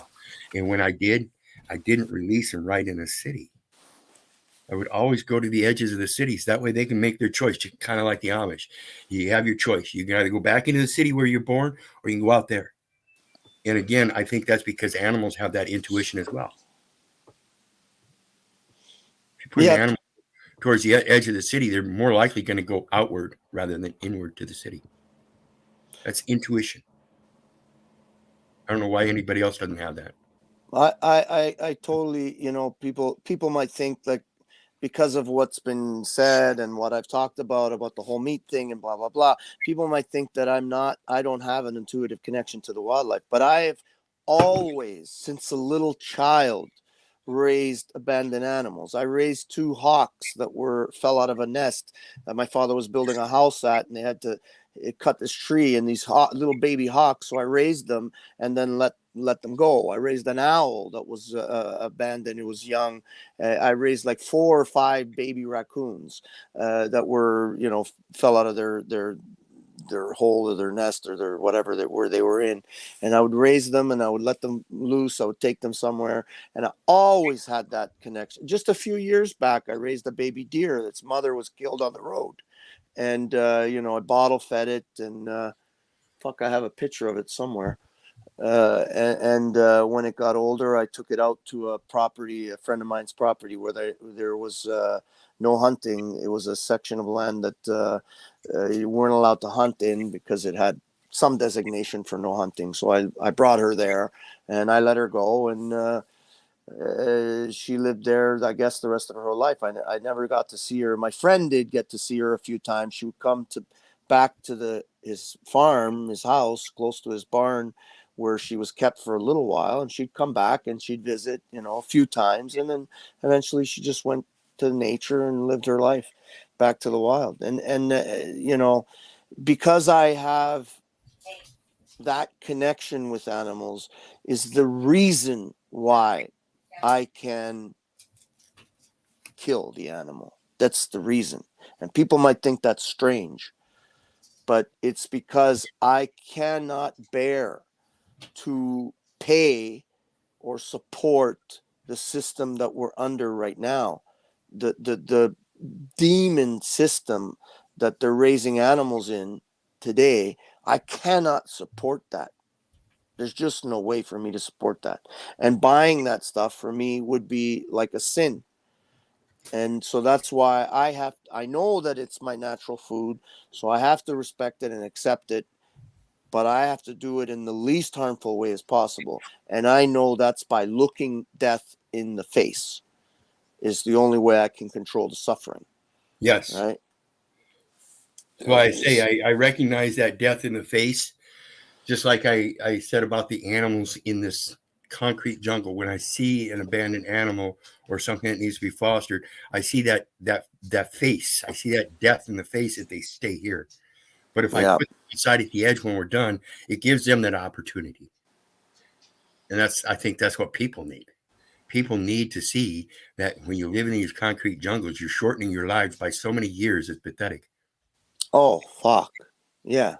Just the concrete and the pavement, the asphalt and the concrete alone is probably as detrimental as I don't know. Everything in this concrete jungle brings you to cancer. Everything. Yeah.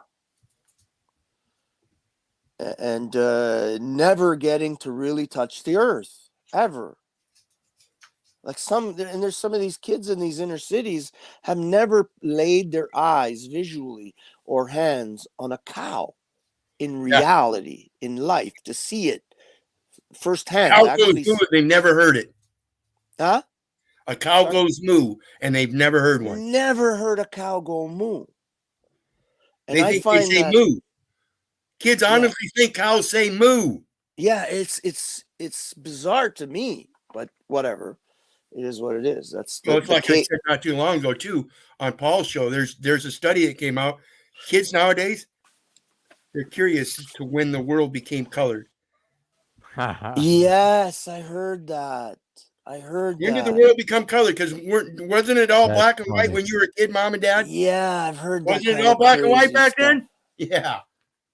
Fucking stupidity. Well, but that's got to be some really young. That's got to be some really young kids that are, it can't be fucking. I don't know. I can't see like a teenager saying something like that. They got to be cognizant enough that the world that they know by themselves that the world is colored. We're not talking a 5-year-old. Yeah, like I could see a 5-year-old saying that, or even a 6. We're talking 13, 14-year-olds. Wow, that's crazy.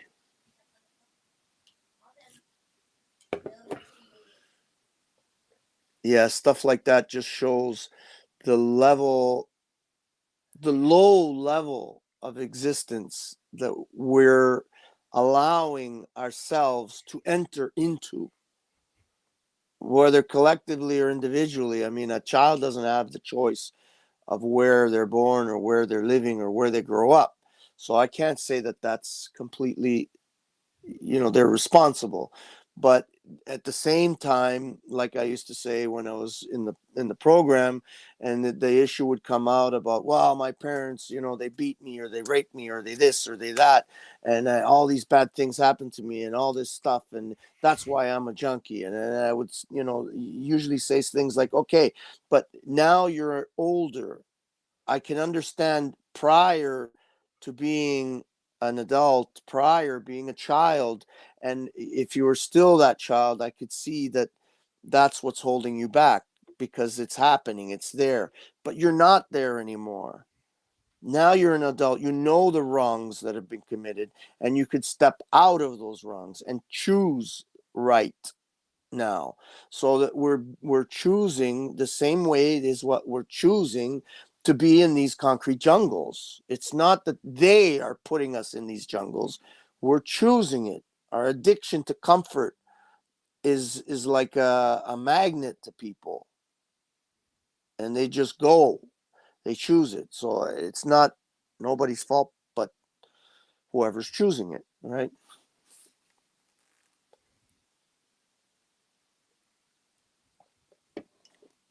And I still hold, I know, Benton, you said that you don't believe that that's the answer, or I don't know if you said those words, but something to the degree that going back to the land is not the answer, or not.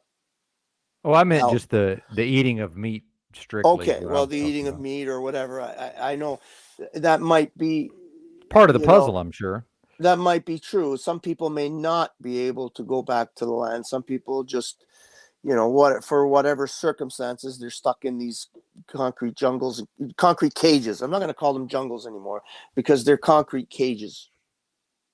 It's a cage, and it's a cage by choice. And I believe that stepping out of that cage is not comfortable. It's painful. It's a lot of work. It's scary. It's new. It can be gross. It can be stinky. It can be, painful, all these things. But I strongly believe that it is the only way for an individual or a family, if they want to truly save themselves spiritually, physically, emotionally, and all those things, all those chakras that we're talking about. I believe that they can only, I could be wrong, but I believe that the only way they can be truly reached is to be back on the land, and back to, the butcher, the baker, the candlestick maker. I use that phrase a lot because it resonates with me, right? There was a time when communities were that way. Right now it's Walmart, it's, Costco, it's Amazon. There is no more butcher, baker, and candlestick maker. Right? There's no connection to whatever it is you want to purchase, trade, acquire, whatever. There's no connection to it anymore. And therefore, the connection between humans dissipates further and further, and to the point where we're watching some people sitting in a room banging their head against the wall, like this fish tank thing. Well, and I understand. I'm not derailing your point, but it's like it's an evolution of something that's been going on for a long time, because reality TV. In fact, I started watching The Real World, back in the day when I still watched television. But then again, now I do watch TV, as I talked about earlier with Cecil, but the television, it's YouTube now. But, the live chat version of it is really what's taking it to the next level. So I'm not even interested really in what's going on in that house. To me, what's interesting is what are the people saying about it in the live chat. And just like this channel, by the way, the most interesting part of the broadcast in many ways is the live chat, in my opinion. So when I'm looking at this reality show, it's like all these people, you got 5,000 people watching it right now. And it's like, what are those people typing into that chat box about what's going on? This is apparently a biological man giving another biological man a massage here. And just all the things people are saying about it is like, I find it super fascinating. And I can learn a lot about, these people's psychology. So when you talk about back to the land and all this, yeah, that's great. But then when I'm seeing what the people are collectively, I'm like, it's like, yeah, I can see the living on the land from here, but it's like, how do you get there from here? It's like one of my first times to a big city was driving on my own was Dallas, Texas. And it was like, I could see where I was trying to get to, but I was downtown and there were so many one-way roads and it was before Google Maps. There was no cell phones really. It's like I could see where I was trying to go, but I had no way to get there, or I didn't know the way to get there. So now I'm seeing where these people are, and it's like, okay, how do they get from where they are to where they might actually want to go? Take it away, Wizard. I gotta run, guys. Just All right, want to brother. say Thanks, for having me Wizard. up. Yep. Have a good day, guys. Thanks for being here, man. We'll see you later. Appreciate But- you. Yeah, but do you see what I'm going with that, Lou? Is like, even if we suppose that all of these people in this live chat and these people on the screen, if tomorrow they're convinced, of what you're saying, I don't think they would see any path to accomplishing that. Oh, I see what you're saying. Yeah, it's like, yeah, okay, I got it now. For a second there, I was confused on what you were saying. Now I get it. I kind of missed it because Wizard was waving and stuff. But okay, I see what you're saying. Where you were coming into the city, you could see the city, and you couldn't find your way to Yeah. where you were going, despite the fact that these buildings are towering over you, and you couldn't find your way around. And it's a similar situation with these people. If they had to get back to the land, they could see the mountains, they could see the trees, they could see the rivers, but they wouldn't know where to step foot. I get that. You're probably right. And it wouldn't be easy, and probably a lot. I don't want to say most, but I definitely want to say a lot would not be able to. Possibly. I don't know. Well, but I see it as more of a psychological thing than a physical thing. It's like the people who have a psychology, and look, I'm this way to some extent. I'm here talking to you guys on a live stream, and I'm reading a live chat. So I'm really similar to these other people in some ways that we're watching on the fish tank here. But so the psychology generally, I mean, on a mass scale, if this is where the psychology of the people is collectively, how does that psychology transport from this place to the place you're describing? I think and I'm not saying it's impossible. I'm saying I don't see a path to that presently. Well, yeah, I mean, that may be true. You may be 100% right on that. But at the same time, doesn't mean, in my opinion, that it's not the right path, right? I believe I probably believe is it's the right path. Yeah, I believe it's the only path, personally. But that's just me, right? Yeah. Because as long as sorry if you hear any noise, I'm just trying to get changed because I'm going to start driving down to my dad's place. I'm going to visit my dad. Oh, beautiful. But yeah, it's it's a tough thing, because it's been so long now and several generations now that don't have a concept, not like no concept whatsoever of what any of their biological needs, what they are, where they come from, anything, or what they are, even what they are exactly. Just what are my biological? I know I eat this, I drink that, I go buy this, but are those your real needs? They don't know. They don't have a clue, and it's generations now. It's not just from me to my grandfather or my kids. My kids at least have had the fortune to see it, to understand it, to have been involved in a lot of times, right? And if the lights were to go out, they would revert very quickly back because they've been involved. They know where to go, what to do, on some level. Maybe not as much as I do, but they have it at some level. And then you take some of these other kids that some have never even been in a real forest. They've been in the park. They think that's the forest. Mm-hmm. Yeah, absolutely. They think that drainage ditch that's running through there with some looks like clear water, they think it's a river. It's a creek. It's a man-made drainage just to take water from one place of this part of the city to the next part of the city. Those trees were planted. It's not none of you know what I mean? Yeah, None of it manicured, is. curated. Yeah, and then they go into these forests, and this is the one thing that always confused me the most, or not confused me, but just it's foreign to me, is how people are so afraid of the forest. Oh, I can add to that real quick is when I talked about living in the streets with nothing and all of this, I did a lot of what I describe as urban camping. Right. And so, which would often be in an urban area, but in like a little patch of woods.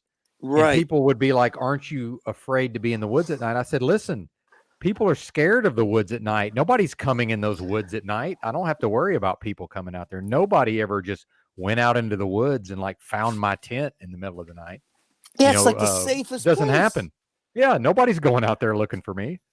No fucking Yeah. way. Maybe a meth head or somebody beating the bushes, trying to look for stuff. But yeah, no, people are scared of the woods. So it's like kind of the safest place to be in a way. Yeah. I find that really strange. I mean, I don't know. I guess because I'm used to the woods. I love the woods. The minute I go to the woods, I'm at peace. I don't care even if I'm lost in the woods, and I have been many times, right?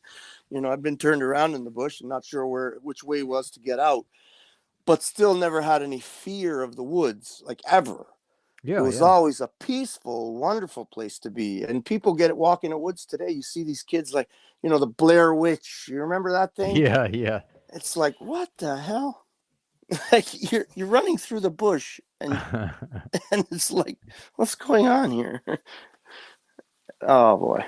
Well, and then, I will say when I started sleeping in the woods like that, it was a little strange at first, but I got used to it quick. And then, I learned little things like, well, don't take food with me because here come the critters. And by the way, shout out to the coyotes who eat most of the critters. Getting woke up by a possum or a raccoon, that's no fun. So you learn, okay, don't eat, I need to eat and then go to my camp versus, eating where I'm sleeping, right? Just those little things that us city slickers don't really understand, until we learn it firsthand, and just those little tips. So this is what I'm talking about with the van life or whatever. Well, it's not that I have some high skill level, but I can go with a tarp or a tent and I can just go out here in a little patch of woods and I'll get a way better night's sleep than I will in a vehicle where I'm wondering, did I park in the right place? Or are the cops about to knock on the door? Are the neighbors, if I'm in a residential area, are the people wondering what this vehicle is, No, that thanks. scares me much more than anything else. Is like my daughter does a little bit of the van life, and the one that has the YouTube channel. And I'm always worried for her. You know what I mean? Like, fucking watch out where you park. Make sure you're, somewhere where there's some light or some, And she's comfortable with the forest. So thankfully, she generally finds some place that's near the forest or out in, a more secluded area where not a lot of people go to. I mean, that could be more dangerous to some degree. Some nutcase comes down to the end of that road and it's a forest. But she's a tough little girl, so I don't, But I worry if she's in a Walmart parking lot by herself and it's empty and some fucking nutcase comes around, whatever. Or like the cops. The cops are just as dangerous as anybody else, as far as I'm concerned these days. Well, they're the most violent group in society. Yeah. Yeah, I'm not a fan. I certainly encountered them numerous times, in my former lifestyle. That's for sure. Yeah, that's another rabbit hole right there with the freaking cops. Oh my Lord. Well, you may not have heard, but the other day I'm here in this cheap motel, and I never did hear on the door. Yeah, banging on the door. You never did say what happened because Joe Cool was yeah. I was having a tough time that day, but yeah. I heard the story later, but I was not aware of this at the time. Apparently this door to this room I'm in got kicked in. The SWAT team showed up and bashed the door in and took some people to jail. And, apparently the SWAT was out with their fucking ARs drawn down on people and making them get on the ground, just people that weren't even involved, So it was like a big, and I'm glad you reminded me of this. There's a website it's not around anymore, but it was back in the day, this Cato.org had on their website, it was called Botched Paramilitary Raids. And they had this searchable database where you could just go read all these stories of the times the cops just showed up and like Killed some. Yeah. well, killed people or Their dogs just or whatever. Yeah. the whole thing, bashed in the wrong door. Yeah. Oh, yeah. Well, just that last. When Didn't was even it? bother to apologize and just left. And Yeah, just walk away. They Yeah, smashed the fucking person's yeah, house, and then some of them are laughing about it as they're walking. yeah. away. And I'm laughing, and it's not funny, but it's like you laugh or cry, right? Like There was you one know. just a few, I don't know, about 5, 6, 7 days ago, whatever it was. Then go knock on the wrong door in the middle of the night. And then the fucking poor guy comes out. He's scared. He's got a fucking bright light. They're not yelling. It's the police. They're just standing there quiet with a bright light on this guy's face. He's coming out of a sleep coma and he's got a gun in his hand. They're at the wrong house and they just fucking pa pa pa pa pa pa pa pa pa. And then his wife comes out screaming and they pa pa pa pa pa pa at her. Like, what the fuck? And they knew they were at the wrong house at this point. They were walking away when the guy came to the door, finally. And so they were fucking, I don't know, 20, 30 feet away from the door when this guy comes out with a gun in his hand and they just fucking mow him down. It's like, wow, man. And that's when I look and I say, like, wait a minute. Come on. I have the, like, are you serious? Americans are not seeing that this is the new redcoats? This is what America was created to stop? I mean, the British soldiers were doing exactly what the cops are doing today. Smashing in people's doors, taking over their houses, killing people left and right. You obey or you die. Well, and I've said before, you can read the Declaration of Independence and just replace King George with United States federal government, and it's dude, it works. Yeah, just read it, but replace King George with U.S. federal government, and it absolutely works. You know, as far as you're like, yeah, absolutely. Maybe I'll do that here in a minute, but yeah, it's fucked up. And like the fucking conservatives of all people, they're supposed to be, you know, the rule followers. Yeah, they're the rule followers. Yeah, constitutionalism, blah blah blah. And meanwhile, yes, back the blue. Yeah, back the blue. Fuck you, you retarded fucking lunatic. Back the blue. You blind? You blind in one eye and you can't see from the other one? You deaf in one ear and you can't hear from the other one? What's going on? Well, and what I've said is, you know, a few good apples don't unspoil the whole bunch. Because if you're critical of police, there's always like, well, you know, I know such and such, and he's a good cop. And I'm like, listen, none of them are good cops because the good cops tolerate the bad cops. Therefore, they're not a good cop. There's no such thing. There was one good cop, in my opinion. Who was that? It was Christopher Dorner. Oh, yeah. Okay. I remember that story. Yes, I do. Yeah. So that was probably the first and the last good cop, in my opinion. Obviously, it's just my opinion. YouTube. So make sure that Benton's fine because it's just an opinion, YouTube. Just an opinion. Well, and I'm listening. Oh, yeah, I found it. See this? I'll show you what I'm talking about here. This is the Wayback Machine still has this from the Cato Institute. So let me bring it up on the screen here. This is their database of, it's no longer live, but if you go to cato.org/raid map, if you punch that into the Wayback Machine, you can eventually get to the actual searchable database. And it's just got all these stories like this is, you can choose, like I chose all states, all years. And then here's the categories they have. It's death of an innocent, death or injury of a police officer, death of a nonviolent offender, raid on an innocent suspect, other examples of paramilitary excess, unnecessary raids on doctors and sick people. And you can just go and read all of these. Like, let's just pick one at random. Cheryl Ann Stillwell, December 22nd, so right before Christmas in 2006 in Florida. Cheryl Ann Stillwell was killed on December 22nd of 2006 when police broke into her home looking for a stash of prescription narcotics. The police say they had to shoot in self-defense because Stillwell pointed her gun at the raiding officers. Stillwell's mother was in a state of disbelief. She wonders why the police had to kick in the door with submachine guns. Wow. And then and again, I'm reading at random. So here's Peyton Strickland, December 1st, 2006, North Carolina. Peyton Strickland was fatally shot in the head on December 1st, 2006, when Corporal Christopher M. Long of the New Hanover County Sheriff's Office and his fellow officers sought to arrest him at his home. Strickland had been charged in connection with robbing a UNCW student. Hey, I'm Wow. gonna mute your I'm gonna mute you real quick. That's all right.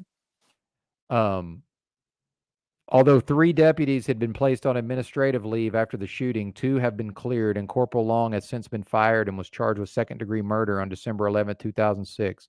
Long was part of a heavily armed and armored emergency response team who joined with the UNCW police to arrest Strickland, but Long had fired the fatal shot.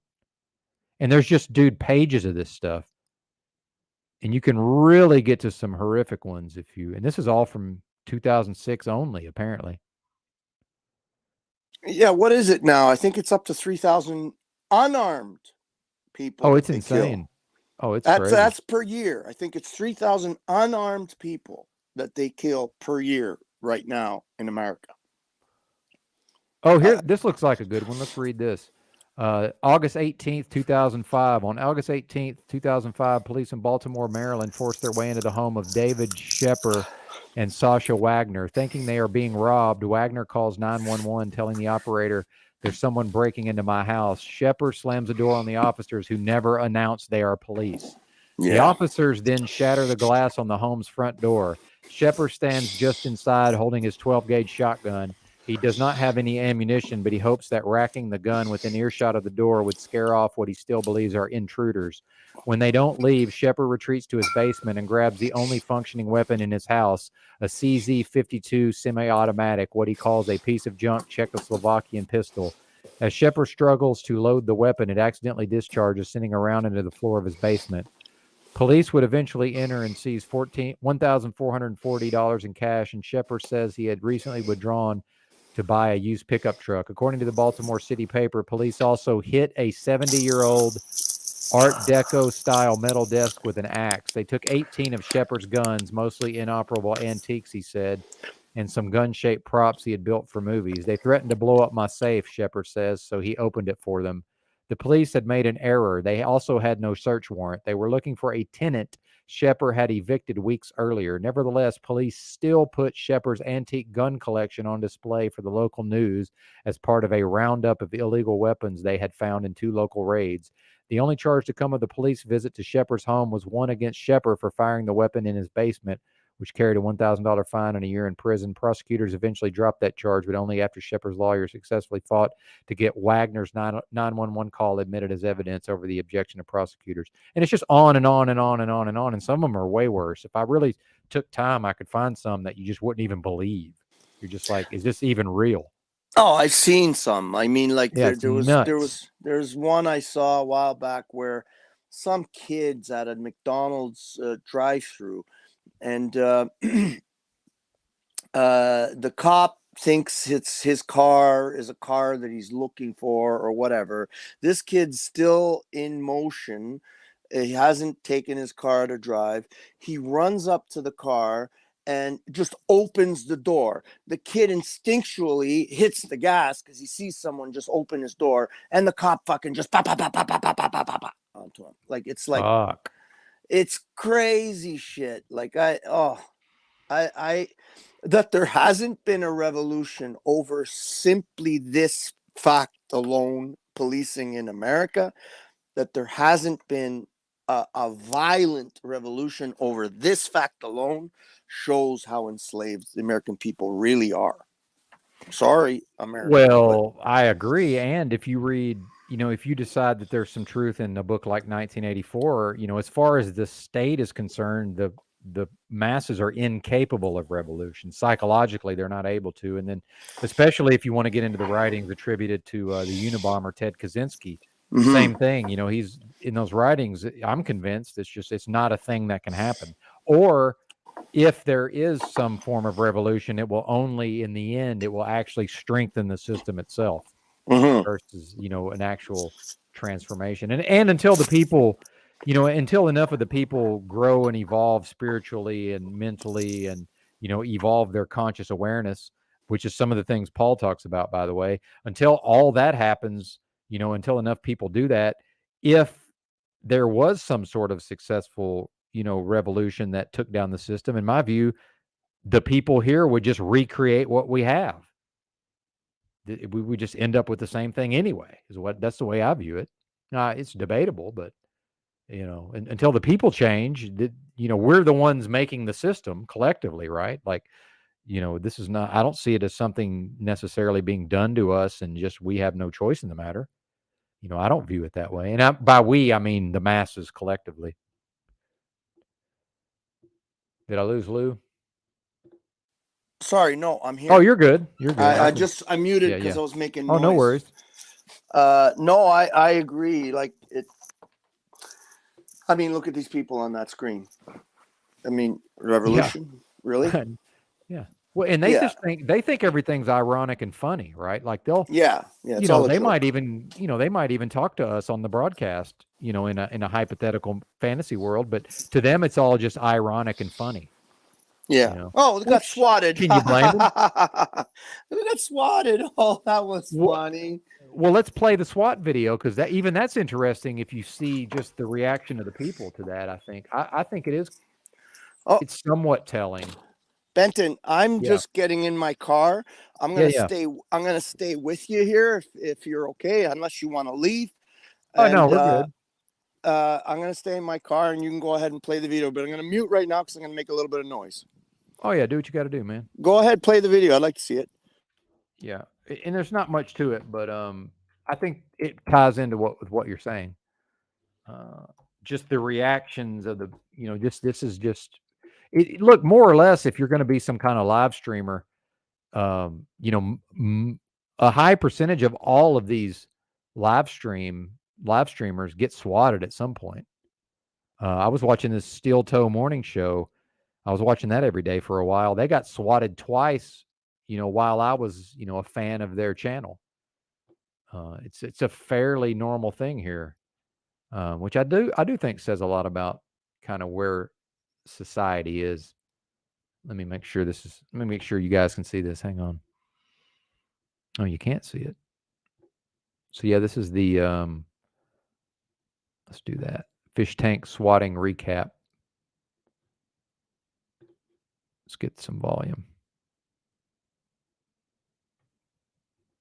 Oh, okay. I need you guys to come down soon. Okay.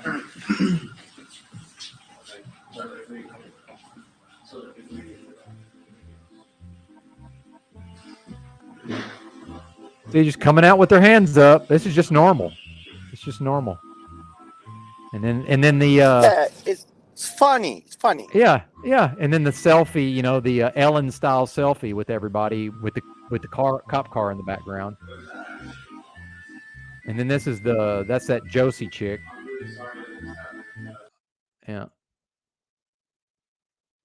And hey, they're safe. It's just no big deal. Just another day in America, right? We're internet reality TV stars, and we got swatted, and we had to come out with our hands up, and it's just kind of neither here nor there. Ha ha ha! Back to life, right? No big deal.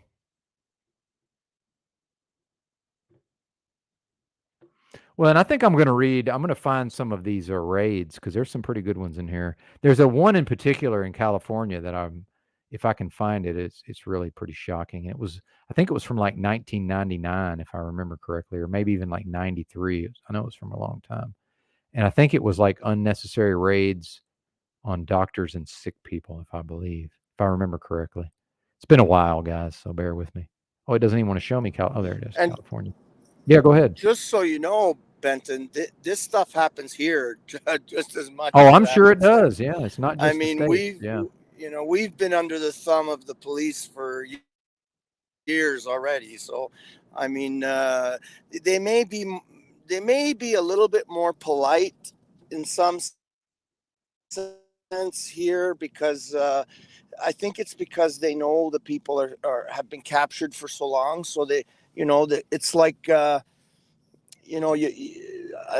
bad animal trainer, he uses pain and pleasure, like the, push pull to make the animal comply. First, it gives Yeah, it gives them some pain, right? And then Yep. when the animal is tired of the pain, then it relax and okay, let me pet you a little bit. So that's probably some of the dynamic that's happening here in Canada and other places like the UK and maybe Australia and other Western world. Sorry, can you hear my car really loud?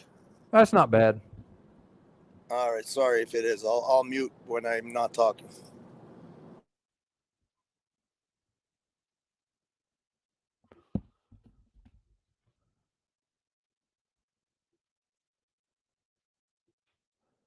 Yeah, apologies for the dead air. I'm just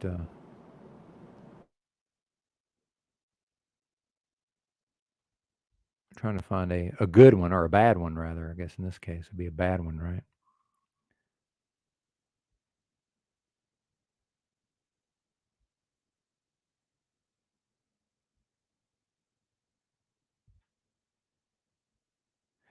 Here's one, August 1st, 1988. About 80 LAPD officers raid 4 apartments at 39th and Dalton. Officers are later accused of 127 acts of vandalism in connection with the raids, including smashed doors, walls, and cabinets. Even a small piggy bank and goldfish bowl are found destroyed. One officer swings an axe so recklessly, his fellow officers fear for their own safety.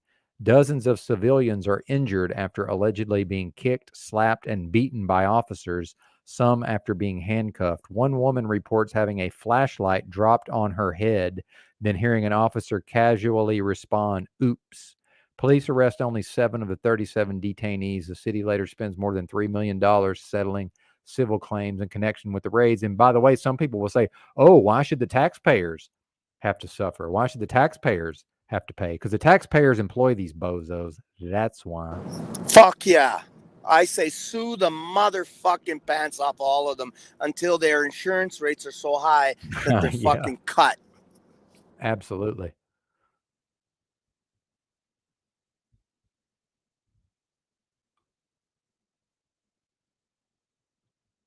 I don't know if you could still hear me. I'm in a bad area. Can you still hear me? Yeah, you're good. You sound good. Yeah, I just remembered right now. I had a situation where I was taken down by the police.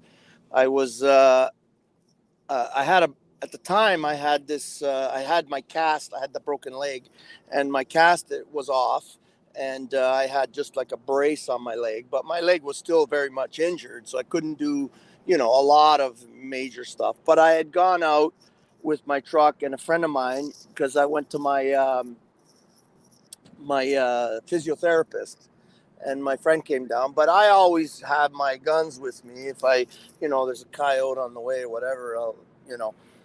And so I had my gun with me, and I believe later I was told that it was somebody that called that drove up beside me in a vehicle that was above my vehicle, and they saw the gun alongside my in the middle console, and they called the cops. So then when I got into my therapist office, I did my physio and all that, and I came out and I got into my vehicle, and all of a sudden I'm looking at a fucking gun in my face. This young cop comes around the corner of this building, this particular building, with his hands on his gun, his knuck on the trigger as well. He's holding this pistol so tight, he's got it pointed directly at my face, and his knuckles are white, and he's shaking. Oh, man. And I'm looking, my life flashed before me, my very eyes at that moment. And I realized, okay, this has got to be something to do with the gun. I automatically realized that because the gun was right beside me. And I just instinctively put my hands up and start basically begging for my life. I said, please, I'm a hunter. I'm legal. I'm not a criminal. I'm a hunter. And I had a coyote in the truck. I had a coyote and an owl that I picked up that was hit off the road. That I do taxidermy, so I picked up this owl to do mount it, right? And then it was like, I don't know, probably 30 of them. They pull me out of the truck. I got my broken leg.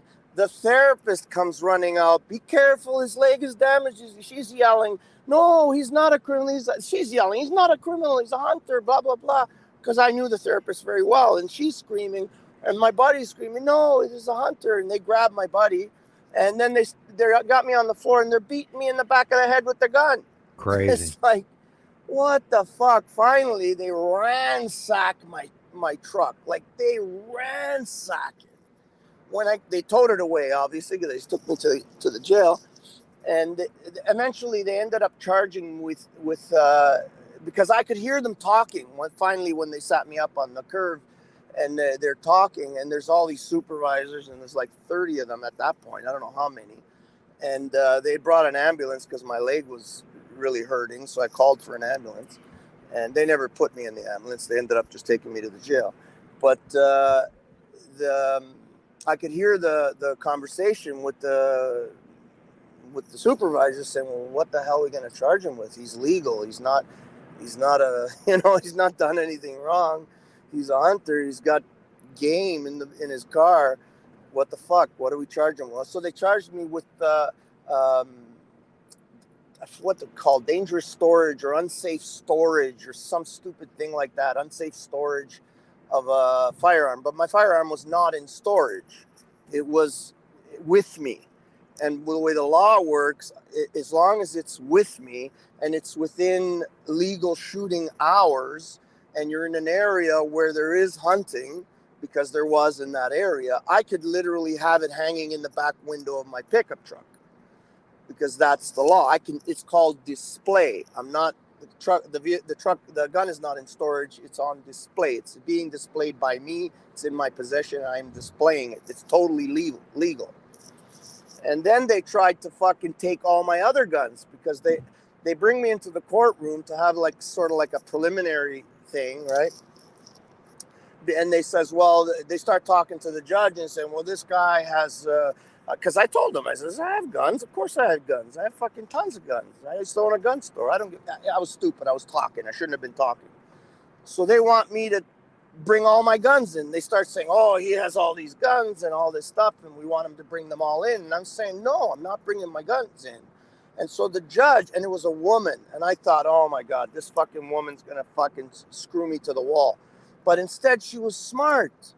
And the supervisors put these 3 young rookies in the front to deal with the charges. They were the one that brought the charges, not the supervisors. They let the young rookies, because they knew it was a bogus situation. And the 3 rookies are sitting up in front as the leading officers. And so she asked me if I would like to get on the stand and tell me what, and I said, yeah, I'll get on the stand. So I got on the stand and I told them everything, the truth. And at some point she asked the cops, do you have any contrary? And this was just a preliminary hearing. And she asked them, do you have anything to contradict anything that he's saying? And they really didn't have anything, right? And then she went off on them. She fucking went off on these cops and says, this is a courtroom, a court of law, or something to that effect. She says, I would appreciate the next time you bring somebody into my courtroom that there is at least what was the word she used? Like an semblance or an idea, or I can't remember the word. Modicum. A modicum of fucking an idea that there was a crime committed. This man has committed no crime, and you've dragged him into this courtroom. What are you doing? And she turned to me and said, I apologize, Mr. Baston. You are free to go, and please release his firearms, because I had 2 guns. I had a shotgun and a rifle. And so but they still didn't release my firearms for like, I don't know, it took me months to get them back. I finally did get them back, but it took me months. So don't think it doesn't happen in Canada. It happens. And that could have ended real badly for me with that young cop. I saw his knuckles, man. They were white, and he was shaking with his fingers on that trigger. Pointed directly at my face. I'm trying to move I'm holding my hand straight up in front of my face almost, and trying to move my face left or right to get out of the direction of that barrel a little bit, so at least it'll hit my ear or something, right, if it goes off. Scary situation. Yeah, they have a term for that if the person has their finger on the trigger and they won't even mean to pull the trigger sometimes. It's like their body will have it's like parasympathetic response or something. There's like a term for this. That's why they're trained to never have their finger on the trigger, obviously. Oh, man, he was on it, and he was holding that trigger, and the thing that I noticed the most was his white knuckles and the shaking. So, yeah, it was a dangerous situation. And I've been, ever since then, they put me on some red flag thing. My lawyer at the time, when I did deal with lawyers, he told me that, because I called them when they saw my truck parked. I was hunting wild turkeys, and I'm walking out of the field. I got my shotgun. I see the cops at my truck, and they all got their weapons out, and they're saying, put the gun down, right? And I'm saying, what the fuck? I'm a hunter. You can't see I'm a hunter? And then my lawyer told me that they had me on some red flag sort of thing where whenever they pull up my license plate or my name, there's a little red light or something that comes on where it says gun flag or something like that. So it hypes them up, right? And I ended up getting a different license plate at the time because they were stopping me all over the place. They pulled me over. They I guess maybe they were just reading my tags or their automatic readers, and they'd pull me over and they'd fucking rifle through my truck for nothing. So I changed my license plate, put it under my mother's name for a while. That stopped, and now I haven't had that for several years. I don't know if I'm still on that list or not. Man. Anything ever happened to you like that, Benton? No, thankfully, no. If I lose you, Benton, it's my battery. It's my battery's running low. Oh, okay. Well, I'll stay with you if you want. If someone else wants to come up. Well, let me drop the link. I think Snafu's gonna come up. Whoa, the snafu man. I usually pin the link, and I just never got around to it this time. Yeah, Paul does that all the fucking time. He complains because no one's coming up. Meanwhile, there's no fucking link there. And everybody's asking, where's the link? Where's the link? Yeah. Let's just pin the fucking link and forget about it, you fucking white gorilla. Thanks, what's up? I'm getting some comments. I got my camera working again, so they like my shirt. I got a Sam Hyde t-shirt. Can you see your screen, or is that unsafe since you're driving there, Lou? No, I got it to the side here. I'm good. Can you, if I show something, you can see it? Yeah, I can see it. All right. This is my computer I was telling you about. It's just this little, well, wait a minute, maybe. That box on the top there, if I can. Oh, really? That's a computer. That's a full-fledged computer. Yep. What it is they take the motherboard, like the guts of a laptop, and they put it in this little box. They call it a mini PC. It's hard to see because my webcam is a piece of garbage, but. And then that thing underneath it is just like a $50 little audio interface. And then I've got this screen, which is literally a $100 LCD screen, like a portable LCD screen for $100. Right. Like almost like just a regular flat screen TV almost. Yeah, it's just a flat panel. Yeah. It comes with a little stand, It's got this stand it comes with. So it stands up. And so the whole setup, I don't know, $500 at the most, I'm thinking. Well, I don't know if I could understand the whole Linux thing. Well, even if you do Windows, you wouldn't have to spend that much more, really, realistically.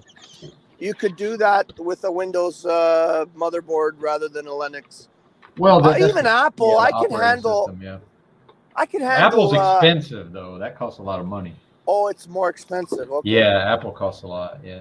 Is it better? I don't use it. I don't know, because I used to be a computer nerd, and back in the day, I could build 3 computers, PCs for what it costs for one Apple. So I just never had them. Oh, I see. Same thing with the iPhone. It's just I can get an Android. Similar Android is so much cheaper, so I don't fuck with them. But yeah, you might ask somebody. Brad's band seemed to know a lot about it, and I know Music Holds a Secret seems to know a lot about. He's somewhere near your age too, and he knows a lot about technology. He was talking about some stripped down version of Windows that runs a little better on like lower end hardware. So I'm sure we can hook you up, Lou, with the info. Yeah, anyway. I'm gonna we try and get involved. Oh, I just got a battery warning, but Uh-oh. it is what it is. When I'm gone, I'm gone. Sorry, Benton. But All good. yeah, I'm gonna try and get hooked up with some sort of higher level processing unit that I can actually make a video or two. My daughter said she'll teach me how to do the actual editing and all that, so I don't have much worries that way.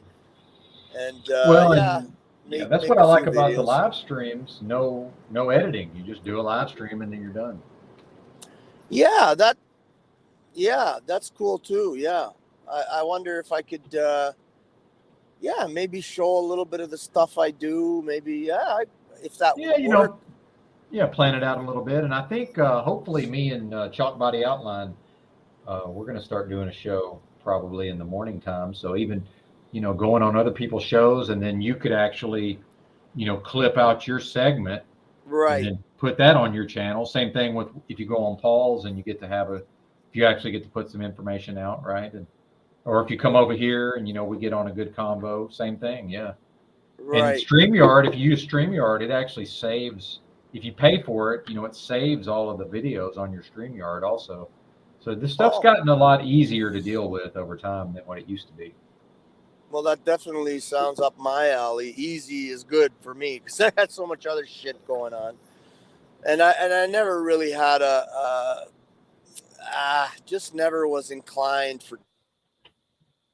I think we lost Lou, possibly his battery. Hey, what's up, Snafu? How are you, sir? Doing pretty good, man. Hey, you guys are talking about the swatting. You guys are talking about the optics. Did you notice what happened in the last 4 or 5 days with the gun optics here in the States, as far as the stories, the mainstream media, and just the narrative they pushed? Four separate stories, but all around the same thing. Well, feel free to fill us in, sir. Go ahead. You could even pull these up if you want. All you got to do is just Google what I say. And all these events took place within the last 5 days. The first one everyone knows about, obviously, or heard about, I would assume, was the young kid who knocked on the wrong door and got blasted. Like, I don't know if you guys heard about that. I'm back, Benton. Sorry, I had a phone call. Oh, you're good, brother. Yeah. Did you hear about that one, Benton? Snafu was telling us about some news events. Actually, I don't even really cover it anymore. Okay, so a young kid knocked on a wrong door and got blasted. Then 2 days later, 2 cheerleading girls opened a wrong car door in a parking lot, got blasted. Then the next day later, a man and his little kid, a basketball rolled into the neighbor's yard. They got blasted. We're witnessing these, I don't want to say false flag events, because obviously real events could happen, but you guys were talking about the guns and the swatting and this, that. And remember, during the Hulk Hogan days, like when Hulk Hogan went in court for this whole steroid thing and Vince McMahon, notice what happened during that. All of a sudden, the swatting, the raiding on pharmaceutical, because I noticed you brought up doctors and stuff getting swatted back in the day. A large part was stuff like that. They always have agendas behind them, and I just noticed that the gun agendas, at least 5 big events within the last week have taken place, and it's all shooting of innocent people, like just random stuff, like, hey, I knocked on the – and this fourth one was a girl pulled into the wrong driveway, and then she was backing out. She's like, wrong driveway, and got blasted too.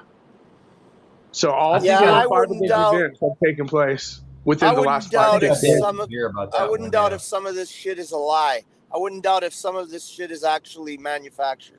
Well, of course, I think it's kind of like what happened with it. Like there's certain events that trigger certain things, such as bills, legislation, agendas, goals, narratives.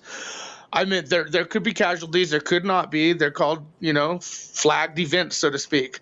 But within the last 5 days, the boy knocking on the wrong door, the cheerleaders opening the wrong car door, the little kid and the guy putting a basketball in the neighbor's yard, and then the girl driving in the wrong driveway. And again, these are as they call rampage shootings. They're mainstream narrating it, blah blah blah. But the fact is whether or not these events are manufactured or not, they happened within the last 5-6 days. They are definitely on the bound of pushing agendas right now. And I just thought what you guys were talking about, it was very interesting. And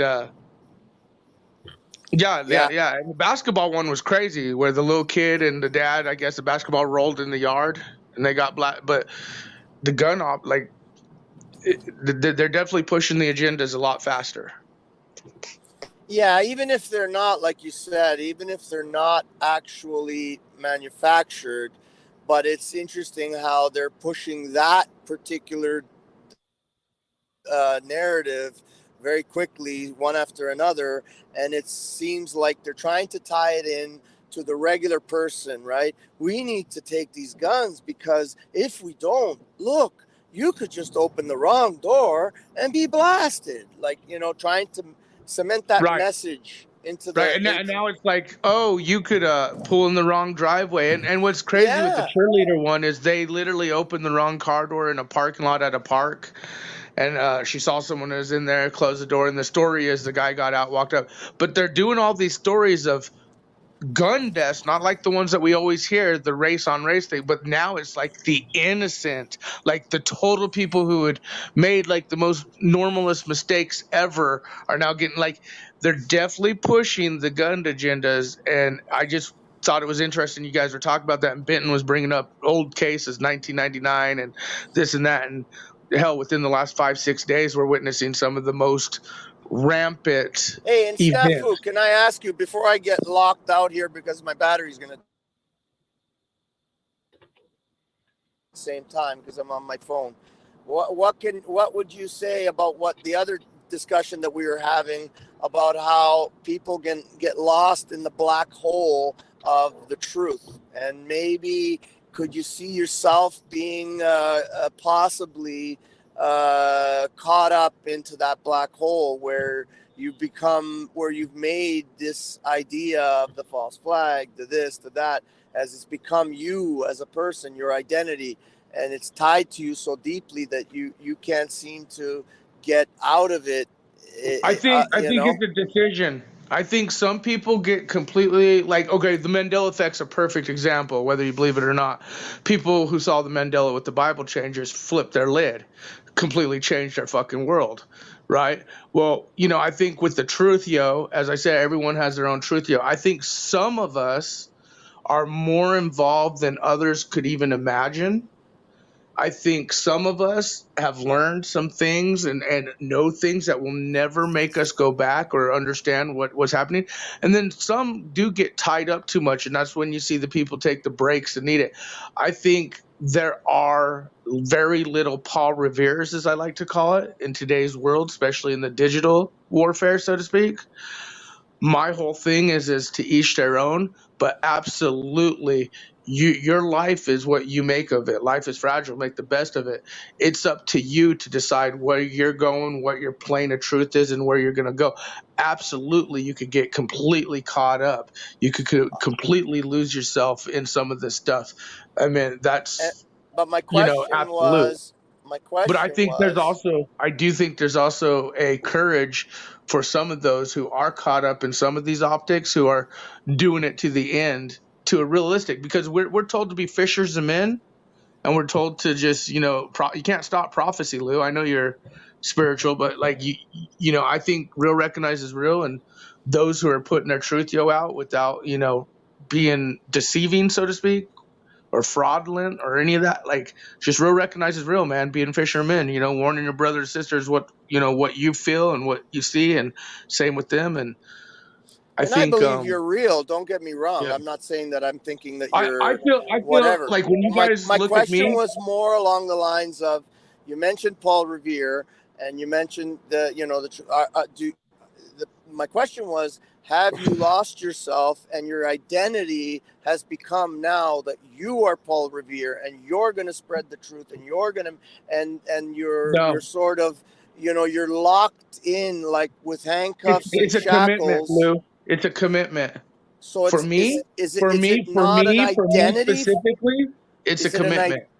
an identity for you? Is what I'm asking, Snafu. I don't Is think it- so. I think my identity has never changed of who I am and what I stand for. I think your actions and how you react, and the more you're exposed to it or learn about it, definitely, yeah, it will change anyone. I mean, imagine if you were the person who knows about some of the most disturbing things you could ever think of with children and Well, media we relations. all know that. I mean, come on, you know that most of the Do people you? that you Do you? Are well, you the one? I Like, do. are you the one calling these people out on your Listen, channel? Are you the I one fucking getting I know swatted? Like, about. I've been swatted by these people. Yeah, When these people are saying rip James Munder, Munder was a pal of mine. I talked to him all the time. He knew about these pogos. You know. No, I know, Snafu, about the whole idea of what they're doing with children and the blood sacrifices, And I think, the rituals. I your know identity about all. will change, right? If you stand to take that shit on, your identity is who you are and So what you you're stand saying for. it is your identity then? It has to be. It has So- to be. If so- you mean it, I'm not sitting here like Jack, fucking sitting here every night saying I'm going to call the UN, and I don't do anything. We do things. So yeah, it is part of our identity, I gotta say. So then my follow-up question would be, if that's the case, and you don't have to answer, obviously, I'm just talking to you like, as just a brother to a brother, if you want, or friend to a friend, or whatever, acquaintance, whatever you want to call it. If it is your identity, my question would be, is that the only part of your identity that you are choosing to demonstrate? What else? No, like if you were to say, no. I've been my who identity. Snafu is, who would you? Okay, if you in your chat right now, I can tell you got people who've known who Snafu is for 5+ years. You got like I see right now, Sherelle's in there, and you guys get a lot of Snafu crew, old people who've known me for years. Like No, I said, but my first channel was, that's what I'm saying. My identity has never changed, other than learning more about the nefarious people, CEO types involved in this big tech thing that we use. A lot of you guys are like just doing your panels and all, but I used to be there. But when I fucking learned the people, and like I said, I started with Alex Jones, then it went to Marfugal TV and News, and then the Global Witness and all these other fucktards who are related to Microsoft, Oracle, and all these big tech wigs who are using this platform plus Mini for their patent developments, for everything. You guys are just doing the talk. You guys are citizens talking the talk. I get all that. But what I'm doing and the crew is doing is we are calling privately owned, government operated fucktards, just like Rip, my friend Munder, and many others did. And it is dangerous. Like when you guys talk about swatting, I've been swatted 4 or 5 times by these fucktards. We had one of our journalists, Mystic, she had a dead rat with the eyeballs gouged out put in front of her house just a couple weeks ago. This shit is real when you're exposing these criminals. And they are tied to some of this really nefarious shit, Lou. So our identity. No, I'm not denying that. I said that already. Well, that's what I'm saying. I think we change to what we learn and what we experience, but I don't think I've ever changed to who I am or what I stand for. But is that everything? I'm not saying if you've changed. I'm saying, is that Snafu and that all that Snafu is? Or is there another part to Snafu that maybe you don't want to show, or maybe is not there? Or is this all that there is for Snafu? Is what I'm asking. And I'm not trying to look. You could tell me go fuck myself. It's none of my business. But I think that you're a good guy, and I'm just curious to know if there's any other part of Snafu that has nothing to do with all of the pogos shit and all that stuff. Yeah, I ain't gonna lie, who dude. is When Snafu before is what I'm trying none to of this figure out. happened, man, I used to do what you guys did. I used to just talk. I bullshit. Dude, I used to do games. We did on the street interviews. We did just bullshit, happy, fun. I was a hug a buddy. I was a love a buddy. But like I said, I got sick, really sick. And that's what I even started doing YouTube or social media in the first place, is I wasn't working anymore. I was dealing with health issues, and YouTube was an outlet to just, whatever. And next thing you know, I'm fucking hooked up with Alex Jones and Owen, talking to Owen Schroyer all the time. Next thing you know, I'm working with Marfugal. Me, I've never So this changed. has become your job, basically. You get Yeah, absolutely. I stand Right. up for the innocents. We call the criminals out. I know you guys talk a lot of shit, but when I say go do your research of who the videos we're talking about, who we're talking about the lead developers. We're talking about the people who fucking are watching Benton, watching Paul, fucking pressing the buttons right now. They know everything going on. These are CIA linked. These are FBI linked. They're fucking privately owned, government linked. We're calling them out by their names. We're showing who they are. We're showing what channels they're affiliated, who they're affiliated. And then we get threats like the swatting that has Right. occurred, the dead rat. So I think, yeah, I got a chip on my. It's like prison, man. You're still you, but you got to fucking adjust to what your environment is. And I've chose to stand up for, as I say, my truth, the pogos privately. You just like David Goldberg put out. Snafu. Hey, Hold on. my goal was Hold on. to explain that Hold on, more. Snafu. Hold on, Snafu, because I might get cut off any second right now. My battery's really low. So I really want to get this in. And if you want to tell me to go fuck myself, go ahead. I might deserve it. I'm a carpenter by trade, original trade. I've been a carpenter a good part of my life, a framing carpenter. But there is a point in my life where I'm not doing carpentry or talking about carpentry. I'm just being Louis, right? And I'm doing what Louis wants to do. I'm living what Louis wants to live. I'm going where Louis wants to go, aside from being a carpenter. I'm trying to figure out is what is the aside of Snafu other than the Marfugal and the Pogo and the all of that stuff. Do you follow what I'm saying?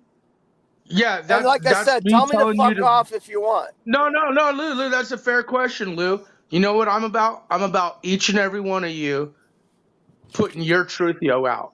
I'm about people real recognizes real, standing up for right and wrong. Like that's what I'm about. I smoke weed. I chill out, man. I barbecue. I'll do this. I'm just a regular dude like you, man. Just like everyone else. But I also know that the wheat and tear, real recognize real. We talk a lot of shit in this fucking game, but the infiltration and the actual like people who really recognize like really what is really going on behind the scenes. Who are these players behind the scenes? How deep this really is behind the scenes to where we've had people lose their lives. Rip Munder. I'm going to say Munder again. I'm going to say many others. Isaac Cappy and many others out there in the games. And I'm not just talking bullshit. Like we're literally telling you who these privately owned government operated people are, who they're affiliated with, what patents they have, their names, their chat. I get a lot of shit. But repetitiveness is something I learned from big tech a long time ago, because the sheep will listen for a second and then the next second they forget. And my goal is to stand for the innocent. And when you got people who are like these, who are linked to the number 2 data collection agency world, linked to the Hillary Clinton servers and linked to fucking the pedophile porn servers and this, that, Mr. Monograph, you know who you are, Steve Quest, Dale Bennett, whatever you want to fucking name your name. And then Mike Strutton and Adam Ferrito and all these other fuckers I yell about all the time. And then I watch a lot of you guys on these panels doing what I used to do back in the day. Talk, create panels. Hell, we used to do games. We used to do games together. That's all cool and stuff. But my mission, the Truth Yo, the Snafu crew, is to promote everyone to put their Truth Yo out. And then we go against the big tech. We, real recognize real. And these big tech people are criminals, frauds, pedophiles, but most of all, traitors. Traitors. And that's real deal shit, guys. Like, I'm not, that's.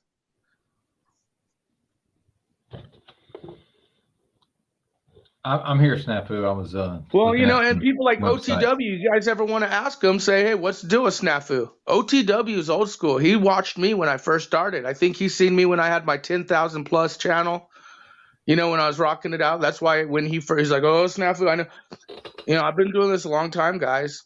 And I just want to let everyone know that the infiltration is real, and it's serious, and they're watching every one of us. You, Benton, Paul, they're part of some of these people. Like, I hear you, brother. It's always good to talk to you. Anything else going on? I just wanted to mention the gun optics, because you guys were talking about getting swatted and this and that. And there is a video, if you go to Green Little Kitty or Little Green Kitty on YouTube and type who and go to the bottom, who is Snafu Snaps, She did a real good video. I interviewed so many of the big channels, small channels. You guys remember a lot of the channels that went to Rumble from YouTube, like True Reporting and many of the other fuckers and all those, you know. Like I said, I've been doing this a long time. Benton, keep doing what you're doing, but those gun optics, like I said, they're happening. They're in our face. It's like the messaging that we witnessed with all this, everything else. And yeah, I just thought it was an interesting topic. And when you mentioned being swatted, well, hell, I've been swatted 4 times because of the content and the things I scream and yell out of who and what these people are. So it's a real thing, man. Internet could be real. Yeah, man, absolutely. I don't think any of that was inaccurate or out of bounds. So well said. Here's the Who is Snafu Snaps video, by the way.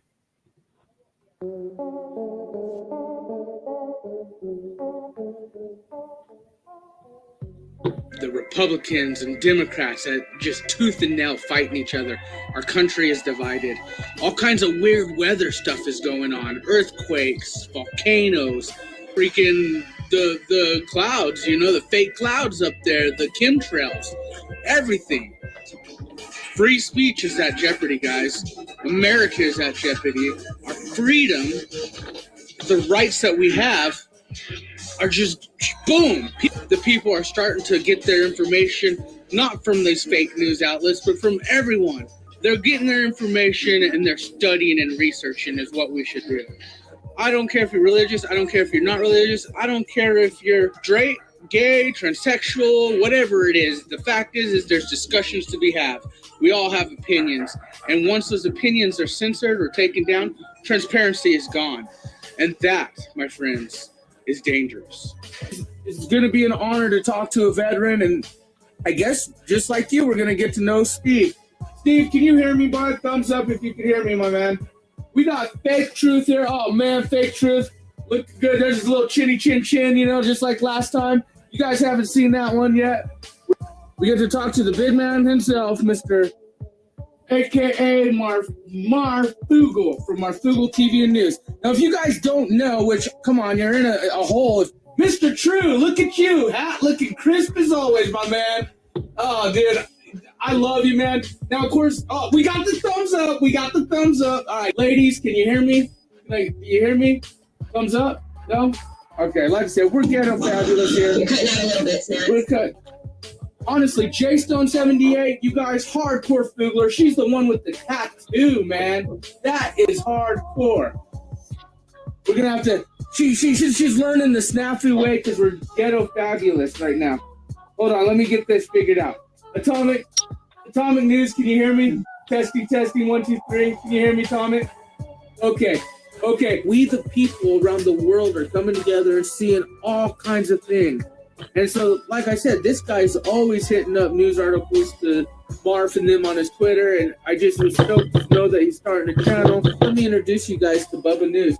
Hey, Bubba News, how are you doing tonight? How are you doing, brother? Oh, my goodness.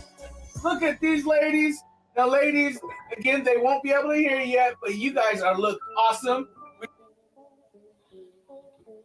This has been doing this for 10 minutes. Just Israel's under major attack, and the news has nothing to do. Yeah. All right, guys. So, Homegrown USA, dude. Thank you, guys. Right now, we're in such crazy times that sometimes it can get pretty dark. But there's always the lights. All are important in this time that we're in. Thank you for coming on Snafu Snaps. It's about sharing, discussing, getting things out. We the people. So, as always, I'm Snafu Snaps, and much love.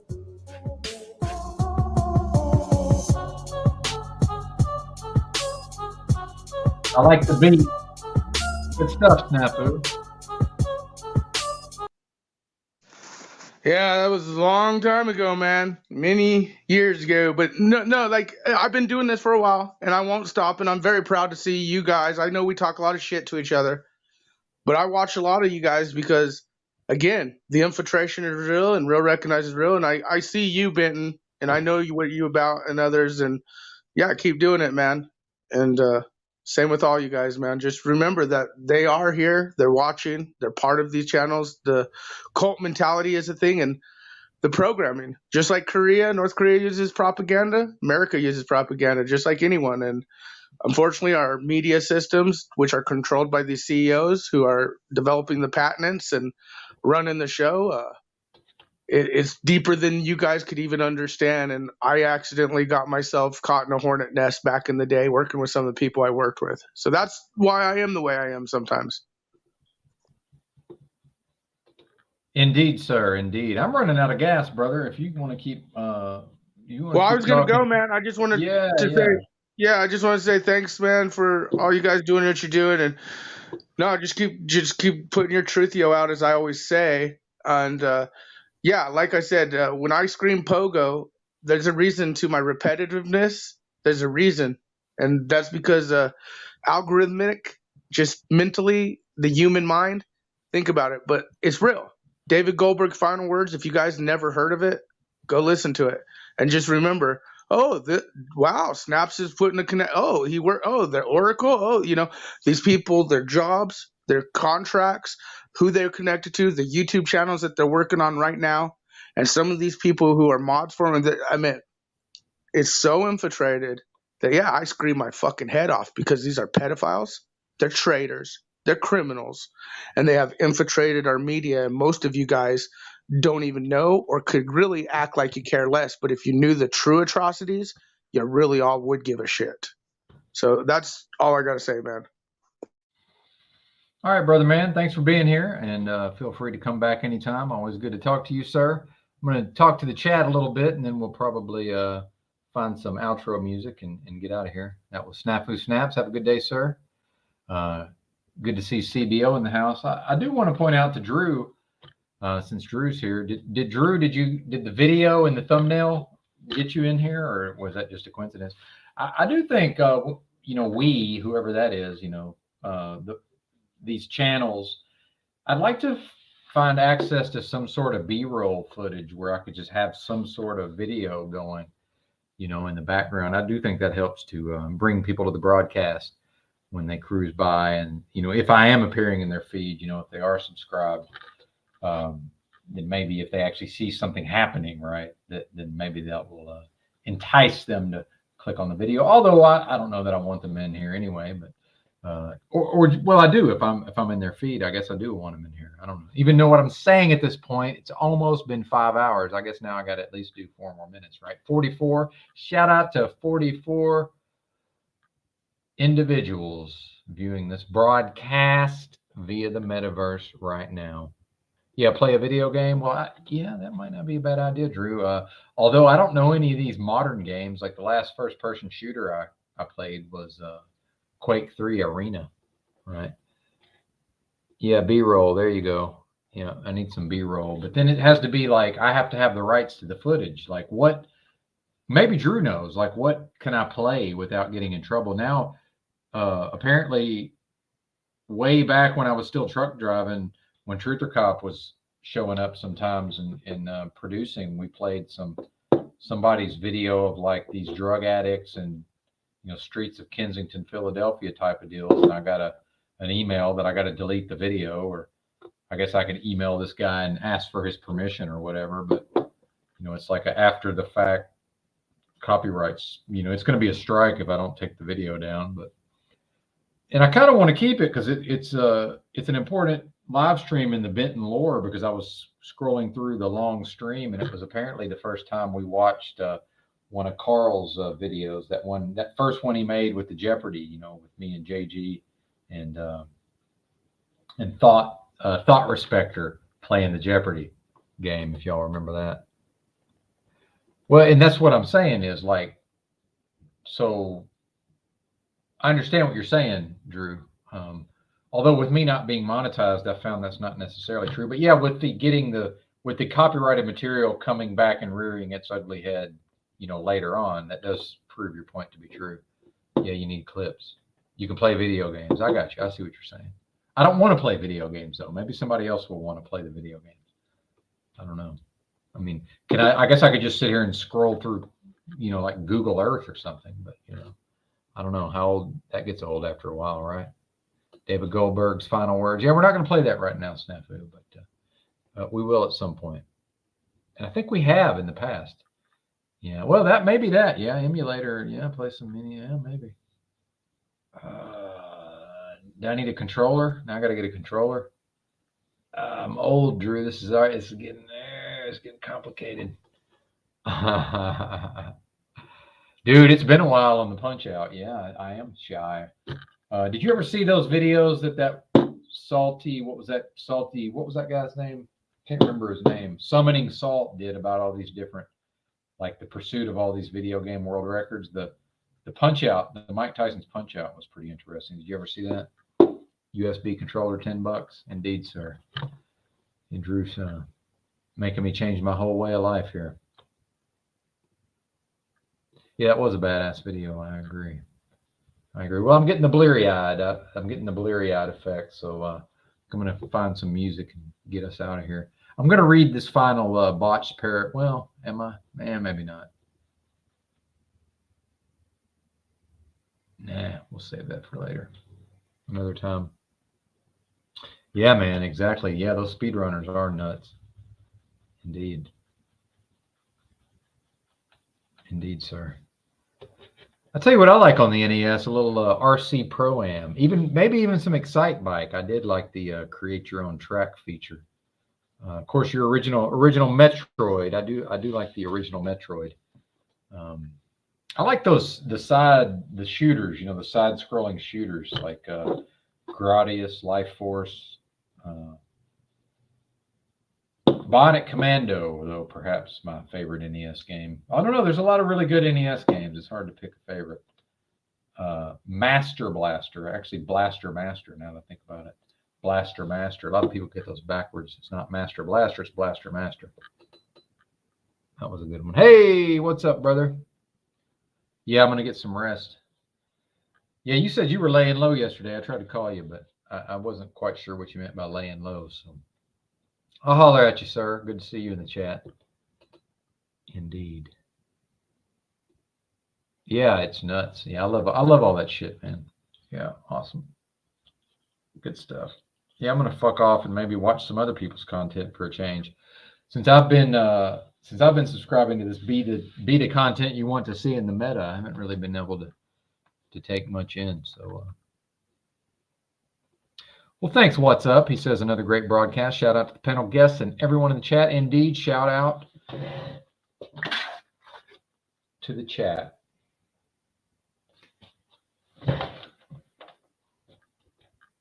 I can't be around people, Drew.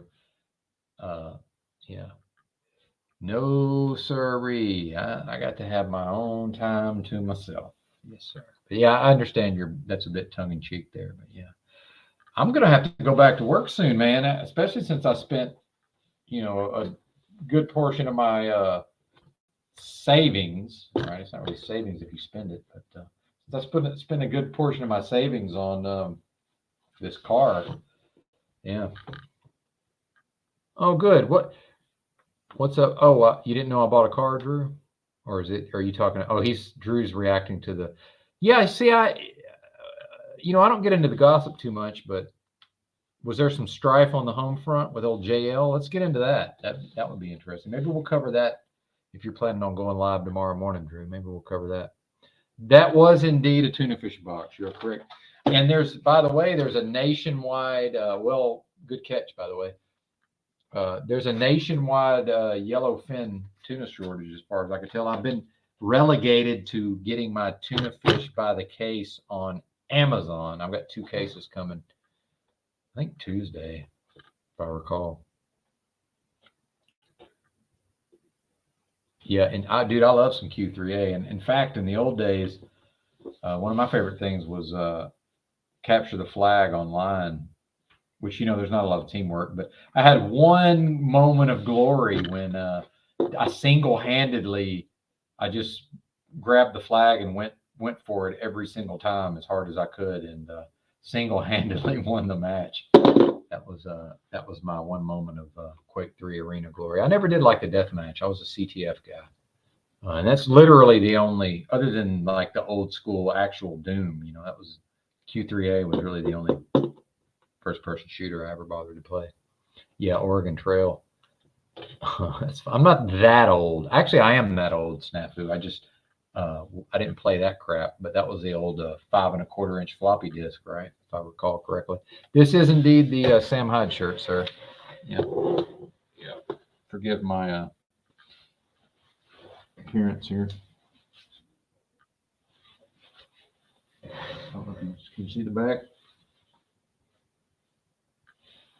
Not, I gotta say, for what it costs, it's not a poor quality shirt, and I don't know what that single stitch means that you're always talking about, but not that impressed with the quality overall. I feel like if I wash it a few times, I'm probably in trouble. So hopefully I don't get it too stinky. I got an undershirt, so I don't know that I'm ever gonna wash it. We'll see.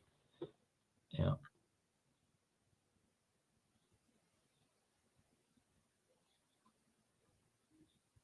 All right. Indeed, sir. Shout out to Big L. Good to see you, brother.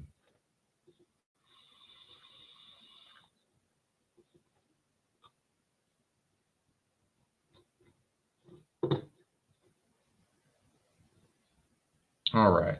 Anybody got any music requests?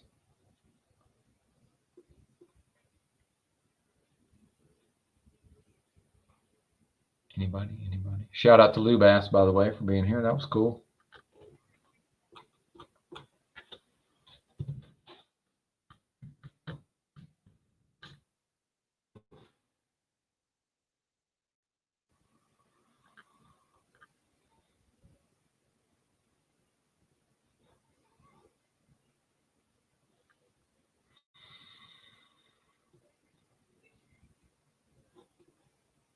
All right.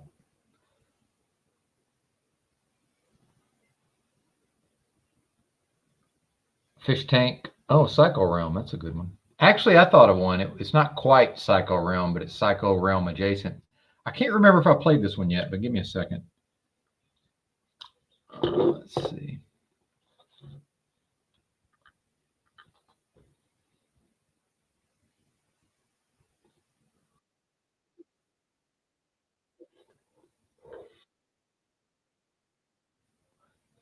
And I opened up YouTube, and apparently this Damiel guy on, or Damiel, however you say this guy's name, apparently he took a poop into somebody dropped off a loot crate, because in Fish Tank you can use your tokens or whatever to send the people a loot crate. And I think he took a poop in the loot crate box. Seemed to be what they were indicating. Although, like Tommy likes to point out, with the deep fakes and all this, it won't be too long before people could just deep fake such a thing. Should we even bother to watch this trash? I think we should. I'm curious now. You got me curious, y'all. I'm fascinated with the Fish Tank. Although I don't really watch it live that much.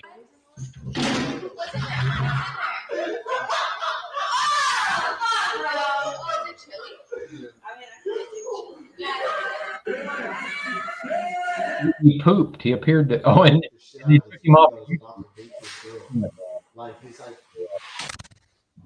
Oh, he's in trouble now. Here comes Jet. Here, Jet Neptune said, "Oh, buddy, we're putting you in timeout."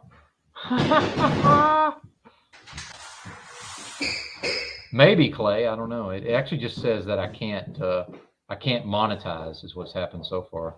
Wonder what they're doing to this guy here.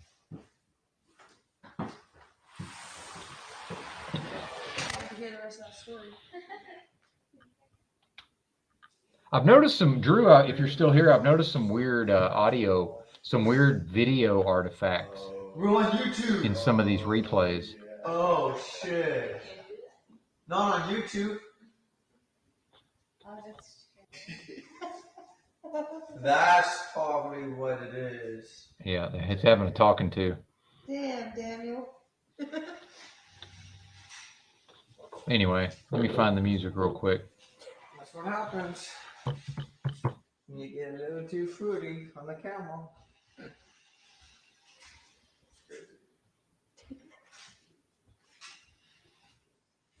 Hey man, I know you love the show, but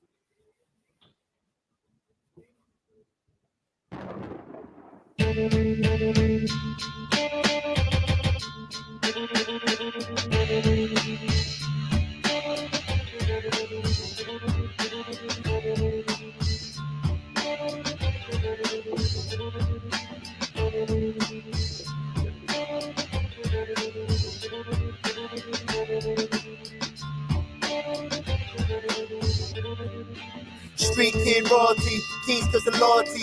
Don't rap, don't die, reap what the spores be. Hoping that the cops and the feds keep ignoring me. If they ask questions, you can bet that's what my lord be. Small minds checkmate, the pigs trying to get them in a rest date. Pharmaceuticals to get my head straight, my mind open. Psycho when I put the coke in. That's why I sound a little strange when my words are spoken. Laws are broken by the token, crime often 9 times out of dime. Rap chime with the square motion. And so the game's changed from shooting range to shooting kites. The feds, the paperwork is full of names.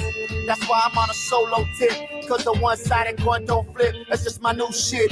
Though the concept of the crime is behind me, you can still find me in the presence of a sick army. I gotta play the role just to be like, get yours, I'ma get mine. That's why I write the shit I write in my rap. Yeah, you know how we think. I'ma get mine. Rap, hip-hop, underground, mainstream. Get yours, I'ma get mine. That's why I write the shit I write in my rap. Yeah, you know how we think. I'ma get mine. I paint a picture of the streets, have all fiends and thieves with rotted teeth hit the alleys when they spot the police. I'm the rally cry of addiction and the voice of despair. Like the hope the birds inside him put the noise in his ear. Like beside him full of poison with his boys out of lockup riding beside him. Riding and dying, hiding the iron. I'm the poster child for white America gone wrong. Before you figure me out, I'm long gone. They call me slain cause I speak through the dying eyes of a wide soul that cries cold through each story that I've told. Crafted in my fabric, I'm not just rapping the music. Apparently what's happened, I have captured a movement. Splashing the absolute juice through intrusive truths. I'm the old-fashioned new sense of a nuisance is news. Been calling out for help from the heart of the youthless youth. That's what happens when you stop just doing you for you. I gotta play the role just to be like, get yours, I'ma get mine. That's why I write the shit I write in my rap. Yeah, you know how we think. I'ma get mine.